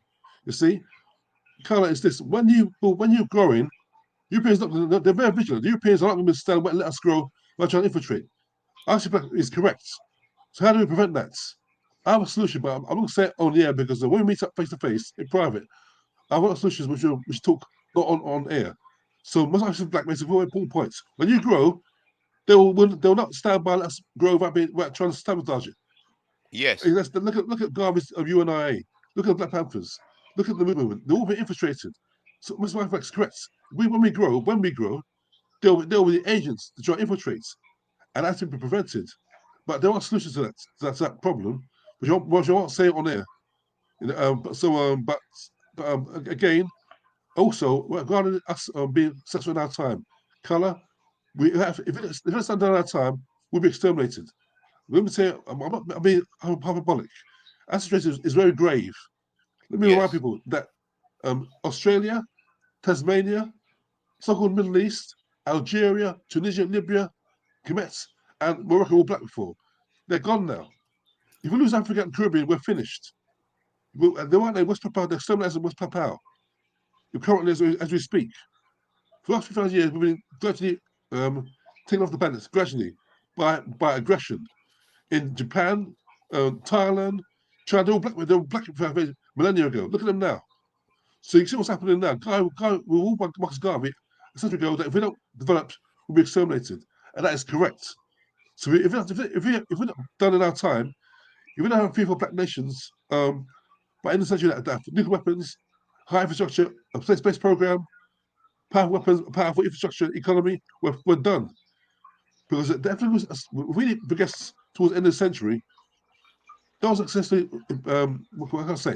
Those nations that successfully transitioned to the end of the century was that economically strong and militarily strong and ruthless and organized. Those groups that are unorganized, undisciplined, that are not strong, will be wiped out by the strong. The future belongs to the strong and organized, not the weak and the disorganized. If we remain weak and disorganized, we're finished. You see what's happening? I, We're finished because right now Africa's being looked upon by some predatory people, nations, China, India. They're growing populous by a decade, and they're expanding across the borders. They need resources and land. I guess what they're looking. As I said before, China, India, but alone, their population will be 5 billion by 2050. 5 billion alone. There's not 2 countries alone, China, India. There will be 5 billion people, and they need land and resources. I guess we're going to be looking. Africa. And That's if we right. to defend ourselves, we're finished. Yeah. what do you mean by finished? Are you saying that you can see a future where Africa is no longer a dark-skinned black continent anymore? Yeah, no, 2/3. Yeah. Let's start with Gold Star. Gold Star. If you look at the great book by Charles Williams, the great book by Charles Williams, it explains it thoroughly. But what I'm just say, Gold Star, what's now called Algeria, Tunisia, Morocco, Libya, and Kemet. I call Egypt Kemet. We're all black before. Black as Nigeria, Ghana is now. Look what's happened Yeah, now. Now we lost yeah. a third of our land to invaders. Yeah, that is crazy. I will say I think that we didn't necessarily lose those lands. I think from my understanding, those lands in North Africa were once very fertile land that had rich soils. But eventually, the desert, it starts a desert. Eventually, it all became desert, and as it became, and as the land in North Africa became a desert, it seemed like the Africans they went further down south to keep up with the land that was green and fertile. I don't think that the land in North Africa was conquered. I think it was abandoned, and I think dark-skinned Africans migrated southward towards southwards below the Sahara because that's where the best farming environment for agriculture is. But I don't think it was conquered. I could be wrong So though. it was. Sorry, Tom. It was conquered. It was conquered. What you say is correct. Yeah, there was some migration due to climatic conditions, but also the Arabs came in 780 AD or so. Well, there were a lot of Asians from first the Persians, the Greeks, the Romans, the Ottomans. Yeah. So there were forced migrations that came in by force, and gradually we Africans, whatever reason, we didn't stand on our ground. We don't know what happened in the past. We weren't there. But all know is that Gold Star is not black now. That's my point. Yeah. Whatever reason, Yeah. it's not black now. Yeah. Well, anything is possible. Anything is possible. I think it'd be super hard to like conquer the rest of Africa and turn it to like a Mediterranean Arab-looking continent or like a brown continent instead of a black continent. But it's possible. Yeah. Even though I think we'll survive because if something like that were going to happen the same way that it happened in North and South America, where you don't see any more red Indians, it probably would have happened already. But the fact that it didn't happen, the fact that black, dark-skinned Africans are still here, I think that's a sign that we'll always be here. We pretty much escaped the You era hope. of human genocide. That's not But You I hope. Right. So let's do some functions. Let's get things right. Go Go on. Sorry. Yeah, one thing for I've asked Gold's point, then I'll come in. Thank you. I'll be very quick and short. I see chopping at the bit there. Goldstar. You remember that the Ebola outbreak? Remember in West Africa 8 years ago? The Ebola outbreak in West Africa. Do you remember that time, Goldstar? The Ebola outbreak in West Africa 8 years ago. Yes, I remember it. It Right. definitely hit it had definitely hit Liberia really hard. No, you know what that was? That was not a national outbreak. That was a test run. You know what I said? Interesting. That was a test run. Interesting. That's how they do it. That's my point. Let me go on there. Let Goldstar back good up. point. Biological warfare would definitely be a quick. Yeah, that's their plan. That's way to kill a bunch of people. So we need a plan, a counter plan. Okay. So the tension and the apparent disagreement between my position and Carla Genesis' position is good. We can explore a lot between our positions, because it's like two poles, you know, positive and negative kind of thing, and the power is generated between the two poles. So cologenesis is one extreme and the other extreme. So let me come at cologenesis from another angle. Okay, so the word reparations, usually when that word reparations is used, it's because of the marketing, it's seen as black people waiting for their check. Yeah. But when I mention the word reparations, it's nothing like that whatsoever. When I talk about reparations, when I mention it, it's similar to Elmina. It's a mining operation. Yes, it's an extraction operation. So just like Elmina on the west coast of Africa and Ghana, you know, when the Portuguese arrived there, they did deals with local Africans, and they asked that can we build a fort? Yes, for trading. Yeah, we want to build a fort. So Elmina fort was built. It's a mine. Yes, it's a mine. They're going to mine into Africa, drill into Africa. Yes, it's a mine, a drilling operation. It's an extraction operation. So when I talk about reparations and the reparation nation, it's not that we're out there trying to say we're going to fight the court system and try and get a check and trying to get no. When I'm talking about reparation, I'm talking about it's the equivalent, the mirror of Elmina. We're setting up a mining operation to mine the white supremacist financial infrastructure ecosystem. We're setting up a mine to mine into it. So how that mine will take place, it'll be a claim by claim basis. We're not looking for some check. It's a whole process.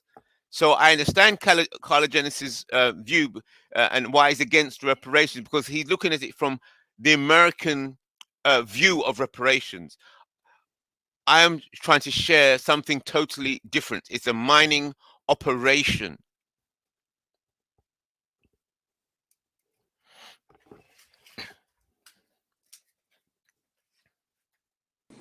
Yeah, and so like I said, the key is, you know, we got to keep building what we're building. We can't keep the power in white people's hands. This is not negotiable. When we talk about the BAIO and what Bomani's doing, I'm doing, we had never had to go to one white person and said, you know something, we need this, we need that. Time's gonna come where we're gonna have to do that, you know? Not this planning, this stage, right? This is the planning stage, right? And we're implementing and stuff like that. So we're not basically saying, you know something, we gotta stop what we're doing. And I'm not saying people shouldn't stop for reparations. They believe that's what their calling in life is and everything. But as far as like building, that's not stopping us from linking our institutions together, expanding on the continent, investing, travel, tourism, and becoming a presence on the African continent. In other words, basically, like Langston Hughes once said, right? He said, a white America wants to define America, define black people by the borders of America. That's the white man's manifest destiny. See the shining sea. The why does a Negro have the same manifest destiny of the white man? You know, when you say a white man, well, American, right? An identity. From Maine to Washington State to Virginia to California. That's what the white man sees as an existence. We can't do that, right? What we're saying is our manifest destiny is we're here in the United States, but we're also part of Haiti, Jamaica, Africa, and places beyond. Our manifest destiny doesn't end with the borders of the United States. It's just because short mentality, you know. And so therefore, as we're doing stuff, you know, we want to make new friends. You know, we're in position in Africa. We can make new friends. We can make friends with Russia, Iran, whoever we want. Okay. You know, we can't keep playing with the same people, expecting them to one day, you know something, they're going to change. Yeah. You know? All right. So what do you think of this then? So I can see the obvious relationship that you have with Bomani, and you work together because Bomani is in tourism and creating nice trips to Africa and so on, and it goes well with what you're doing. So I'm trying to think of a way in which what we're doing can help the Black African Infrastructure Organization, and then how the Black African Infrastructure Organization can help the reparation cause, the mining operation. See, Yeah, so but rather than my I'm problem- not gonna tell people, oh, the Black African Infrastructure Organization and Bonami's tourism is useless because we've got to focus on reparations. You No, understand? I'm saying that But we're you appear saying- to be saying, "Oh, look, reparations is a waste of time." Blah blah blah blah. Let's get No, I'm not- you know I'm not that saying kind of rhetoric. That kind of rhetoric. You know, No, it's I'm like saying- you're I never dampening said- reparations as useless, which means that we can't operate together. I can't support. I can support what you're doing, but you're damaging the work that we're doing to counter the power of white supremacy. Okay, let me say something, right? I was watching a video today, right? I was out having lunch, right? I was watching this video, right? And this white comedian was basically talking about Scott Adam, whatever his name is, being canceled, right? And then basically he played a clip from MSNBC and somebody like that. Well, these black people saying, I wish white people stay away from us. I wish they're like that, right? And the guy was like, say, oh yeah, well, okay, and white people stay away from you when not. Good luck trying to get your reparations. In other words, basically, when you say reparations, right? White people know that the power is in their hands. It's ultimately up to them. It's not up to you. And we'll say Apparently, yeah, that's their bullshit rhetoric. Yeah, but I understand that. Who cares? If you're gonna get reparations, right? Who's gonna sign off for it? Is black people gonna pull reparations, or is it gonna be white people? Right, hold it there. I'll answer that question. Right, we're seeing it as a business. Yes, reparations as a business. So not court. That's what the white man saying. Good luck. Yeah, we won't be dealing with your court. We're doing business and leverage. Yes, we will extract. Listen to the language. We will extract reparations. How? Through business. The business Leverage. Hold it. You have to generate power to get leverage to make things happen. Right. You're saying, okay, we gotta extract power, right? Right now, I would like somebody to say that to the Anglo-American Corporation in South Africa. I would like to say that to the white farmers. Why waste energy doing that? Huh? Why waste? Why are you talking about them? I'm talking about organizing the black people. If you can't even get the land you already have, right? Like the puppet of Equatorial Guinea, right? He was put there by international oil companies, right? And he's raping the country blind, right? And yeah. So what?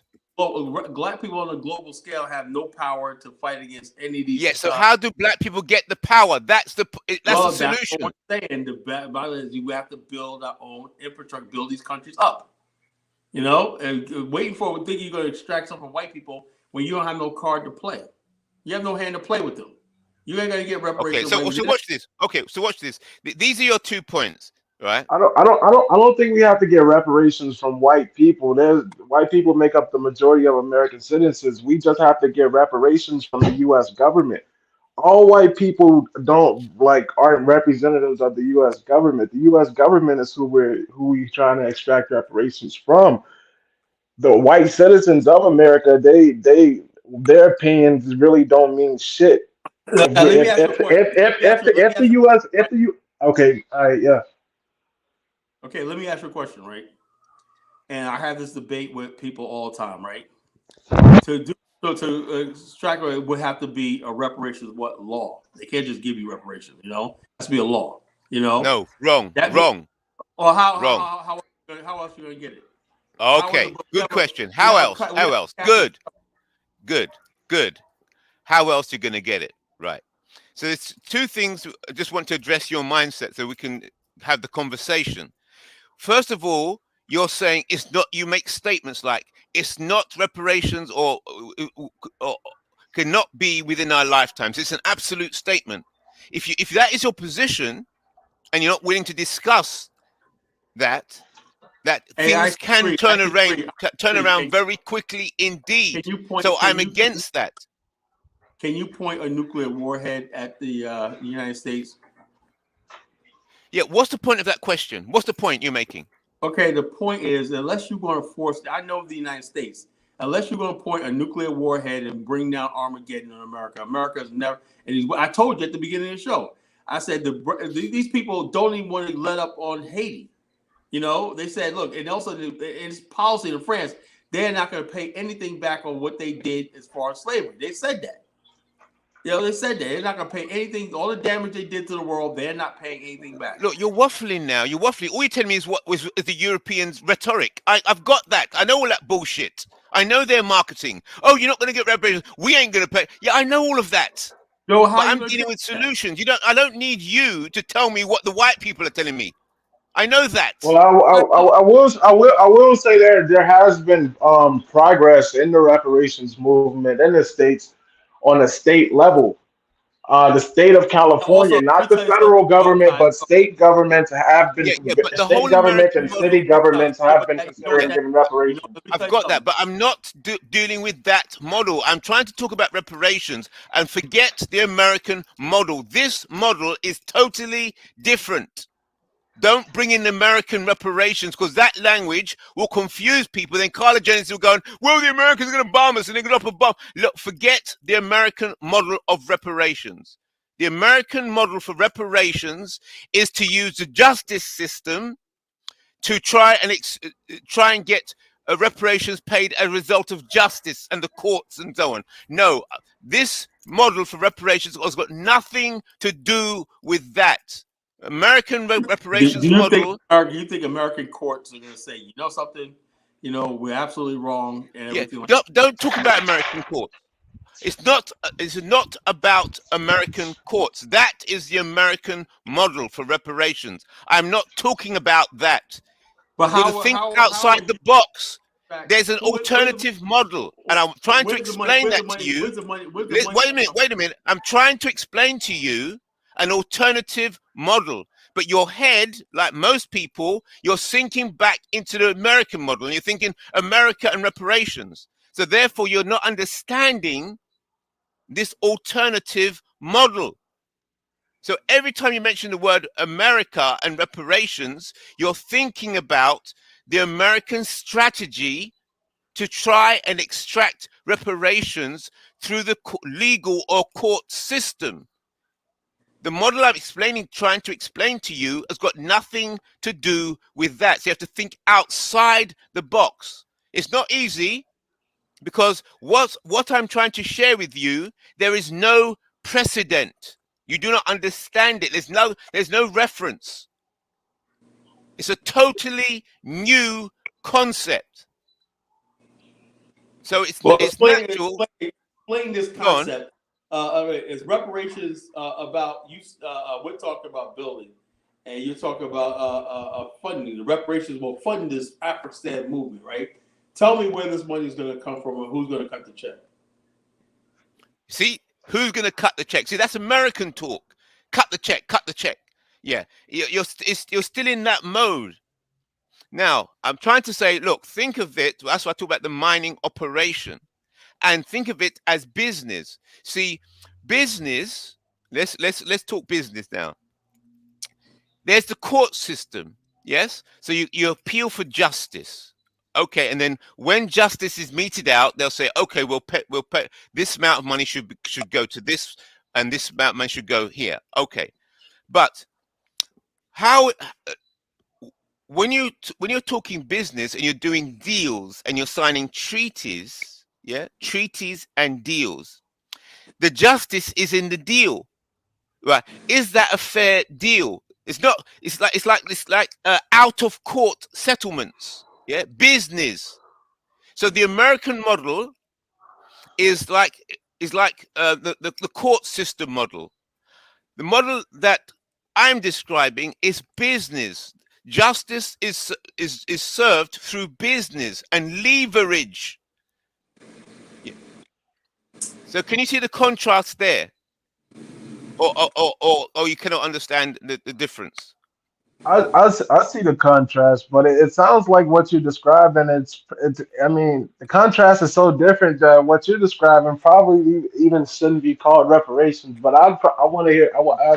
I'll just be quiet Very until I good. learn more Okay. about Good. your Good. Good. concept. Good. Yeah. I like. Yes. Good. Good. Good. You're on it, Gold Star. You're on it. Yes. Yes. Yes. Right. The mere fact that you said that maybe it shouldn't be called reparations. Beautiful. Beautiful. But what would we call it? You see. I think you We can don't we see what don't it we don't we is. don't have a name for it yet, but we'll figure out a Exactly. name You got soon. it. You got it, man. You got it. We don't have a name for it yet, but you can see it. You can see it. Yeah. That's it.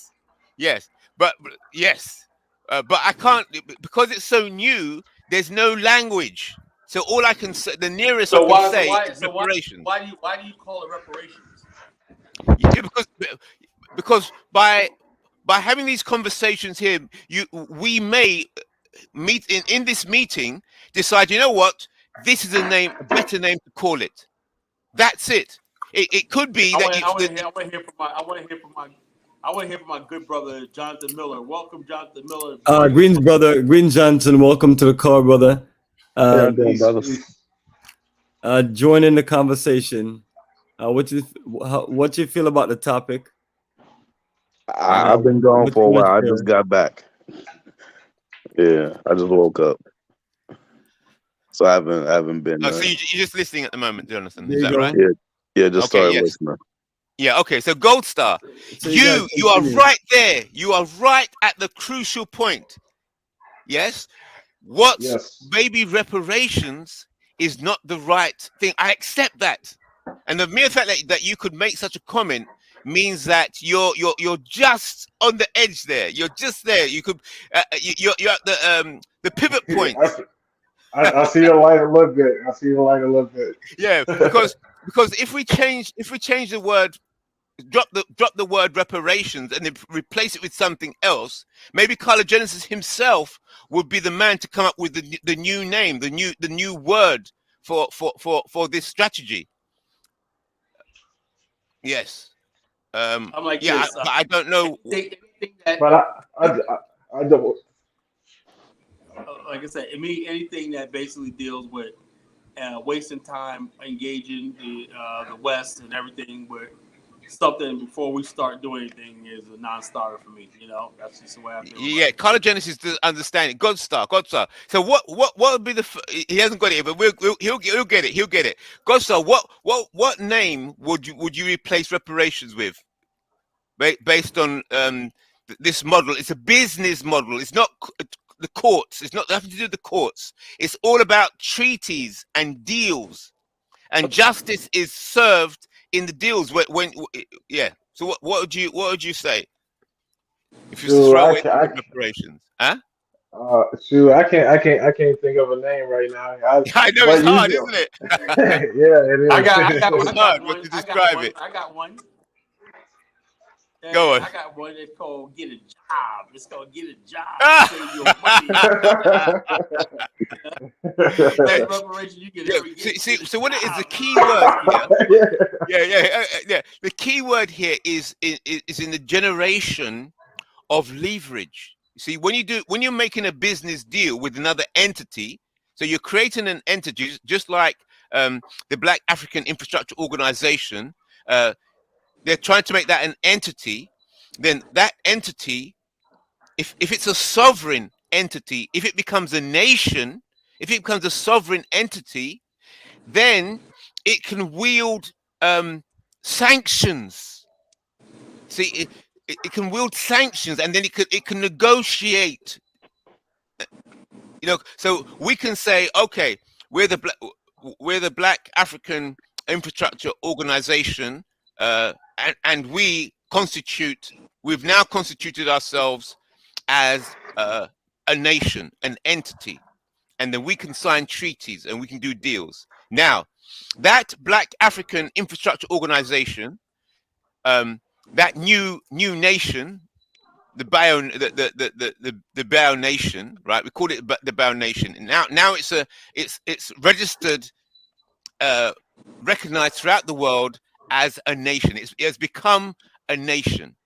Then now that it's a nation, it will say, right, okay, this nation is Black African. Now we're doing trade, we're doing business internationally. Yep, trade is going well. We're having some discussion now. because we are a black African nation, right? And we're doing business with everybody, Chinese, Russian, everybody. We would like to address the issue of reparations. We're a nation, and we want to address the issue of reparations or land stolen. Just like we were talking about Liberia, how the French have come in and take certain land, the British have come in and take certain land. We would like to discuss you giving back our land, and if we as an entity, as a global entity, right, we will apply sanctions on France if they do not give us the land back, because that land belongs to a black African entity, to us. So Liberia has become part of the global Black African Infrastructure Organization. They are a part of us. And so because the Black African Infrastructure Organization sees that injustice has happened to Liberia, we, the Black African Infrastructure Organization, are going to use our international power to apply leverage so that Liberia will get back that land which has been taken from them. So you will give Liberia back that land, or we'll apply sanctions on you. All that been talked about in the BAO circles for years, you know, and bottom line is the main thing is we have to build, get people on a page where, like I said, the reason why the BAO and the Afrikstan project is so important is because the current African governments don't have the political will or power or geographical power to do that. So we create the Afrikstan territories to be that people that say, you know, so a wrong has been done. Western powers that were involved in the transatlantic slave trade have to pay restitution and reparations. We all know. We say that for years, but that's not our primary focus right now. Our primary focus right now is getting land, getting territory, and building. You know, and connecting the dots between us and America. Once we have those territories up and running, and they're strong and everything, you know, we can make that case. But we can't. So I'm the department of your government, Color Genesis. If the Black African Infrastructure Organization is an entity, it's a government, yes. But I would not make that statement now, because why would I tip my hand? But that I'm in the department of government. Go on. I think what you're describing, Mr. IC3, Black, is a business philosophy, a way of doing business. I don't have a name for it, but I would probably when you get some free time, I'd probably look into choose an African language and try to combine a few words and make up a new name. Make up a new name for it, and it'll be an African name. But it sounds like Godstar, I want to address. Give me your email, Godstar. Put your email in the chat. Okay. Put your email in the chat. We'll talk. Thanks. I want to give a thing about my opinion on this so-called local people saying they get reparations fine, you know. But the thing is, though, you got to understand who's orchestrating this. I look at the people who's doing this right.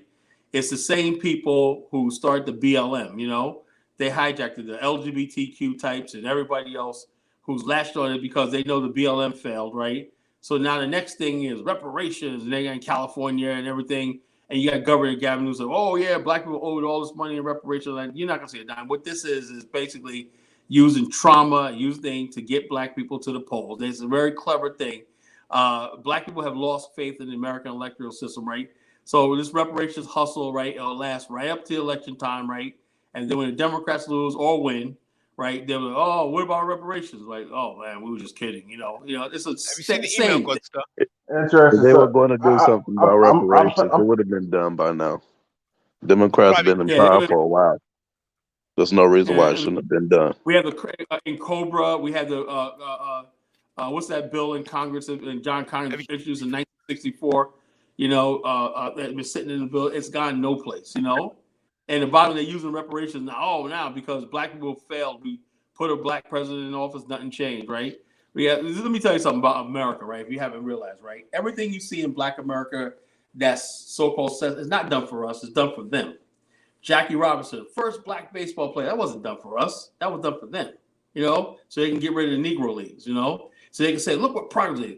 The Little Rock, Arkansas integration, that wasn't done for us, right? That was done for them, so they can clear their guilt. Look what we're doing. Black people making progress. First Black on the Supreme Court. Oh, first Black this, first Black man in space, first Black president. Oh, that's not done for us. None of this is done for us. Even when you talk about reparations, it's not done for Black people. It's not done. It's all basically political posturing so they can say, look what we're doing and everything like that. Come out and vote for Black people. That's what it is. Okay, what about this? Godstar, I like what you're saying about finding something in the African language. So what would be a word? So reparation nation. Okay. So how would that be translated into what African words? What would be the equivalent concept or word in from an African language? I wish I could answer that for you, but the only language that I know is English, and the only dialect that I know is African American vernacular English. What's the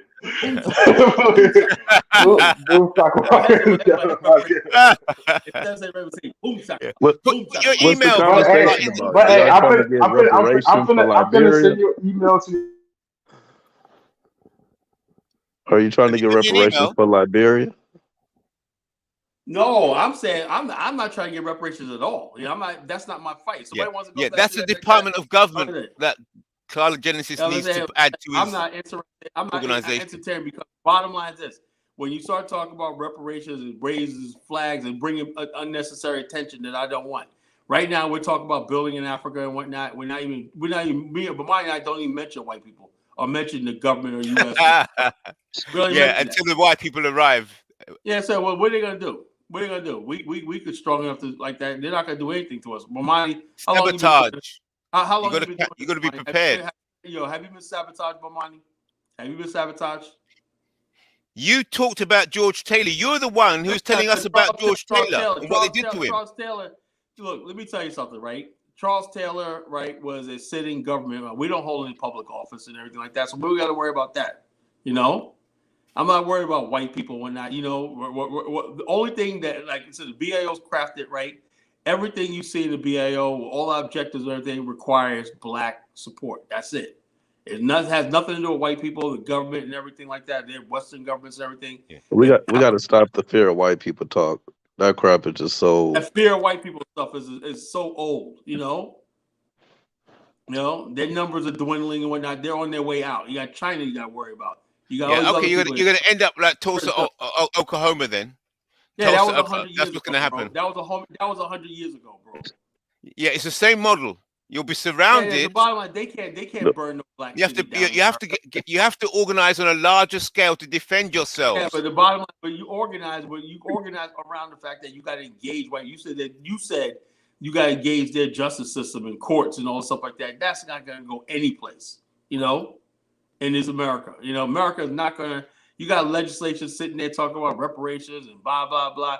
Black farmers are still trying to get money for land we lost in a century. Still not going nowhere. We have no political leverage to that in America. We do have political power if we basically use our diplomatic channels overseas and build what we want. It's all about what you want.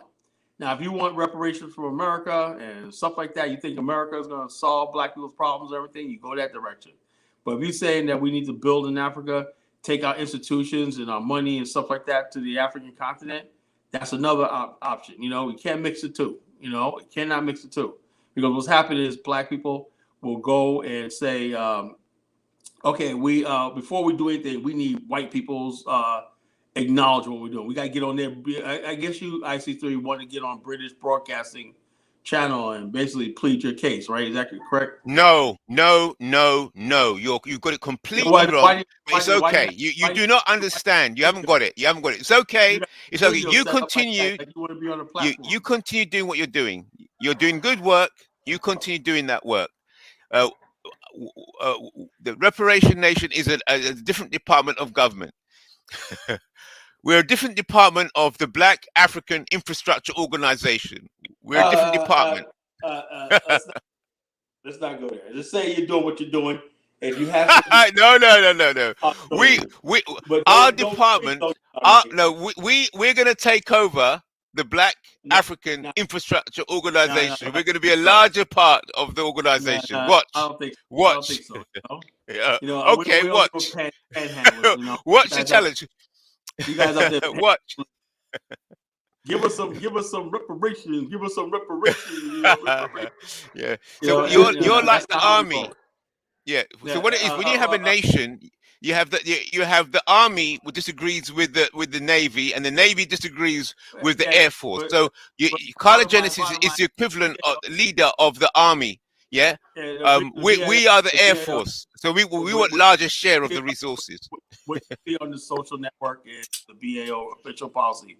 You know what we want and everything like that. You know, the idea of reparations or not. You know, that ship has sailed. You know, the white man had generations to do that and do right and everything. They didn't do it. So it's time for us. So what we want is a divorce. You know, we want a divorce from the white man, his government. I'm sick of hearing about the UK. I'm sick of hearing about France. I'm sick of hearing about Canada. I'm sick of hearing about Belgium. I'm sick of all these people. We're saying that it's time for us to close rank, pull out of America, invest in Africa, build the African, and that's the future. Now, down the road, when we got a little power and everything, we got momentum, if they want to come and say, you know something, we're sorry for what we did. We can't make the case that reparations, when black people are sitting there living their good life in America and driving cars, white people are like, y'all don't want no damn reparations. Y'all got it good over here. The black people in the UK. Man, I'm saying, how you gonna talk about reparations and y'all living in the UK, living on our dime and everything like that, you know? When the Japanese got their reparations, they went back to Japan, right, and said, look, you know, you owe us. Israel, they pulled out of Europe, right, and settled in the state of Israel and said Germany owes us, you know, because they're serious about building a state. Black people in the West, until they basically build their own state and everything like that, the world's not gonna take them seriously, you know, and it shouldn't, you know. Haiti is the only black country right now, to tell you the truth, that qualifies for reparations of what the West did. And Haiti has the best case because of what the France and the British did with the sanctions, the U.S. invasion, and everything. And with Haiti, basically, it's not strong enough to do anything right now. What the hell the rest of us got? You know, they left Haiti in shambles. I can see in the distant future if the Haitian government does survive into the distant future, because I have my doubts. But if it does survive, and let's say I think the best way that the Haitians can probably get reparations is if they become a powerful when they become a powerful nation in the future, And they that can ain't coming. And influence. that ain't coming anytime soon. You know, Yeah, Haitian not in our lifetime for sure.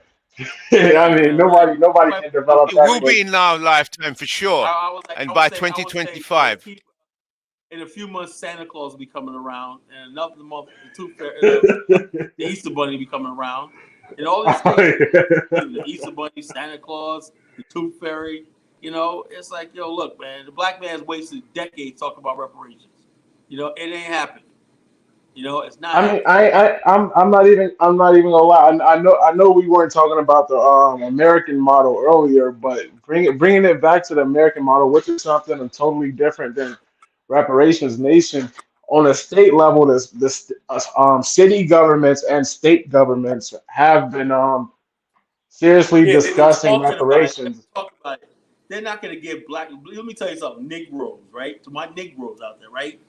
You Yeah. will not see you will not see one red cent. You know, it's all hype, right? People who are jobless, you know, who are sitting at home living on their EBT cards and whatnot. And I know the people, they're sitting there, oh yeah, reparations is coming, reparations. You can't talk about anything. I can't get people to join the BAO to talk about building, nation building, and stuff like that, right? But when you start talking about reparations, oh yeah, yeah. And all right, I mean, let me give you a Hey, throwback story. everybody loves free money. I'm not trying to be funny. And I'm not trying to be funny, right? I'm not trying to be funny, right? There was this one guy that was on Blog Talk Radio called Godson, man. It was good, bro. Black power, black to the black power, right? And we had this argument about reparations, right? It was like when Obama first got elected, right? Obama first got elected. There were people out there talking about now we're finally gonna get our reparations check, right? A couple months into, I didn't say nothing, right? I let them believe that, right? A couple months into Barack president, I haven't got no reparations yet, man. Why is Obama doing it? And Obama's giving all the stimulus money. Where's our reparations check? I thought we were gonna get reparations. And black people are so politically ignorant. Oh wow. You know? Yeah. And so I remember I said, look, man, all of a sudden I just put out a simple suggestion. I said the reparations should go to building nation building, building communities. Nah, man, if I get my $200, I can spend it. You had the wrong opinion there, Colin. Whenever I bring up land reparations, they get on that with me, man. If they could foot stomp me or drop kick me in the head from the computer, they would. How dare you? I want my money. I want my payout, man. Fuck that. My ancestors what to do, man. Skip the money. I want a country personally. I want land that I can govern. They were not. Those Negroes were not. That's why I formed the Black African Infrastructure to get away from that sort of talk and rhetoric. Because all they do is sit on social media all day, talking about what they're gonna do with their reparations check. You know, that nothing about infrastructure. That's why we make infrastructure the purpose. Anything should be going to build infrastructure. You know, and if they're not doing that, you know, it's a waste of time. The Negroes, when they talk about, I want to get that new 4-class Bentley, and I want to do this and whatnot. You know, I want to buy Gucci shoes. Gucci, I want to have the latest gear. You know, I want to get my payout and whatnot. That's what I was hearing. You know. Yeah, that's even what you hear in the modern day reparations movement. Now, I do support that ADOS and FBA people for their reparations, for their dedication to the reparations movement. The xenophobia, I'm kind of indifferent towards it. I kind of don't like it, but I mean, sorry. Let me go back, right? Let me go back a little bit, right? Yvette Carnell, founder of ADOS, right? When we corner her, right, we're saying you could be proud of being Black American, African American, whatever like that, right? Yep. And basically, she hates Africans. She doesn't like Africa. She don't like Black Africans, whatever like that, right? I don't think she even like Black men. I'm kind of suspicious of lesbians in general, but yeah. So therefore, she basically said like Black people have a special claim to America, right? And then what happened was some of the N'Cobra people were in there, and they basically formed. So they started talking about, we need special things from the government, right? She said we got Black people need this, right? Let's say and then she know what she was against initially. She was against the Buy Black movement, the Do for Self movement, right? She said no, the government. Whoa! And so she sounds like a full integrationist. And then basically she started talking about we need reparations. She started telling her, she said we need special. Then she started calling it reparations. This what happened was she hijacked the reparations movement from people like N'Cobra. And she started talking about we need reparations. And then her, unlike N'Cobra, who talked about reparations as opposed to Black people from the diaspora, she said only African Americans are entitled to reparations from the United States government. And she made it about that. Though she built the whole ideology around reparations for this people called ADOS and whatnot. Basically to legitimize the ADOS because when we say ADOS and everything like that, what do you have? Well, we're going to get a reparations check. And then she went on this whole thing about she's going to go get. And you got people out there sending her $500 super chat thinking a reparations check was on its way. It's all ignorance, stupidity. Yeah. No. Hey, she done and over with now. Tariq pretty much done killed her movement, and Tariq don't even talk about reparations anymore. I don't like either of them personally, but I do kind of support them from a distance because I can't be against reparations either, But I don't. Yeah, I'm just it's one of those issues, right? It's one of those issues, right? My position is right. That the reparations movement is all just a counter to the Pan-African nation building movement. That's what it is. That's all it is. It's wasting time. They've been talking about it for 4 years, and they do all these stunts, like go to these meetings and stuff like that. They know that when it comes down to it. And then let me say this. Then remember in the last elections, it's like we want tangibles, and which he stole from me. If you look at my BAIO blog, I wrote an article about tangible and real Versus like, so Tariq picked that up and stole that from me. And I wasn't talking about tangible reparations. I was talking about tangible as far as nation building, you know? And so therefore, he basically said we want tangibles or no vote. We're not. What happened? The black people listened to that. Black people still went out and voted for Biden, you know? So all that tangible, what happened to your, I want reparations or else? Whatever happened to that? Nothing. You know, it's all.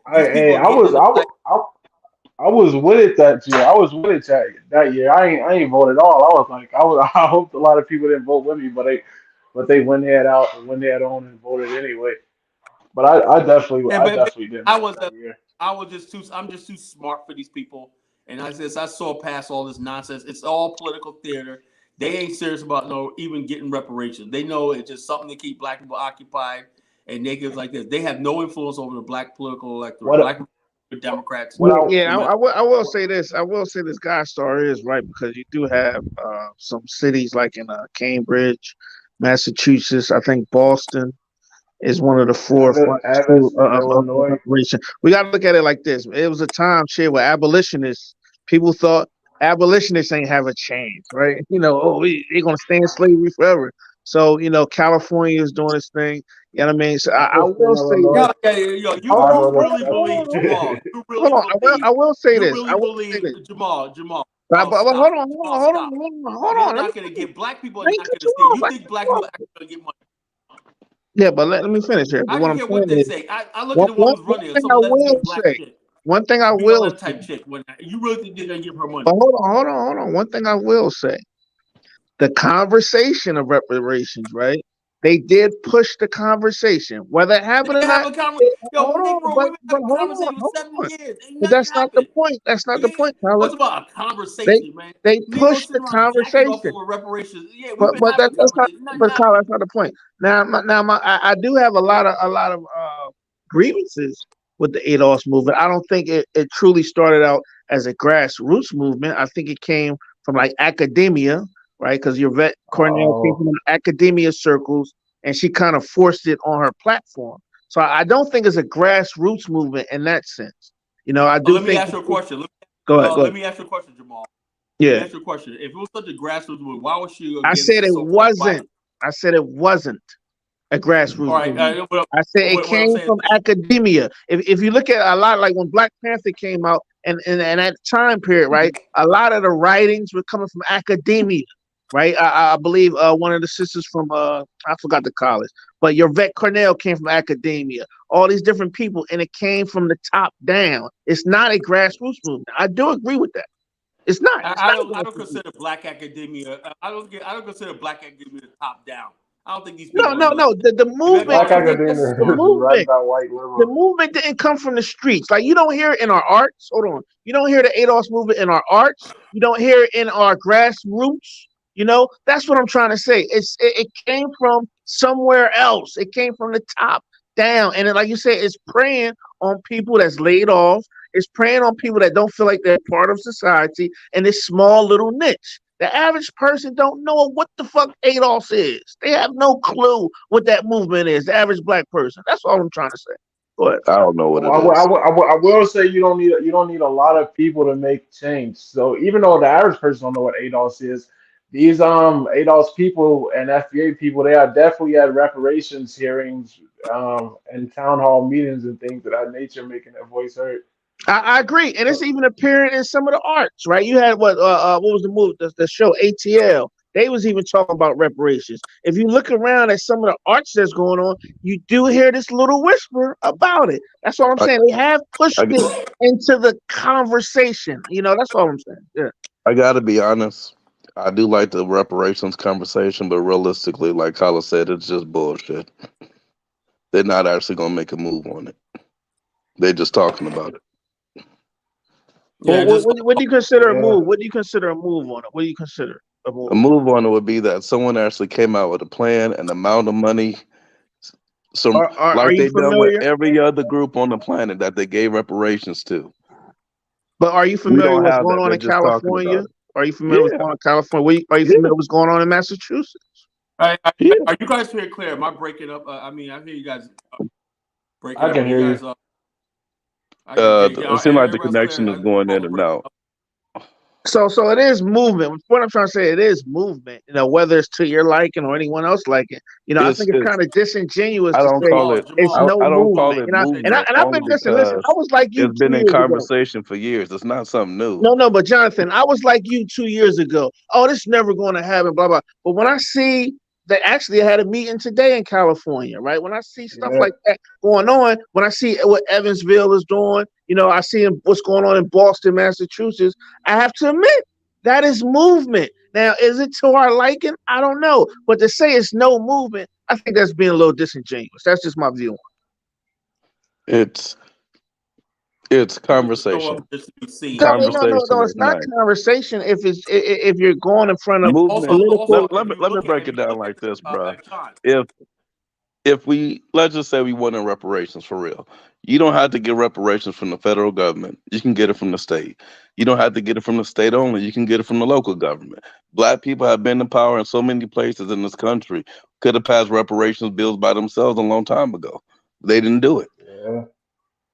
It's a different time we're in, Jonathan. That's It's like a me saying, it's a that's like me different saying, time you period. know, It's a I think we different look, time period in which we have less political yeah, power than we had but back I think then we look into this stuff as when we once 100 controlled our years ago. But communities. we living in the now. This is 2023, and I think hold on. This is where I do it's give. all a Hold bunch on, of nonsense. this is where I do give ADOS credit, right? Because they're pushing the Pan Africans to shift what they're doing, right? Right now, Pan Africans have to update their formula. And this is where I do agree with ADOS at, right? Because Pan Africanism has become so far radicalized or so far out the loop, they're not in touch what's going on today. So this is where I do give ADOS a little credit at. But go ahead. Oh, please. That's a bunch of crunk. All due respect, brother. You know, the bottom line No, I mean, just look at what you just look at these people that do ADOS, FBA, and whatnot. All they're doing is basically being out there just so they can have an excuse to hate on black immigrants. That's all it is, you know. No. I mean, if you take that out, right, I agree with that. That's where it's too extreme. But if you take that out, right, what is pushing because Pan Africanism? Hold on, Bacala. Because Pan Africanism hate on the experience in America, right? They hate on black experience. You know, you talk to the average hold on, Kyle. You talk to the average African, they hate black America, right?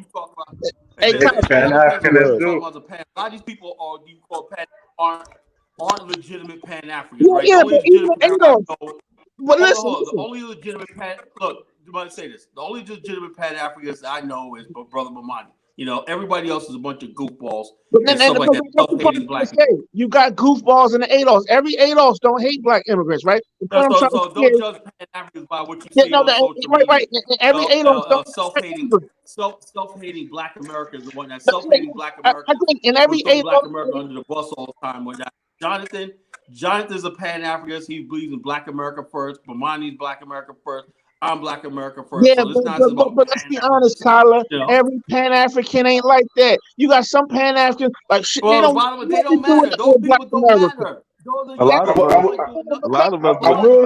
will actually the average Black American Pan Africanist wants to escape his Black American. You got some Pan Africans, Kyla, that want to just throw that Black American shit away. Let's assimilate into another society. Kyla, come on now, be honest. You ain't being honest now. The ADOS movement definitely bolstered pride in African Americans as an ethnic group. I'm sorry. Say that again, Godstone. I was just saying that a lot of Black American Pan Africanists, they do not have pride in being a Black American. Speak on it, guys. I think one of the good things that the FBA and ADOS movement did was basically bolster a sense of pride in our ethnic group. Pan-Africanism, not all Pan-Africanists, obviously Kala is not one of them, but a lot of Black American Pan-Africanists, they don't have no pride in being Black American whatsoever, want to escape it, and they don't really embrace it. Those people aren't Pan-African, though. I agree. One thing I hate, I agree with you God. can't be Pan-African but hate African-American. That doesn't even make sense. But you do have that sentiment. Let me tell you guys something. I was in the House of Conscience today in Norfolk, right? That's our 35th Street. That's our 135th Street in Norfolk, right? That's equivalent 100 all the black nationalist organizations there. I was there today passing out flyers and stuff like that for Bomani and stuff like that, talking about the BAIO and stuff like that. And I'm going to try to work with them and everything like that. A lot of the people that call themselves Pan-Africans never was on 125th Street, never was part of went to the Apollo Theater, never been in black culture, you know? So they come into Pan-Africans from broken communities and everything. They don't know black conscience. They never had a black conscious background, which basically you get proud of being black. You know your history, everything. Before you become a Pan-African, you got to be proud in being black and who you are and stuff like that. You never shit on your own culture and everything, because Black America is great. So they have this fantasy version of Africa that does not exist and everything. Then when these people finally get to Africa, they're like, damn, I thought we had it bad in America, but shit, man, look, man, these people are completely unconscious and everything. And so bottom line is, yeah, these New Age Pan-Africans didn't come from a black power, black Pan-African background like I did and Bomani did. You know, so I go back decades in this movement. So when people come up, yeah, but that's you. But Carla, you're one person. What I'm trying to say is also, though, we have to understand that you don't even have to go to Africa to be a Pan-African, right? You can hold on, Carla, right? You can be in Detroit, right? You can be in Atlanta. You could, you know, like Booker T. Washington is a perfect example of a Pan-African, right? He built his institutions in Alabama, right? That's still around for over 200 years. He was a Pan-African, you know. So this whole ideal that you even have to go to Africa to be a Pan-African is not correct, right? Because that's not what. No, it's not correct. Hold on. Let me land here. What I'm trying to say is that, Kala, you may think that. Listen, Kala, you are an individual. You may think that, but if you talk to the average, I'm talking about the average Pan-African, right? They don't want nothing to do with Black America. And I think this is where ADOS does make a valid point, right? Of uplifting other cultures instead of your own. So, you know, I'm gonna just land there, but it's very fascinating though the times being, you know, because Pan-Africanism needs to be updated. It needs to be updated. Check this out. Basically, anybody listen to me, right? You know, listen to me when I basically always I'm proud of who I am and everything. I wouldn't trade being African American with anything in the world. Nothing. You know, I'm proud of who I am and everything like that.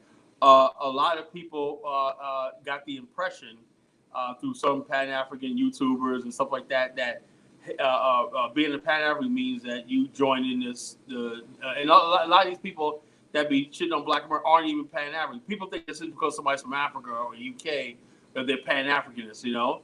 And so therefore, what they do is they spew white supremacy talking points under the guise of Pan-Africanism. So basically, you sound like Jesse Lee Peterson and Candace Owens in your critique of Black America. But when Black America critiques Africa, you can't do that. Well, you know, So therefore, like I said, a lot of people that call themselves Pan-Africans is really just people who hate themselves and everything. They never learn how to love themselves. They don't know their own history. You know, like I told Big Black last week, I said, look, he said, I like this African guy because he never looked down. I said, why would a person look down on you, right? If you know your history and everything like that, nobody can look down on you, you know? I didn't feel like that. I said, like I said, you said look down on you, right? I said, how could an African look like he's in your country? He left his country to live in your country, you know?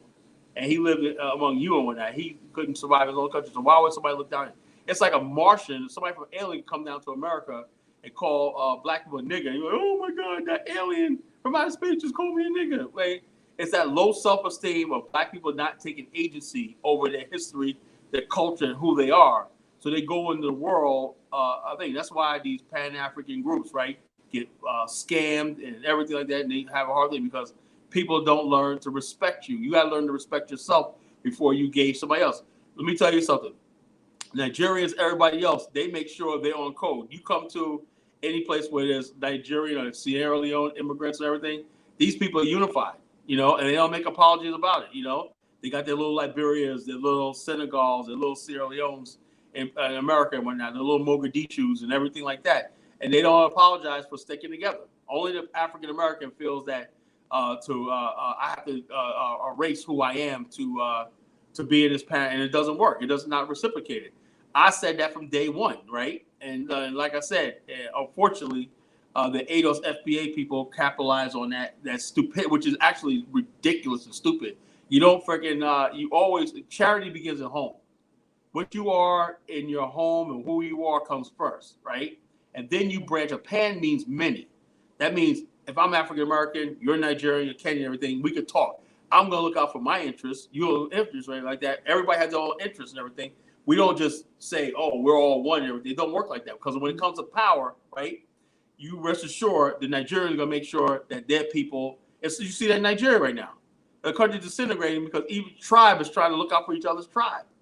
That's just human nature. So Pan-African is just a broad thing saying that, okay, we're all Africans and everything. Now, African Americans, what do you want? I say build Afrikstan, build territories, municipalities and everything in a state for African Americans and develop trade so black people from the diaspora and African Americans can benefit, right? Now, Nigeria say, well, that's good for you, but this is what we want. So we put our heads together and say, you know something? You want that, I want this, and the South Africans want this and everything. But it's no whole thing. Like, I don't disagree with Dr. Arikana's approach, right? You know, she's somebody from Zambia, Zimbabwe, and she wants to take control over what Black America thinks. You know, no.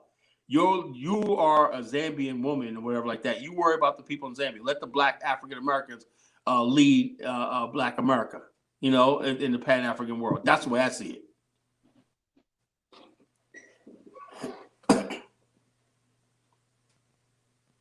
Yeah, but the thing is, I get that, but it's a lot of people in the Pan African group that would disagree with you saying. Probably 90% of them, right? Well, I And don't no, it doesn't matter.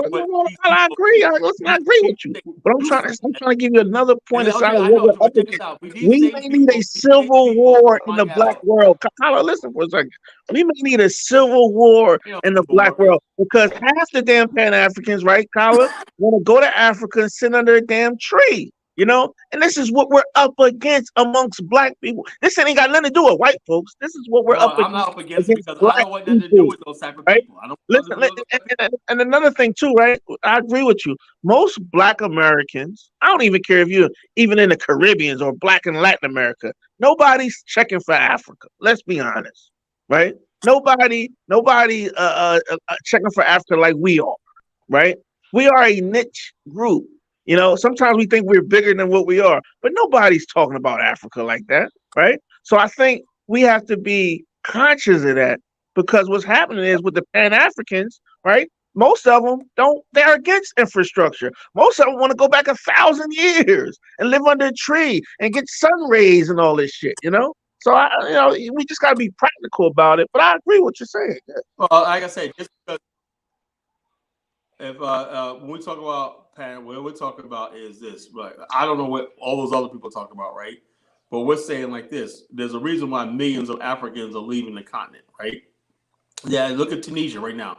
Africans are getting their ass whooped into Tunisia right now. The president said Africans are the invasion. They got comfortable in Tunisia, and they said we got these black guys out here talking to our women and everything, and they're not wanted, you know. And they're getting their ass whooped in Tunisia, and they're getting their ass killed in I don't mean to put it like that, but they're getting killed in places like Morocco, you know. But Colin, we also got to put a name on it. What I'm saying is this though. So when people talk about we don't need infrastructure, well, you got millions of people leaving the continent because they don't have infrastructure. You know, they don't have a good life. So the bottom line, those people, and also Africa says, well, we built civilization. Then why is it you're so behind the rest of the world? You know, why are you so behind the rest of the world? Why you can't feed your people? Why are so many Africans living abroad, right, on the dime of countries like Ukraine who are struggling, right? Africans in India and whatnot, you know, getting free education, food, and everything. Why are we so dependent on the outside world? Why can't we build Africa? So those people who talk about, oh, we don't need infrastructure and everything, I'm not worried about those people, you know? Those people fall in line when. But Carlo, we also got to put a name on it too, because it ain't all of Africa that's leaving. We got to put a name on it. It's West and Central Africa. They're the most likely migrants to leave the continent. You know, it ain't all of Africa. All of Africa is not leaving. All of East Africa is not leaving. It's West and Central Africa. We have to we got to start putting names on it now because bro, let me tell you something. All of Africa, most Africa stays in Africa. Most of Africa stays in Africa because they don't have the resources to leave. It's not like it's a choice. West and Central Africa. They're the ones that are leaving the continent. Jamal, let me speak. Oh, Jamal, let me speak. You got Kenyans and Ugandans and Somalis are getting abused in places like Oman, Saudi Arabia, and so on. So it's not just West Africans, it's East Africans too. You know, you got Tanzania. I mean, Somalia is a different case, but yeah, go ahead. No, you got like Kenyans over there too, getting abused in Saudi Arabia. Look it up. Kenyans getting sex trafficking and some of everything in the United Arab Emirates. They get sex trafficked. Yeah, by but they're not Nigerians. leaving in mass though. They're not leaving in mass. They are leaving, bro. Now the West Africans. I don't know if you've been to those areas before. They leaving. But if they have an opportunity to leave, they'll leave. But we're most likely in America to experience a West African. That is a fact. A West and Central African person. And even when you go in Europe or London, most of them are from West and Central Africa. Let's call it spade. Well, wait a minute. Where do you live? Where do you live? I'm on the East Coast. Yeah. What part though? Yeah, I'm on. It don't matter. I'm on the East Coast. Yeah. I mean, it actually matters, though, because if you're in Houston, you'll run into a Nigerian. If you're in Minnesota, you'll run into a Somalian. The East Coast is not. If you're in Oakland, you'll run into an Eritrean or Ethiopian. It really matters based on where you live. That's a broad. No, it ain't that broad. Just think about it. Well, I'll be honest with you. I've never met a Botswanan in my life, right? I never met a Man, hey, Kyler, you're not going to meet one. You're not going to meet none either. Kenyans, there's a lot of Kenyans here in Jersey. A lot of Kenyans in Kenyans DC. typically are more educated. The Kenyans we've seen are typically more educated. A lot of Ethiopians. I know a lot of Ethiopians too. You know, so it's not just West Africa. Ethiopia went through war. Yeah, they went through war. That's. So, where's Bomani at? Hey, I just want to make Hey, Bomani, I'm gonna switch devices. I'm gonna switch devices. My thing is dying. I'm gonna switch to another device. So let me in. All right. All right, go ahead, and Big Black, go ahead, brother. Yeah, I just want to say one thing that I heard. Just to make a correction. Go ahead and switch color, and then I got you. Yes, brother. We can hear you loud and clear. Yeah, I just want to make one thing clear that when I made the statement, they looked down on us. That was probably a poor choice of words, and I didn't mean it from me being smaller than them. What I should have said is that sometimes the immigrants, they kind of act uppity when they come over here. Not all, but some. I just wanted to make that correction, because when I said that, I didn't mean it from a place where I feel like I'm smaller than a black immigrant, so I just want to put that out there. A lot of times when the immigrants get to America or they get to a Western country, go ahead. But big Black. But this is where a lot of Pan-Africans miss what you just said. They miss that part, right? It's like when some of us meet our first African. It's like meeting your first rock star, right? And sometimes that engagement ain't the best. I had an African tell me, right? Listen, I know this is one isolated anecdotal experience, right? But he told me, he said, "Omar, you're not African." I said, "Hold on, I'm not African. You don't get it. You're not me." And I didn't know what he was talking about. You know what I mean? And it baffles me. But he's not the only one that thinks like that.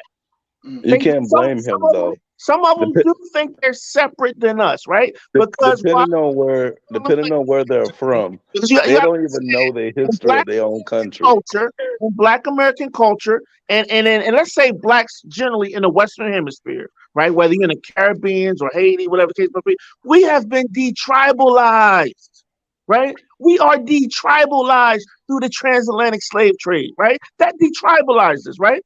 But some Africans, I'm gonna say some Africans that come here, they still have that tribal instinct for whatever it is. And it will clash with Black America, because Black America, we are not a tribal people. But go ahead.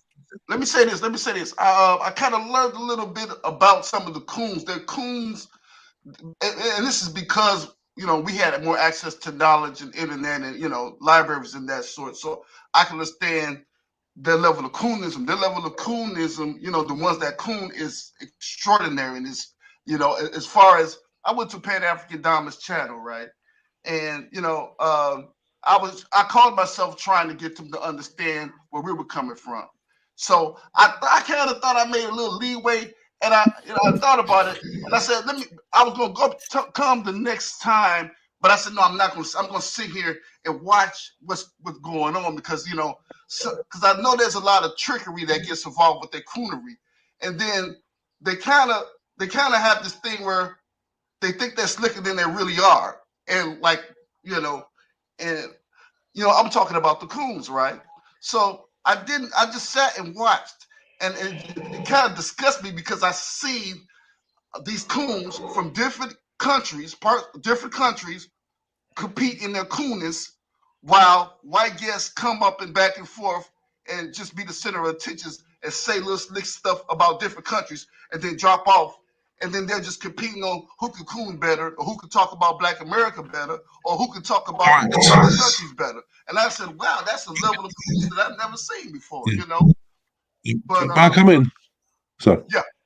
So finish, bro. Want to finish? My come in when you finish Big Black. Finish first, then I come in. So, brother, you finish? But I understand that's not all, But at the same time, I see at a bigger picture of why a lot of the coon immigrants, they come over and they don't see the whole camaraderie because they really don't have the camaraderie with itself, with themselves, as far as like different countries to the extent, right? So it's kind of like more all fun and games, but at the same time, I can look at the whole world and see where they're still catching up on the education. For instance, I'll just say this and I'll drop off. For instance, I overheard some of them say, well, about why Black Americans or African Americans, look at racism. They think they look so highly on racism and try to dissect racism. We don't see racism, and I seen, and there was I guess a Caribbean, and he made a valid point, and it just went over their head. They said, well, you see the same thing with the Caribbean British and the African British. The African British have the same, they think the same way as far as like, why is the Caribbean British so concentrated in the racism coming from white people? And one guy made a point. He said, do you see the correlation? The more you see Black people, no matter where they're from, the more they're closer in proximity to racist white people, the more they can see their games. But it kind of went over their head. It's just like, oh no, they're just so concentrated in just white racism, but it just went over their heads because, of course, being on the continent, they see it more indirectly than directly. But the guy was trying to make a correlation, but they couldn't. But they're the coons, again, not all Africans, but not all continental Africans, but some continental Africans, they're so coonish that they don't see it. It's just like, okay, these people are complaining. But I'll let my plane there.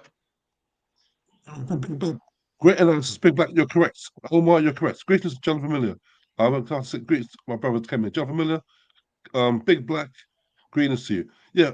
Big Black. Great analysis. You're correct. Big Black. You're too polite. I'll say that those most Africans are idiots. They're coon scum. Listen, I'm a Nigerian background. I'll tell you straight. I don't play games. Most Africans are coon scum. Yeah, I said it.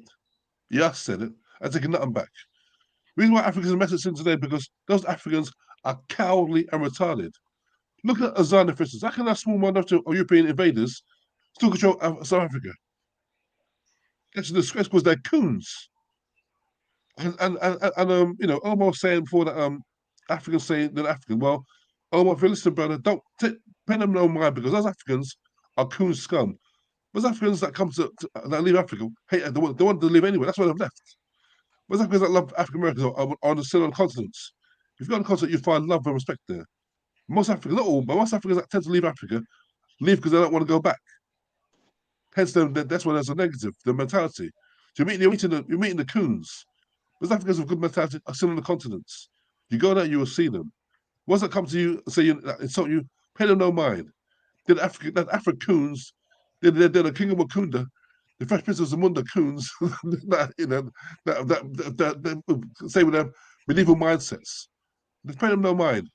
These Africans, Fresh Princes of Munda, King of Wakunda Coons, they come with the coonery and the buffoonery.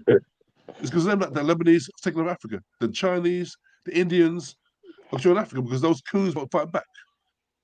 Look at small Vietnam and Korea is. Look at their invaders. Look how big Africa is to Vietnam and Korea. Africa will be dominated. It's an embarrassment. Look how big Africa is to Korea and Vietnam. Look at the small Cuba.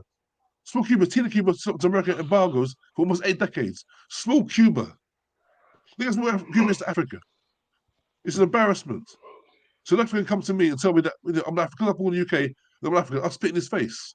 I said, look at you for you, because of your cowardice, you've run over here and left the land to be devoured by foreigners. So be quiet. That'd be my response to Africa telling me I'm an African because I'm born in Britain. I'm not a proper African. I'll say, look, you're from Africa over here. Why have you been Africa developing the land? Because you're a coward. That's what I say to them. I don't pull my punches. I tell them straight. Because they're cowards and they're coonery. Africa's undeveloped. Look at Dubai, Qatar now. Now we're talking about Africa. There was the super states. Africa's still a mess because it's undeveloped and no infrastructure, no industrialization. Because Africans have not done it. So they can't tell me nothing. It's up for us to go back and do what they should have done. We don't do cowardice. They run Africa with a cowardice, leaving Africa to be devoured by Lebanese, Chinese, Indians, who resource raped. They can't tell me nothing. Africans. I'll tell them. I put on a punch. I'll tell them straight. Because Big Black, you're correct. They're coons. I put on punches. You're too polite. I'm not polite like you, Black. Africans. Do you think it's coonery or do you think it's just tribalism? It's coonery. Huh. And cowardice. I live in Nigeria. It's coonery. Now, a lot of things that I'll be honest about when it comes down to younger people. I read my sister-in-law, she goes to the schools out here. They history books are so weird. They don't even talk about the Biafra War in the history books. All they do is just talk about, they got separated from England and they became their own country. There's no history of racism. They don't talk about racism. They don't talk about slavery. They don't talk about none of that. Exactly. I mean, the younger generation, they don't even know their own tribal history. You got to get that straight from your elders. It's that bad. Yeah. So I understand why they don't have that concept. I will say in the United States, as someone who has a half Nigerian cousin, because I have a African uncle that married my African American auntie. So I have a half Nigerian cousin that I'm really close with. My half Nigerian cousin says he don't really feel close to his Nigerian side because they kind of excluded him and basically considered him a Black American. And when they did decide that my half Nigerian cousin, they lumped him into like the Black American tribe. He he dealt with a lot of stereotypes, like the stereotypical gangbanger stereotype from his Nigerian side, and he kind of felt excluded from them. But that's just in an American context, and I know continental Africans and like Nigerians that live in Nigeria are different from Nigerian Americans or Nigerian immigrants. But that's I'm just sharing an experience. I think what it is that just because some of them are waking up to consciousness and some of them are still like out of consciousness. So the level of consciousness is not that of the Black people, the African people in more than diaspora, right?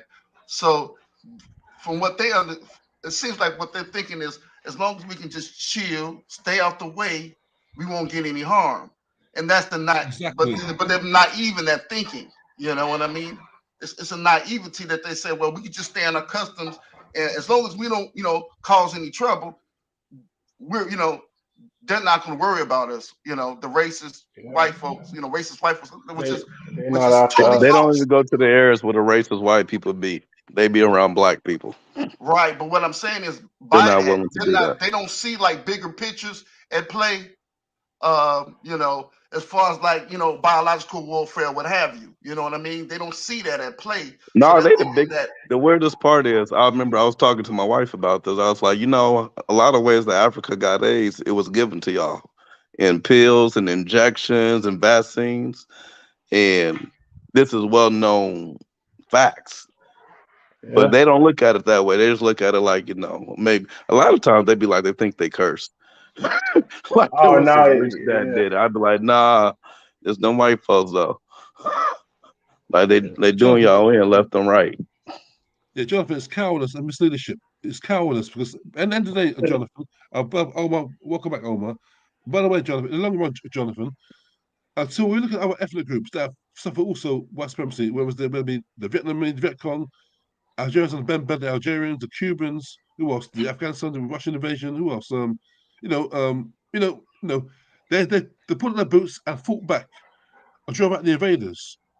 Yeah. Until Africa does that, we'll never be fully healed because while Africa is occupied by Arabs in the north, the Europeans are occupied in Kenya, Tanzania, and Zimbabwe. Those squatters, while they remain there, we can't call ourselves men.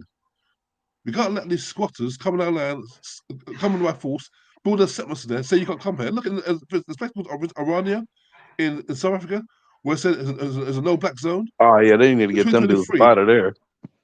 that's a disgusting disgrace. I Yeah. don't blame whites. No. I blame Nelson Mandela and the blacks there for allowing it. They're cowards and they're stupid. I blame them. The cowards and they're stupid. How can you come and let someone foreign come in your land so you can't go there? She mentioned some guy into Beijing and say, no Chinese man, you can't come there. They won't allow that. Imagine we go to North Korea saying, hey, this is my land, black settlement, and North Korea, you can't come here. Imagine we go to No, South Korea and say, no, this is a black settlement, South Korea, you can't come here. Imagine we go to Russia, say, no, white Russia, this is a black settlement, you can't come here. they'll get you out They of won't there. allow that. The stupidity is outstanding. Sometimes I wonder what kind of human beings we are. To allow this humiliation, this disgrace, this abuse. We're wasting masochists. Not you and I. I mean, I'm not the majority. We're masochists, and I think we enjoy being abused. I think we enjoy it. Yeah, I would agree with John what he said about Africans. They Your play mic, that. your mic, your mic, your mic. So your mic is bad, brother. Oh yeah, I switched to my phone. My other Yeah, your phone. mic is horrible, horrible, man. You gotta bear with me, brother. I'm trying to like this. Bear with me. Let's say what. Hopefully, it'll pick up. A We lot of can't hear you, brother. Mute up and put your mic Kala, on, go bro. ahead. Kala, go ahead and just let me log go back ahead in. and switch over Log because we're back not in. gonna understand you. I'd probably say you can always just log in on this phone. The phone mic could probably be better, or use earbuds. Yeah, just use the phone. But I do. I mean, listen, man. We talk about like, let's say African immigrants is coming to at least America. It's a small percentage, right? It ain't like it's this huge wave, right? But I do think you know the future is what they're when they have children, second generation. Their children most likely won't think like them. You know what I mean? So I think that is a ray of hope, because they are going if they have children, they are going to schools with our children, right? They're becoming friends with our children, right? They're in social networks with our children, right? So I think the future garners some hope in that aspect, right? Like I said, we some old motherfuckers on this stage. I don't think them young Gen Zers, are speaking like that. That's going to school. Well, actually, Jamal, I No, they disagree. are. I Hold on, disagree. let me land, bro. What I'm saying is them young folks that's going to school together, I don't think they have these hard sentiments as their parents. I will say that. Okay, well, I would say like this. I always hear Nigerians get on TikTok, super. I was told when I was in Africa, stay away from the Black America, all this kind of nonsense and everything they talk about. And it's just Oh wow. basically when people feel isolated, they feel like, okay, well, I'm in a culture where I'm not really exalted because in their country, they're the shit. They come over here and they're like, they got to compete with us and they got to, everything, we're on the media, we're everything around and whatnot. And so they're like, oh, well, I was told away to stay away from Black Americans, all stuff like this. But like John Mill said, you notice how most of them stay in Black areas. You know, they're not that stupid. You know, they don't say they're Black America, but you don't see them going into predominantly white areas. They know to stay out of sundown towns and stuff like that. They know better. You know, I remember I was doing Uber back in 2015. I tell a story all the time.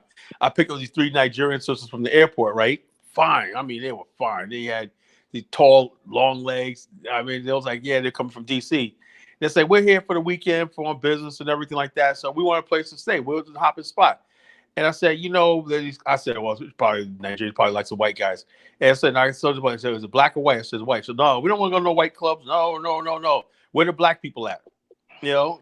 So I took them to the Jamaica spot, Montego Bay and whatnot. He said, we'll see how we look at it. Man, they walked up, all these Negroes' heads were turned and whatnot. Oh, what's up, Tyehimba? They're like, oh, we good. You can go. We good. So this nonsense they put on, oh, they're trying to stay away from Black America. They go to the black clubs when they go out, the black bars, the black restaurants. You know, they go to the HBCUs. They go all that stuff. Like they make sure they're around Black Americans. They know it's safety. You know, they pull that stuff like that. The tribalism in them, like, oh, we got to. So I get that. You know, you want to be around people from your country and everything. I get that. But, you know, people try to make it sound, oh, man, you know, we're like this. When they, what internet, what's online and what's in reality are 2 different things. You know, online, you're like, oh, yeah, we Nigerians, we got to separate from the Black Americans and all stuff. In reality and whatnot, if they'll walk up to a gym and they don't see no Black people in there, they don't go in. Yeah. It's a survival mechanism. Don't let them fool you. You know, if they go to a restaurant, whatever like that, they don't like going to bars, especially when white people get liquored up and shit. They don't want that experience. You know? And so a lot of They stuff you see avoid online. confrontation with white people at all costs. Yeah, they do. You know, In and any so form of way. as far as like business and stuff like that, they mess with white people. But as far as like their leisure and stuff like that, where they might get those microaggressions, because Nigerians respond very, very dangerous to microaggressions. You know, well, we learn to deal with it and whatnot. So when they get insulted, or let's say they're walking out of a restaurant, oh, you didn't pay your tab, or they get seated the wrong way or take too long, they like, well, what's going on here? You know, what's going on? Kyla, even in the context of Nigeria, though, because you know, basically what we see in America is probably 2 Nigerian groups, right? Either the Yorubas or the Igbos, right? So even in the context of Nigeria, they don't even represent the whole country of Nigeria, right? And I think sometimes we because we like to put Nigeria as Nigerian. I rarely see Nigerians where I'm at, because I mainly see Ghanaians, Liberians, stuff like that. So even though Nigerians may act one way, that's that small percentage we see. We can't let that reflect the whole continent of Africa. I You know what I mean? did, right? But it seems like Black people, Black America, right? They basically either they're being disingenuous or their IQ level is not right. How you gonna think 45 million Black people in every profession and everything, the largest Black middle class in the world? How do you think we're all gangbanging? How does it? That doesn't even make any logic. If you use logic, that doesn't even make any logical sense. You know, we're the only group of Black people that got generations of wealth passed down through pension funds, death benefits for life insurance, home ownership, and stuff like that. You know, Black America goes very deep. We got large numbers of Black people who got own land and farms in the South and everything like that. You know, and like I said, we're the only group of Black people that really got it like that, to the point where, you know, unfortunately, we as far as bad as we think we have it in America, we really don't have to leave. Black Americans are the 8th richest country on the planet. You know, in Black America, like in Virginia, Black people are since I've been here, 2 generations. I've been here since '91, right? 32 years. I've seen the Black middle underclass completely disappear. You know, I've seen the Black underclass, or I see more Black people moving into the middle class. So Virginia Beach now has 1.4 million people. When I came here, it was only like 500,000. Now it's 1.4 million people, and like 25% of the population is Black. It's like that. It's like that in the Bay Area too. Black people are literally doing good. The ones that's doing bad, they're not from here. Yeah. Hey, Carla, Jonathan, I'll go further with that. Black Americans, for the last 200 years, the most best blacks on the planet. I'm saying, as a man of Nigerian heritage, I'm saying it now. I said, I'm kissing your back, sir. I'm telling the truth. I'm telling the facts. I'm bringing receipts. African Americans, for the last 200 years, have been the most progressive, dynamic, industrious blacks on the planet. That's a fact. That's beyond dispute. So you'll have to be ashamed of it too. And we've done this behind enemy lines with no help. So the most horrendous abuse of people have ever suffered, except maybe the Native American Indians. Maybe it's been used to. So what we've done behind enemy lines has been astonishing, and I appreciate that. But yeah, regarding No, it's about Nigerians, yeah, America, about American Indians. Indians were given land, right? They used to own the South, the 5 civilized tribes, Cherokee, and then they had the state of Oklahoma. Indians had many chances with the white people. The white people, only thing the white people wanted for Indians is for them to be like them, adopt the white man's ways. Indians don't do that. Black people, like Frederick Douglass said, have adopted everything the white man said. He got educated, and the white man rejected them because of our phenotype, our race. yeah, exactly. But also, a point that Omar made is just true. Omar, Nigerians you meet that left Africa, much everyone wants to leave. Most Africans that stay at home love Africa. Once you meet are the fuck niggas. Most of them. Most of them I want to leave. feel They don't you. want to go back. They're the ones that are rude. They're disrespectful. They left Africa with no intention of going back. They're the ones you're meeting. Most of them are fuck niggas with no respect. Don't mind them. If they get in your face, slap them. But other than that, ignore them. I feel you, brother. I feel you, brother. But But yeah, that even like if you watch like the Nigerian election, like that was fascinating to see because you had like the Nigerian diaspora had a different view of I'm sure probably was some corruption involved. But I was listening to some of the diasporas and they just knew like Peter Obi was going to win, and I thought he was a good candidate too. they cheated. But yeah, I thought they cheated Cheated too. that election. But the people on the ground, they voted something else, So yeah, it's a Yeah, different. only 30% of the people voted, from what I'm seeing. Like Yeah, 60% of the people didn't even ballots weren't even cast. Whatever, it's a mess. The bottom line is, like I said, man, but that just shows you what Nigeria is. All the stuff that promised Nigeria could have been when this guy Tinubu took over because it was his turn. Even though this guy basically was a criminal and ran Lagos into the ground. During his tenure, ran Lagos, made it a criminal capital of the world, and everything like that. This guy sticks around and gets elected, because he has the connections. And you look at this guy, the Tinubu family was heavily involved in the transatlantic slave trade before they turned a different eye. But so like I said, you got people. I don't know where the Nigerian mind is and everything like that. I really feel sorry for the country, because the vision. There's some good things going on. They got some infrastructure projects going on and everything. But, for the most part, 200 million people, they need way much more, way much more. Most of the people live off the grid, and stuff like that. They're surviving and everything. And it is what it is, But I tell people all the time, we always want Nigeria to be the superpower and everything like that. Maybe we expect too much from it. Now, Kala, see what Nigeria's in the fucking Twilight Zone. So the color. Remember that film? I'm sure maybe remember that film, Damnation Alley. There's a film in 1977, a great dystopian film, a classic called Damnation Alley. Google it. It came in 1977. That's Okay. parts of Nigeria already. Damnation Alley. It came in 1977. It's an old classic. It's about the world after post-nuclear apocalyptic kind of one of those films. Yeah, it's called. That's what some parts of Nigeria like. Survival of the fittest. Every man for himself. Yeah. Yeah. But yeah, I mean that's because of last 8.5, apart from a few 1 or 2 leaders, Africa been led by clowns. That's a problem. Yeah, You the see? thing is, I don't know how everybody say, but I basically, as far as like democracy, everybody keeps putting on democracy. People, we don't understand what the black race, what democracy means. Democracy does not mean voting. Democracy also means the people benefit from the consent of the governed. The government exists for the consent of the governed. So it doesn't necessarily mean elections because you can have elections by fiat, right? And a lot of Africans and even black people in America have figured out how to have democracy but keep in power. You do by giving political favors and everything. In Black America, what we do is we always scream white racism, white supremacy, and everything. And we got black people control democratic cities for generations into the ground, man. Cities like Baltimore, controlled by black people, right? But it's a freaking shit show. Same thing with Chicago, Detroit, and places like that. It's a shit show, And so, but they were all elected, And the main thing is we got democracy. So we have to rethink this. Chinese people don't have democracy, basically, but look at China and look at India. India has democracy and hasn't lifted millions of people out of poverty. You know, same amount of people in poverty. China has no democracy, and it lifted like 600 million people into the middle class. Authoritarian governments are definitely more productive, and authoritarian governments will definitely transform society quicker than like a liberal democratic government would. Yeah, you guys ever seen the movie Lincoln? Lincoln.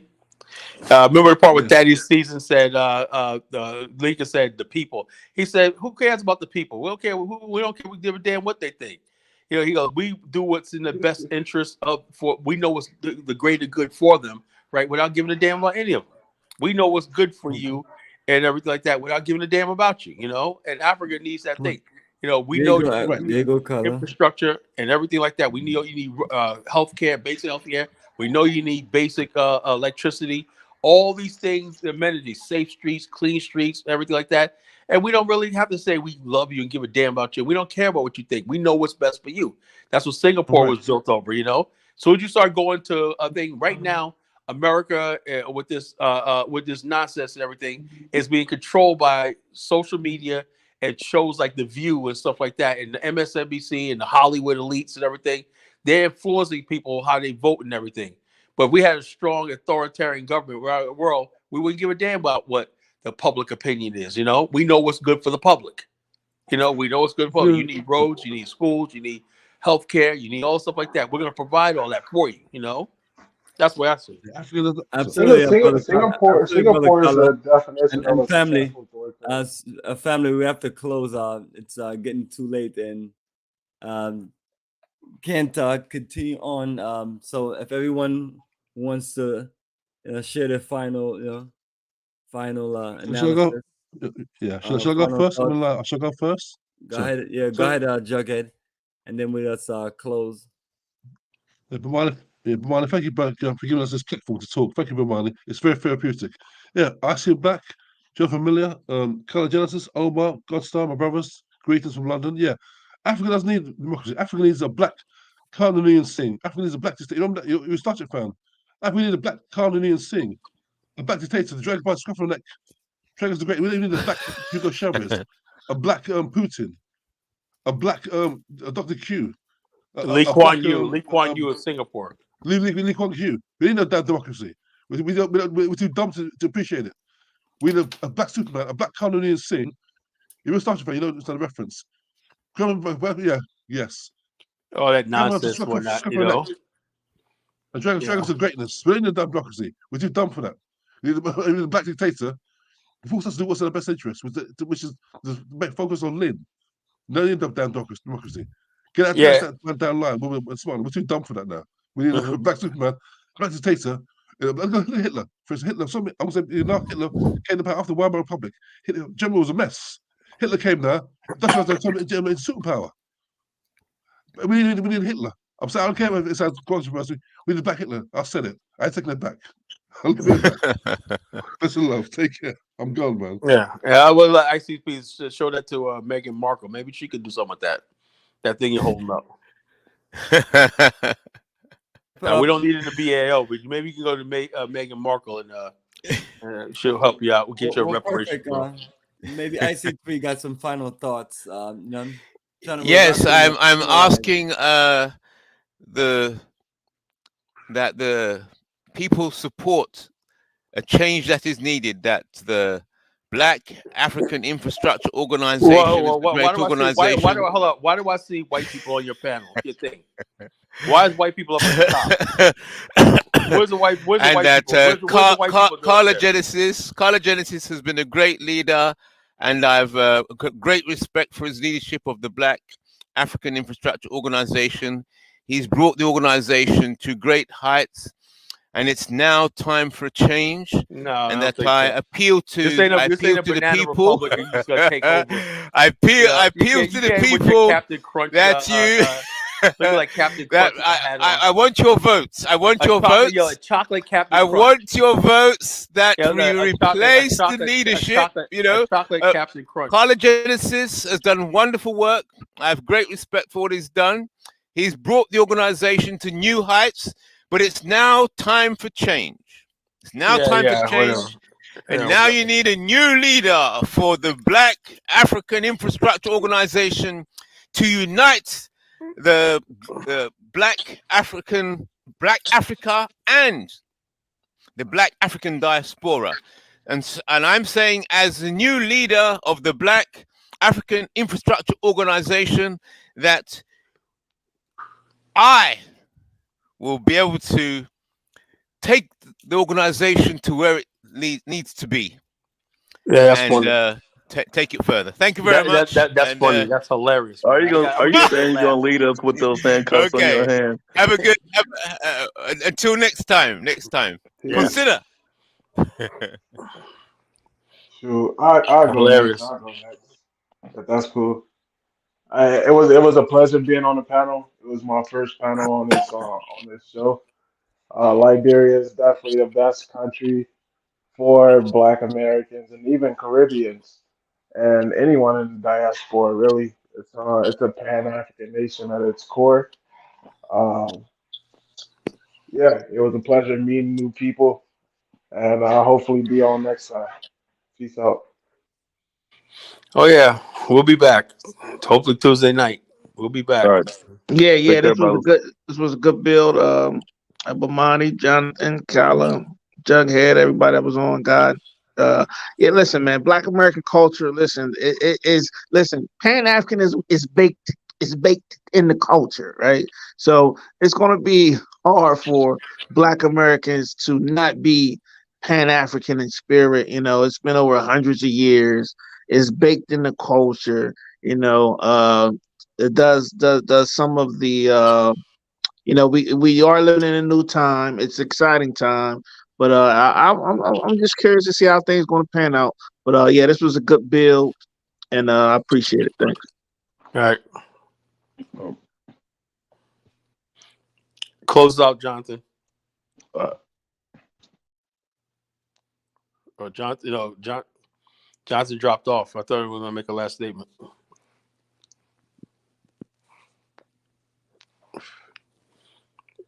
I thought he was going to make a last statement. Yes, that's what I thought he was gonna do. But nevertheless, we're going on and on. In great convo. But now it's just me and you. So if you just wanna, Yeah, I want to finalize say, everything, wrap I it want all to up. say the purpose. A great show. Rosedale, too bad little Rosedale come, maybe even on. But like I say, 70-year-old man. So he probably couldn't get up because we do this late night stuff whatnot. He tries his best. But we'll get him on next time and everything. Like he'll break it down and everything like that. You might have to rename the title.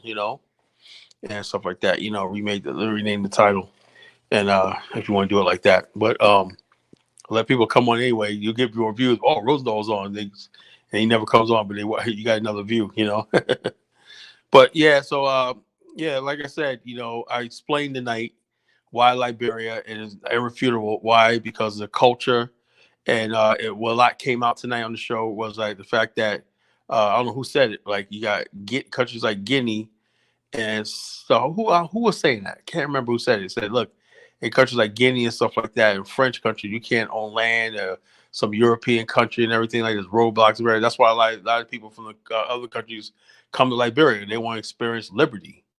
They want to experience freedom, and liberty and stuff like this. And so, like I said, Liberia is an excellent country for a Pan-African revival and revolution. Because practical things, just basic practical things, all the stuff we go through in other countries in Africa. Liberia is a place where our ideology. It was a Nigerian guy that was in Liberia when I was there.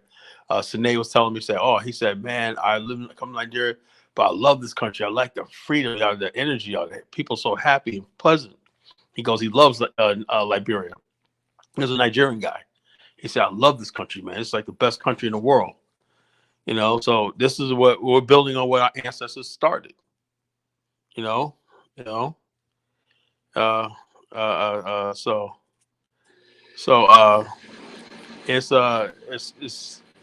is what it is. And so, like I said, we want more people to join us in this. Like I said, I was at the House of Conscience today, explaining our mission and everything like that. Pass out cards. People are very interested in what we're doing.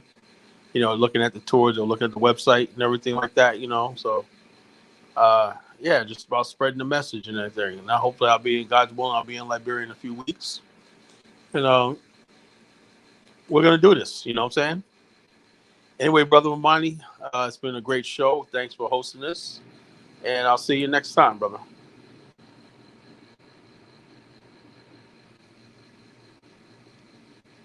Absolutely, brother. Appreciate you, man, and you take care.